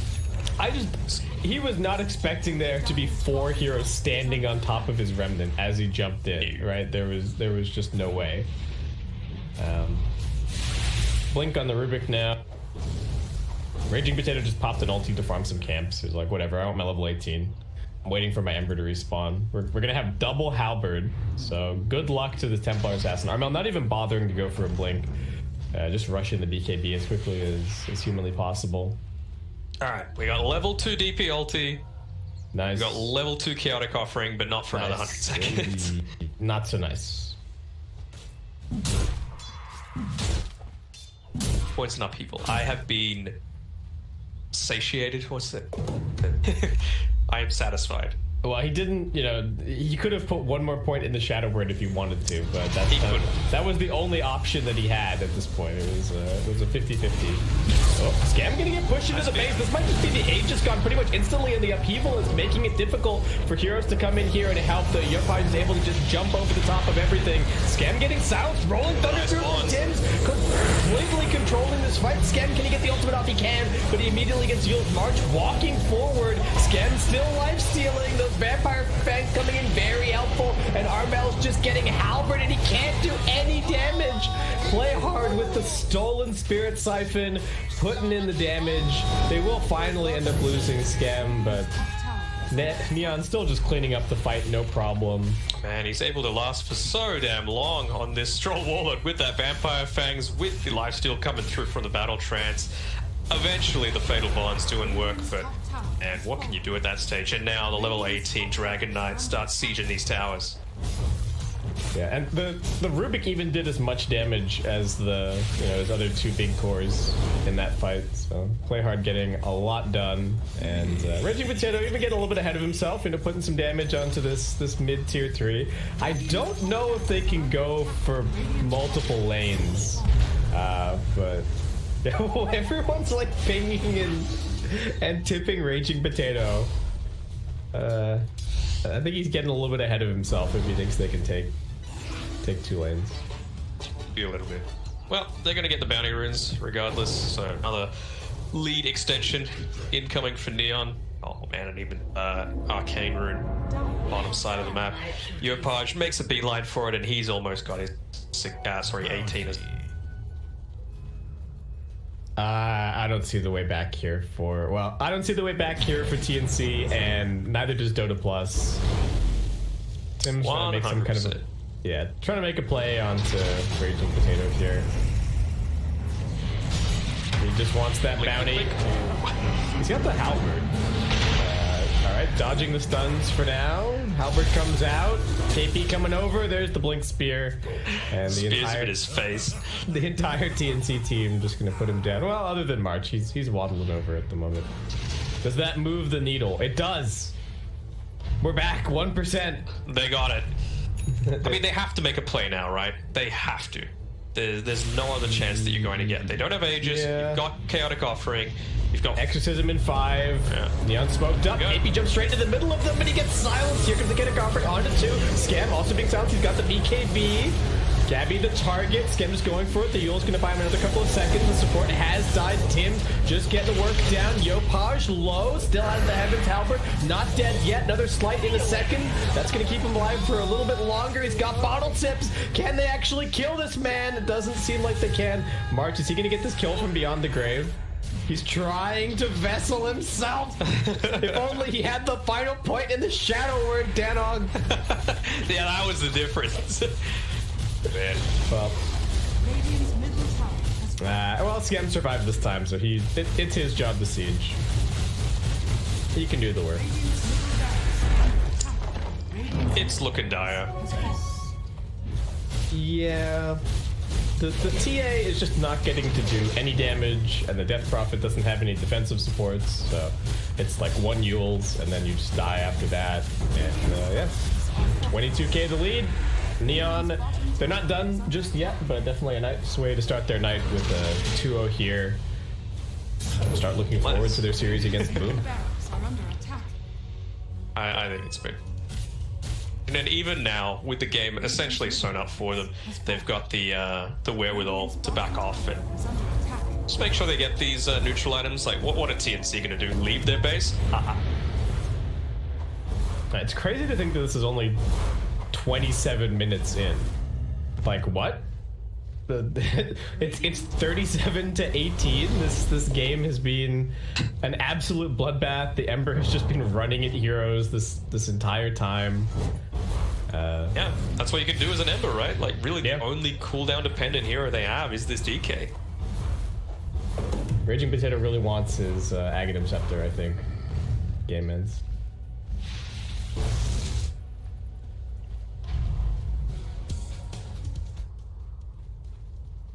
Level 20 as well on our DK, so looking scarier and scarier as time goes on.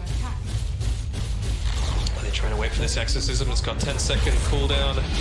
Spear, can they kill him? He's got the BKB. He's getting not too much damage. Didn't press the BKB. Okay, finally gets it off at the last moment. Pops everything and now just goes to work. Armel and Gabby both getting focused. Armel trying to slink back with the BKB. Yopaj not making it easy for him. He gets that one last change before he gets speared. That is a double kill for him. Skem's gonna make it a triple, and TNC have had enough. 2 disconnects already after the GG is called, and the Neon taking this 43 to 18. Very solid play coming out, and 28k net worth lead at 29 minutes.